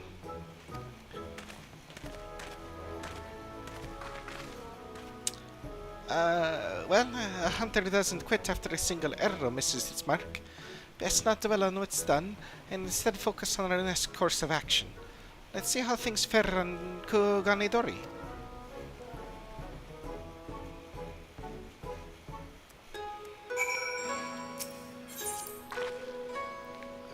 Rare are the days my people leave the shelter and bounty found beneath. Oh wait, this is the same thing as she said, right?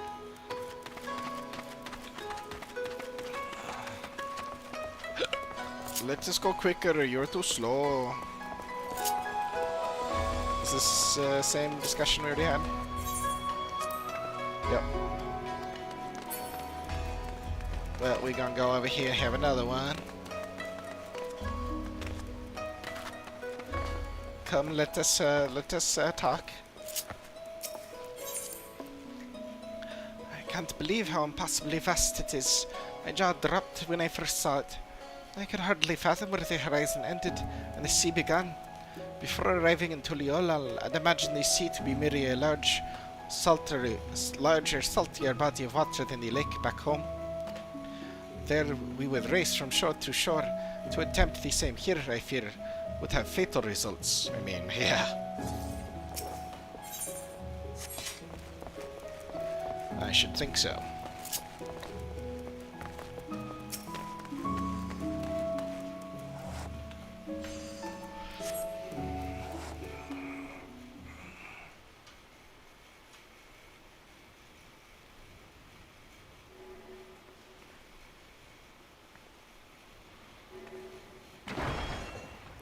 I'll cut you down where you stand, you lecherous lummox.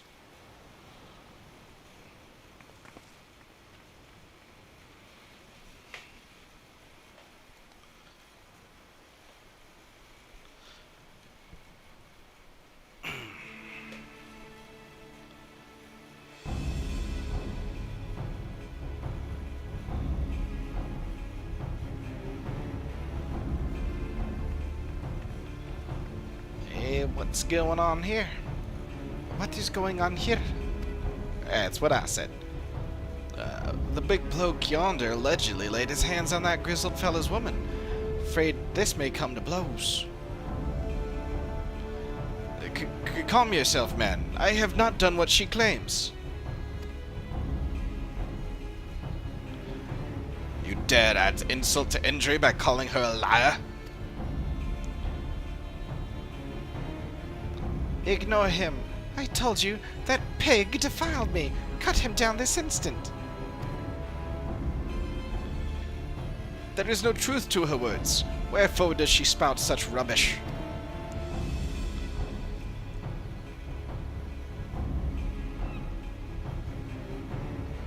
Kami, give me strength. Cut the bloody brute down already! Yes, not less than your head shall serve as penance for your crimes. Very well, let my blade prove my innocence.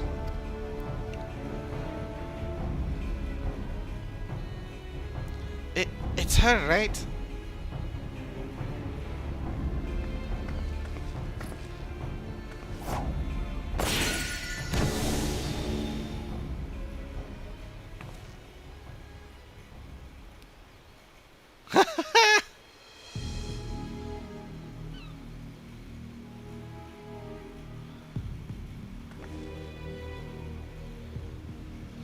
Was that really necessary?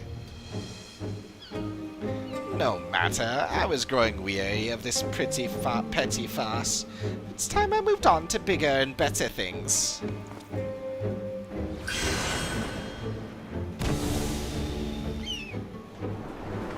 Yeah, that's interesting. Oh, no, you don't. Yeah, that seems a bit foolish.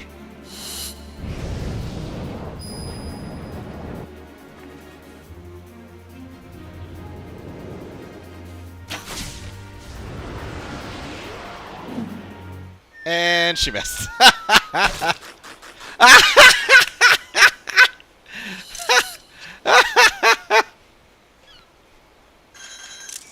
That's awesome. And it just goes on eating.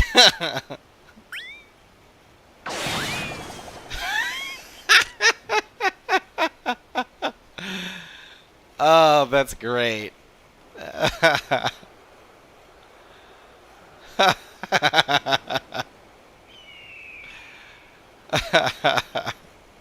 Okay, I loved that. How odd. My bow is more out of tune than I realized.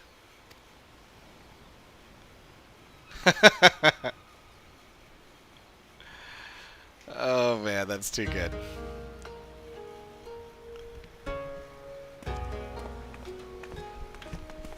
Sweetheart! Is it really you? Oh, thank the Kami, you're safe.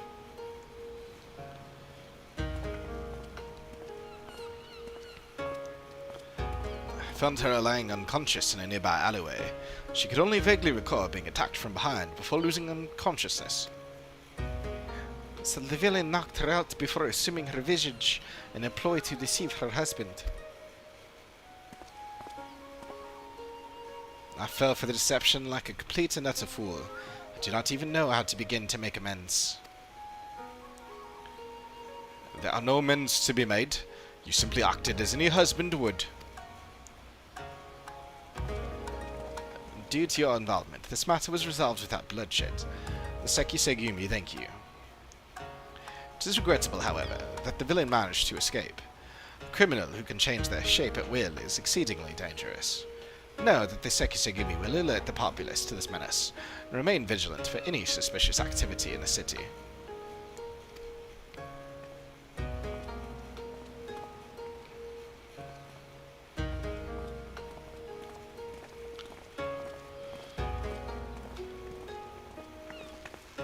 I like that outfit too.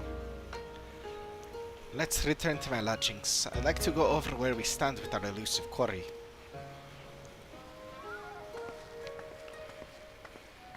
And it's about that time. Guess I got another maybe 20 minutes. Why is it so far away? And where the heck is the etherite? There it is.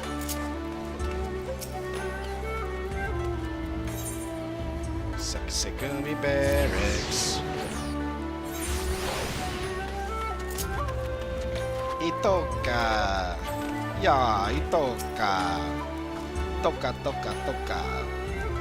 As predicted, the thief has been using the cocoon's power of mimicry to incite conflict around the city. What he hopes to accomplish by doing so, however, is still unclear.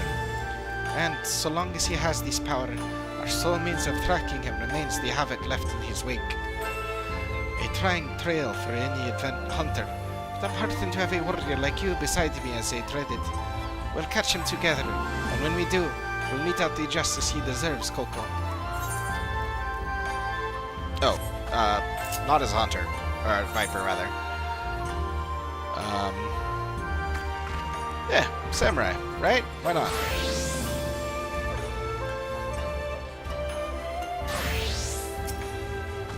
Whoops.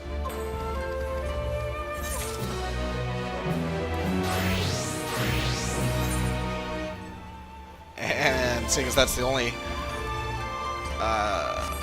melee that I have above level 91, do the rest with the Reaper. A sea of blood. Itoka is eager to continue the hunt. It's good to see you, Coco. For better or worse, I haven't heard about any unusual incidents in Kugane since our last altercation with the thief.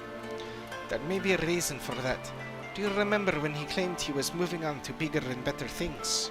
If we're to catch him, we may have to expand the scope of our search beyond Kugane.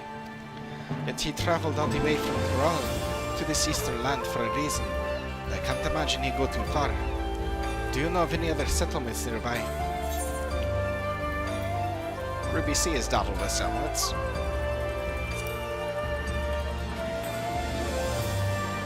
People live out in these waters, but they're so vast. Where would we even begin? So the Bakufu has an outpost at the Ruby Price. That sounds like the perfect place to start. Let's make our way there and avail ourselves of the soldiers' intel. If anything out of the ordinary has occurred, no doubt they'll be aware of it. Shall we?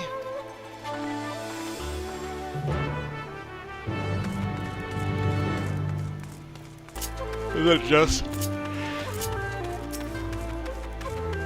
just outside? Yeah, perfect.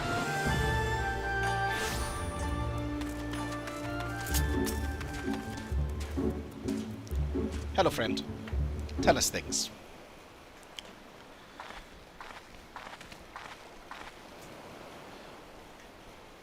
Well, this is unexpected. What brings you to the Ruby Price? Disputes? Strange you should ask. Not even a moon ago, the waters of the Ruby Sea were poised to turn a sanguinary shade.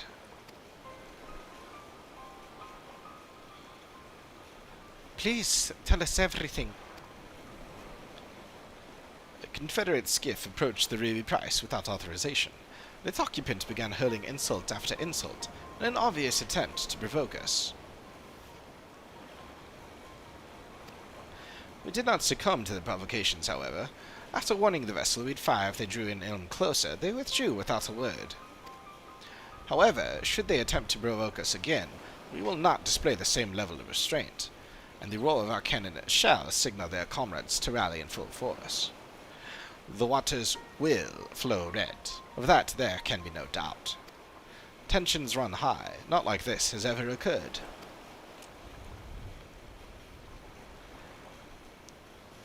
I see. Thank you for the information.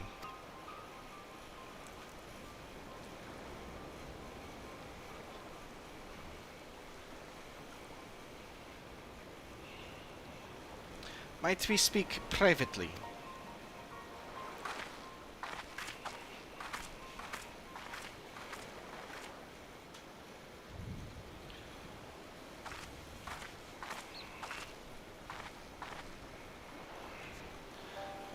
Based on the testimony just now, I gather there is an agreement in these waters that the Confederates are not to draw near the Ruby Price, guarded as it is by Bakufu sentries.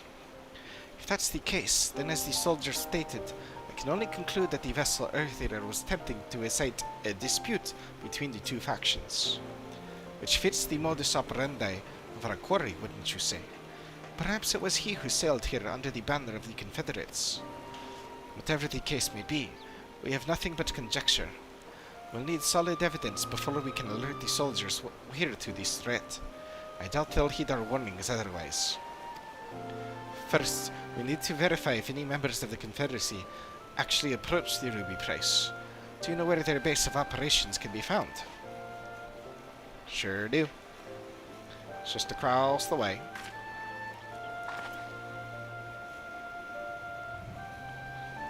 Sakazuki. Looks like it would be fastest for us to swim there. You can swim. I'm a fly, but sure.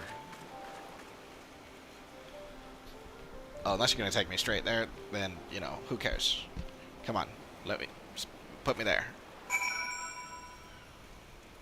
Come on. Beautiful. Love it. In that case, sure, yeah, let's swim. It's fine. Shihoji? What? Absolutely not. Not one of my Confederate brothers and sisters would approach the Ruby Price without authorization. Those cowardly Bakufu dogs must have concocted this baseless rumor to get a rise out of us.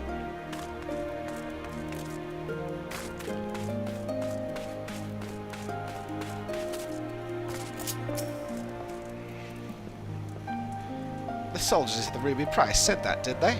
Pardon my language, but that's a load of shite. We have no interest in hanging waters. If anything, I've seen their skiffs encroaching on our territory of late. If you ask me, they're the ones thirsty for blood. Itoka. Toka, toka, toka. Itoka.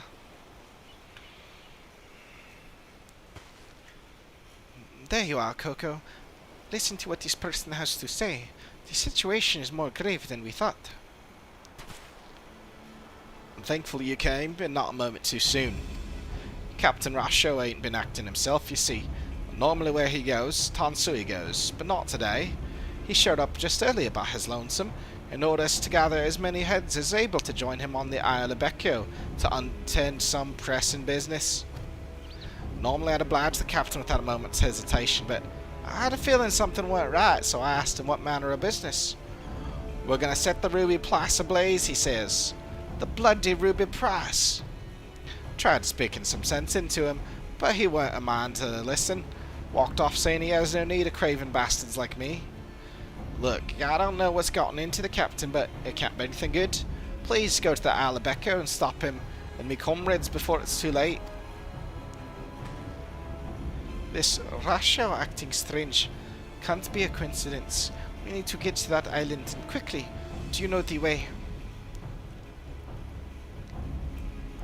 Got it. We've not a moment to waste.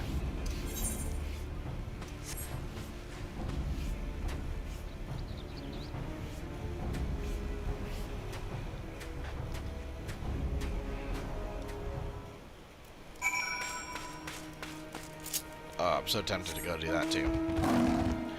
And a hop, skip, and a jump over, or rather, a flying on my tiger, flying on my war tiger, 'cause I have a tiger that can fly, and that's awesome. You wish you had one, but you don't, 'cause, you know, yeah, tigers don't fly. Although, what was that one? I hear voices. Seems they've gathered up ahead.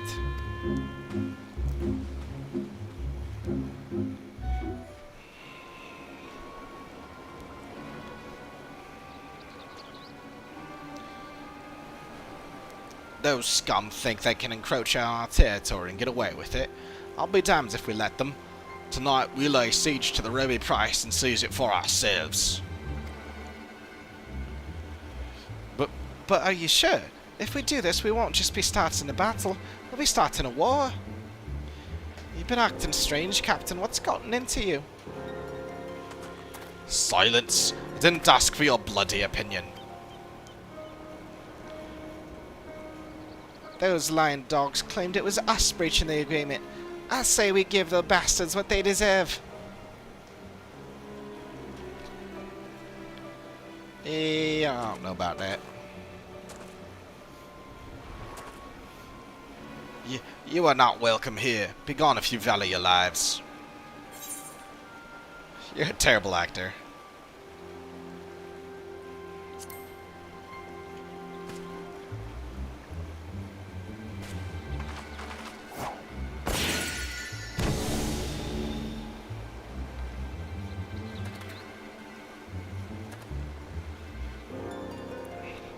You saw through my disguise once again. Don't tell me you count even a pirate captain among your acquaintances. Yep.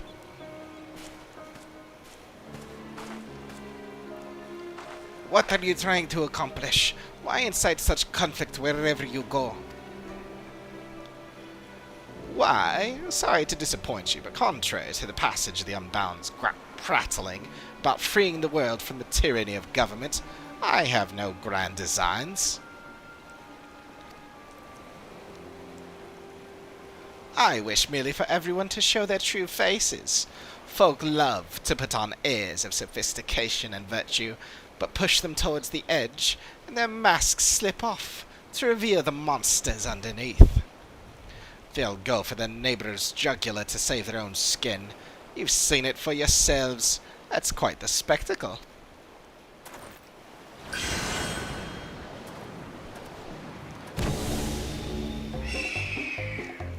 Always a hawk.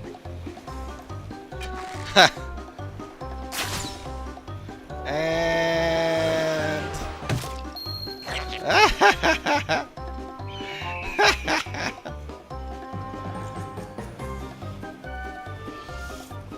Damn it! The winds are too strong.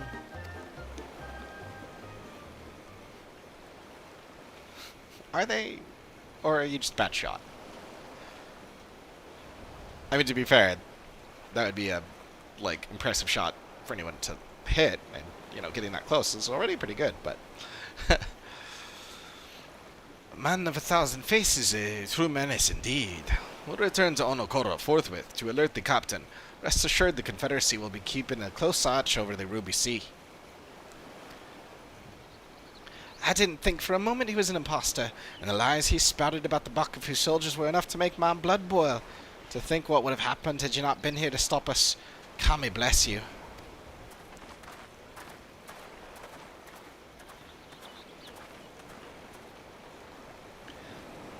All he wants is to expose people's so-called true faces.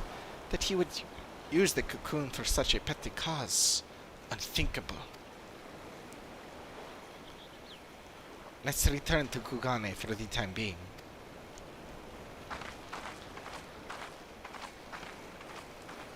Alright, just put me back there. Or don't, that's fine. Wait, what the heck is this? What is that? I have no idea. Huh. Interesting. Well, something to note. Like seeing all these things that I have undone in various places.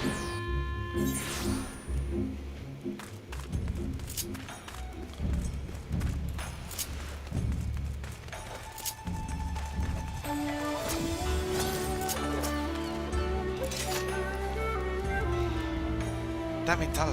Can't believe a bastard like that. Ah, forgive me. I find myself more disgusted with that villain each time we see him. To think all of this is driven by small-minded spite. From what I could gauge, he didn't fly towards Kugane during his escape. I believe he seeks a new settlement to terrorize. Now that the Confederacy and I are acquainted, I'll see if they can't help me safely at his roost. No doubt where there's smoke, he'll be there stoking the fire. And I suppose I'll use this period to tend to my bow. Next time my arrow will fly through. Who's who? Tuck appears to have found a new lead. Wonderful, you're here. Ever since the incident in the Ruby Sea, I've kept a line of communication with the Confederacy. They just reported something you'll be interested to hear. Apparently, a man impersonating the distinguished Lord of Doma was recently exposed. One of the Lord's retainers saw through the pretender's facade while he was attempting to stir up trouble in the Doman Enclave. The impostor then reportedly transformed into a hawk and fled. Clearly, our quarry now rests in Doma. I'd like to resume our hunt immediately, but I'm not sure where he may go after his failure in the Enclave. Do any locations come to mind? A town in Yansha called Namai, you say? That sounds promising. The extent of your knowledge is truly remarkable, Coco. Then without further ado, let's make our way there and see if the residents have noticed any unusual activity.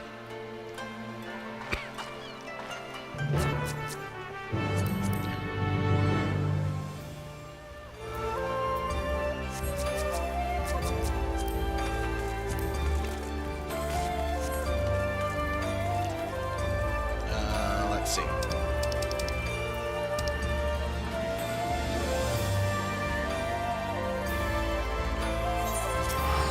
To Namai.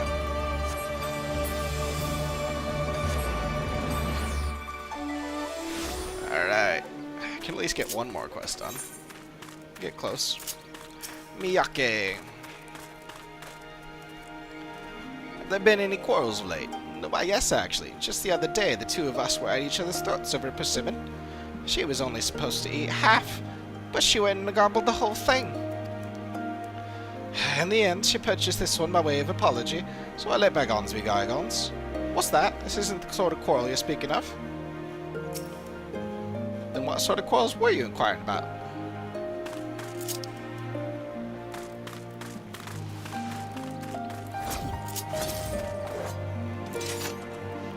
Trouble? None that I can think of. For a blessing, all has been peaceful. Well, alrighty then. Good for you.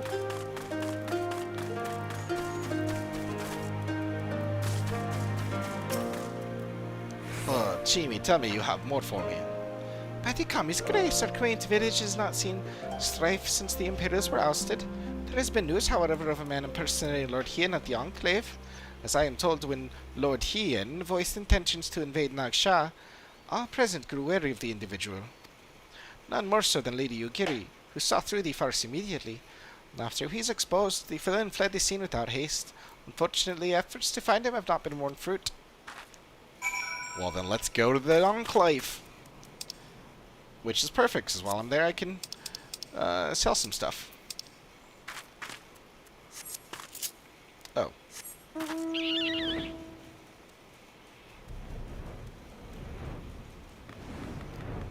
Good thing I didn't just teleport there.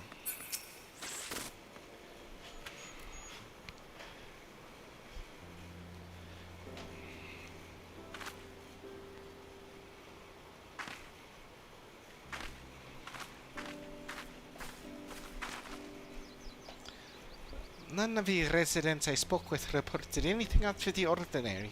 How did you fare? Same. Then it seems the villain is not here. Where might he have gone?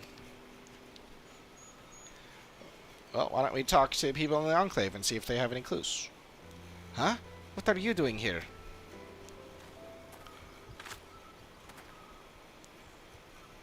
Hello. A friend of yours? Don't hang your head like we're strangers. We met just moments ago, remember? You asked me how to reach the House of the Fierce.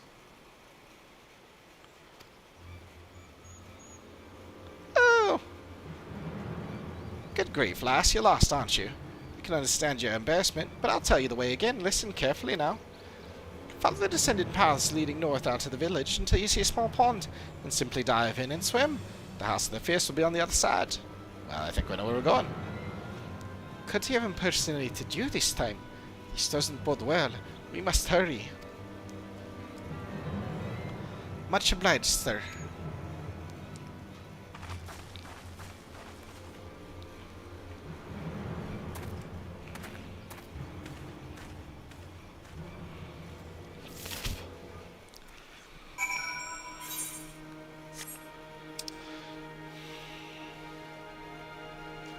Oh, just going to that. That's fine.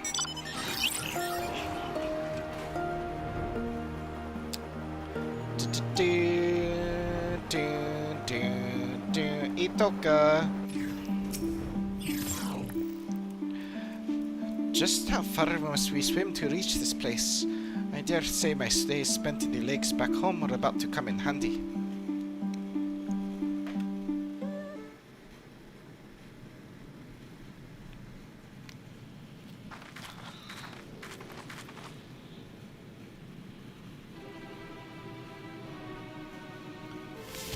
Interesting.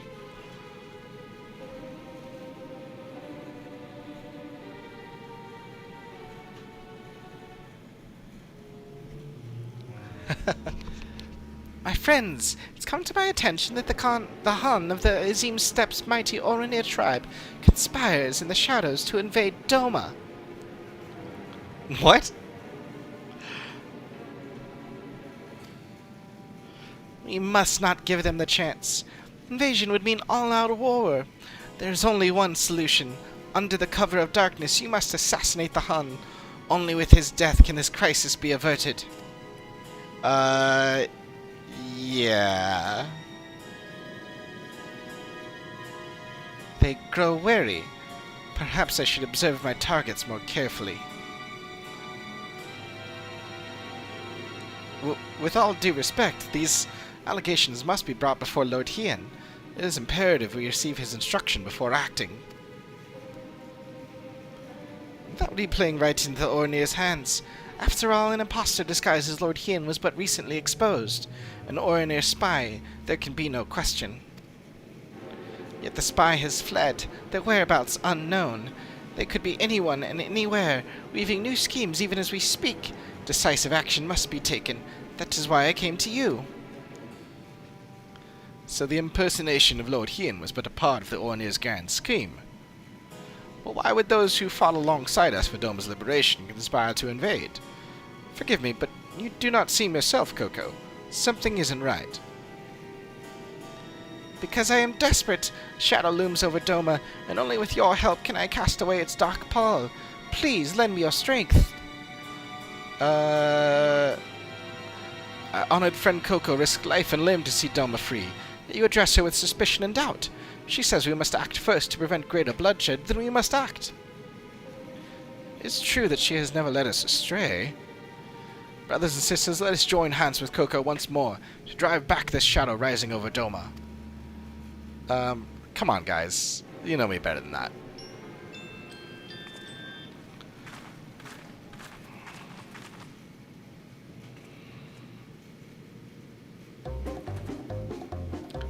What is the meaning of this? It's that infernal Oranir spy. Quickly, kill her before she can escape. You sound nothing like me. You sound nothing like me. Charade ends here.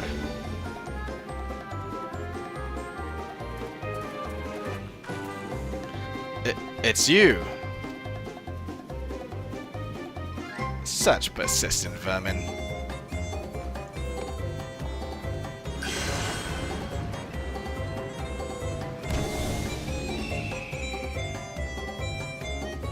Every time.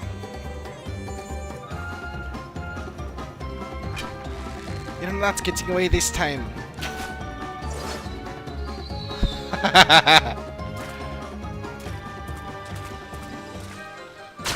Yes!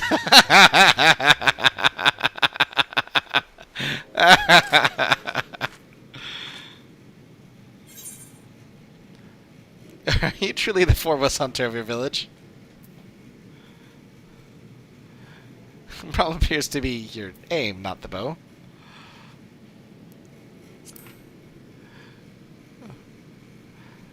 I mean, yeah. Ha! Pathetic. You're nothing like that other girl. What was her name? Ah, yes. Itoka. She was fearsome, that one. Right up until the moment I drove my blade into her back. Oh. Oh.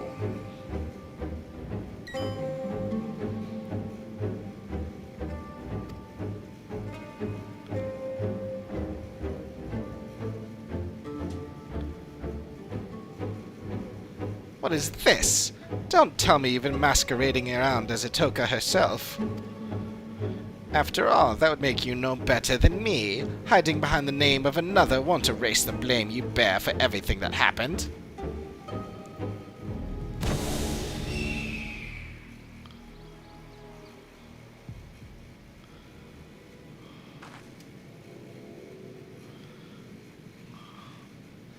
I'm sorry.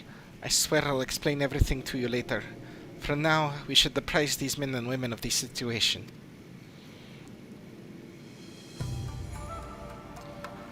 Aw, man. As long as that doesn't mean it ends the gag of almost hitting the... it's great. To think he can transform into anyone. Truly fearsome ability.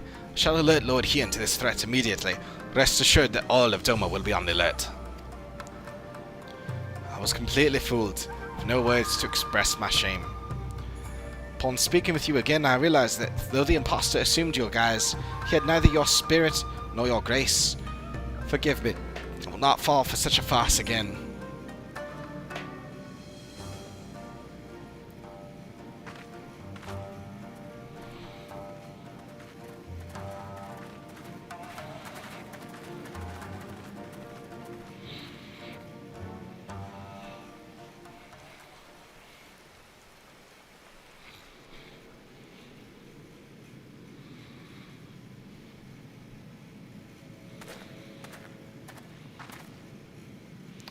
Might I have a word?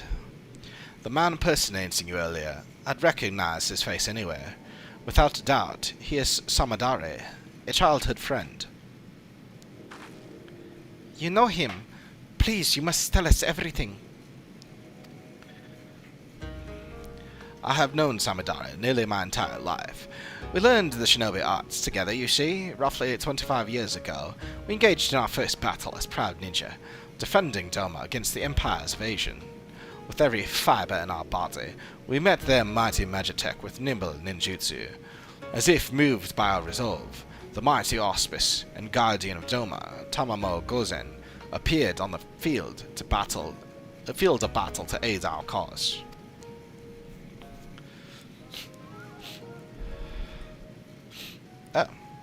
Yet our efforts were for naught. The Empire's might fell upon Doma like a hammer, and we were crushed beneath their overwhelming force. The occupation began soon thereafter, and so too did my work from the shadows.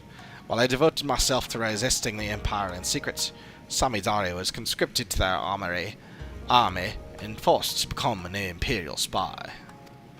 I understand he served them well, fanning the flames of war in faraway lands, through rumor and manipulation. Indeed, as far back as I can recall, Samidare has ever excelled in the skill of subterfuge. It was only after the prisoner exchange that he returned to Doma at long last, but he was a changed man. He could find no joy or solace in the peace he once fought to secure for our nation. Instead, he sought to disrupt it. Interesting. But war has taught me the truth of this world. Civility is but a facade to hide man's savagery. And I'll prove it here in dear Doma. A fool I am, I thought he was jesting. Only later when I discovered the web of lies he'd spun to turn folk against one another, did I realise he meant every word. I tried to confront him, but he fled dumb before I had the chance. Nevertheless, I searched his home afterwards, and discovered a missive from an organisation called the Passage of the Unbound. I have it with me here. Dear illustrious Samadari, we extend our deepest gratitude for your interest in joining the Passage of the Unbound. With each passing day, our secret order draws closer to its goals, and we shall require exceptional talent for what lies ahead. Bearing these needs in mind, we have decided to welcome you into the fold. To celebrate the start of an auspicious future together, we invite you to meet your colleagues in Tuliolal and have you enclosed your ticket within. Exceptional talent? Exceptional egos, more like. This Passage of the Unbound kept a watchful eye on nations far and wide to recruit cutthroats like Samidari who only follow their own desires. Upon his arrival in Turar, Samidari's ambitions guided him to my home, where he stole the Dreamweave cocoon and set out to use it for his own twisted ends. I'm afraid that appears to be the weight of it. In all likelihood, it is the Passage of the Unbound which alerted him to this Dreamweave cocoon's existence.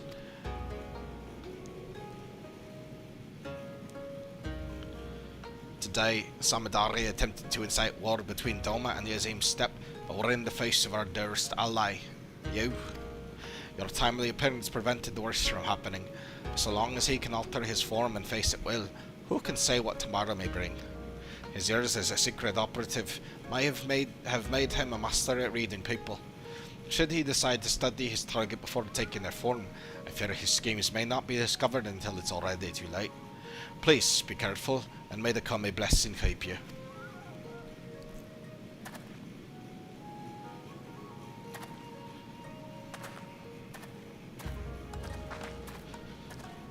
Attempting to find Samidari now would be a fruitless endeavour. He could be any bird in the sky, or any beast roaming the wild. Let us return to Kogane. I'll reveal everything to you there. I promise.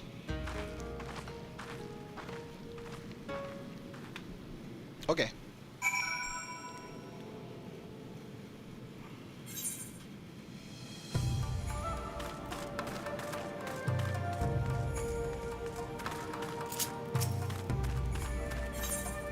What you got? 2. Man, I got a bunch of stuff here I need to get. Doman Enclave. Gotta unburden myself of a few pieces of inventory.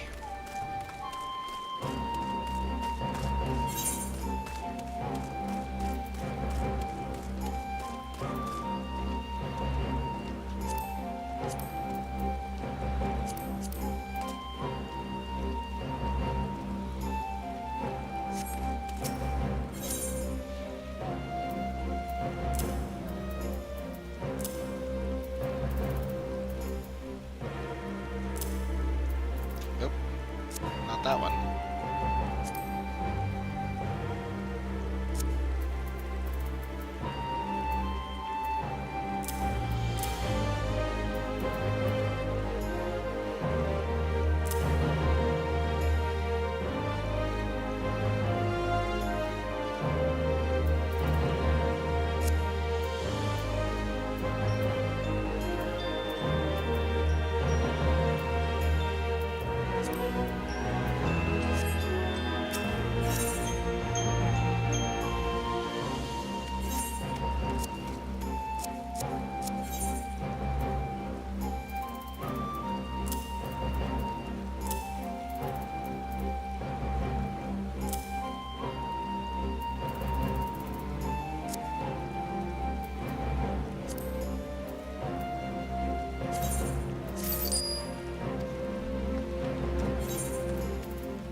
I guess I could see if those sell for anything. I don't actually know.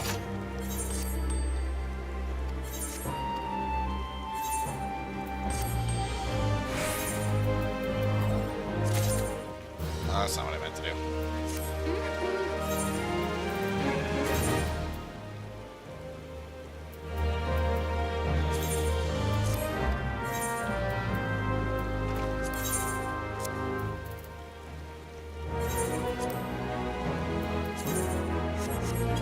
No, that certainly doesn't. Nor does that. And I'm guessing this doesn't either. That does. Surprising.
Back to Kugane.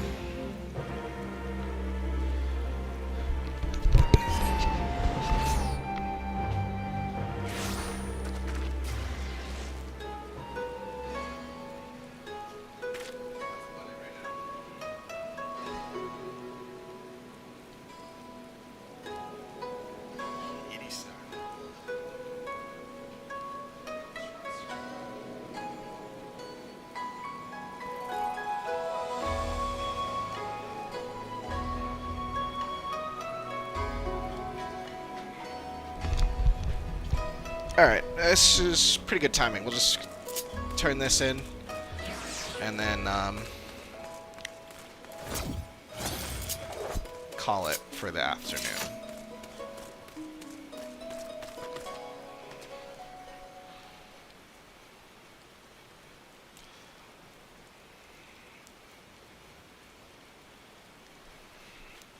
I'm grateful for your help today. Once again, I let our prey slip away. The only silver lining is that we know who he is now. But more importantly, I apologize for deceiving you. As Samadari said, I'm not the greatest hunter of my home. I'm not Itoka. I'm Kuiki. Kuiki? Kiki? Kuiki? I'm gonna go with Kiki. I'm Kiki. I hail from the same village as Itoka, and I too am a hunter, but only a name. You've seen my aim for yourself. Yet most shameful of all is that it's my fault the Dreamweave cocoon was stolen. Normally, it is enshrined in the deepest recesses of our home. Only Itoka had leave to wield it. The forest provides shelter and sustenance to many. Not all we share its bounty with our friendly. When great beasts threaten our home, the cocoon's power may be used to protect our lives. But I used it for my own foolish desires. I couldn't take it anymore. I was a hunter, yet could barely catch prey large enough to feed myself. I was forced to wash clothes, prepare meals, and tune bows. Just once, I wanted to be acknowledged. I wanted to feel pride, so I used the cocoon's power to transform myself into Itoka.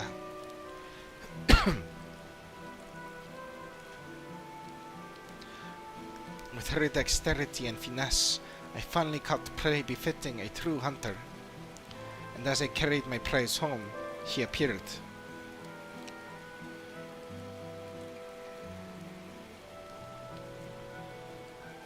I found him collapsed in the middle of a beaten path. I never had reason to mistrust someone before, so I approached to nurse his wounds. Yet the moment I drew close, He knocked the cocoon from my grasp and struck me unconscious. He was long gone by the time I awoke. I confessed my sin to the village elder, and in her boundless grace she forgave me. But I could not forgive myself. I left home on that very eve in secret to pursue the thief, all the way to Kugane.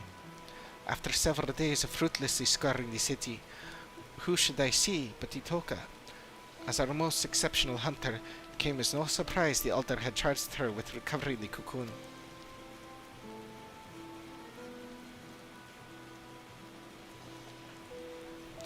She was astonished to see me, of course. I had told no one of my actions. I feared she would send me home, but when I expressed to her my shame, my anger, she consoled me and told me we would find the cocoon together. And I was certain we would, until the day that duplicitous bastard killed her. You appeared soon after her passing. I thought with someone as strong as you at my side, maybe, just maybe, I could avenge her. So I lied. Like Samidari said, I'm no better than he is. I'm an imposter. My desire to reclaim the cocoon is every bit as strong as Itoka's was. I'm so sorry for lying to you, Koko. I hope that you can find it in your heart to forgive me, and continue to aid me in reclaiming the Dreamweave cocoon. Thank you for telling me the truth, of course.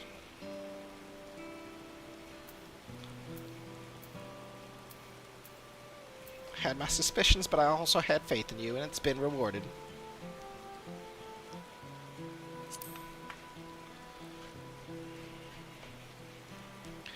Thank you. I know with you at my side, I can keep my promise to Itoka. For now, remain vigilant for any news regarding conflict in the region. Please do pay me a visit when you find a moment to spare. I'm counting on you. Alright, halfway through. Alright, 3 more quests there, but we're gonna call it there for now since I have to leave. To be continued. And until then,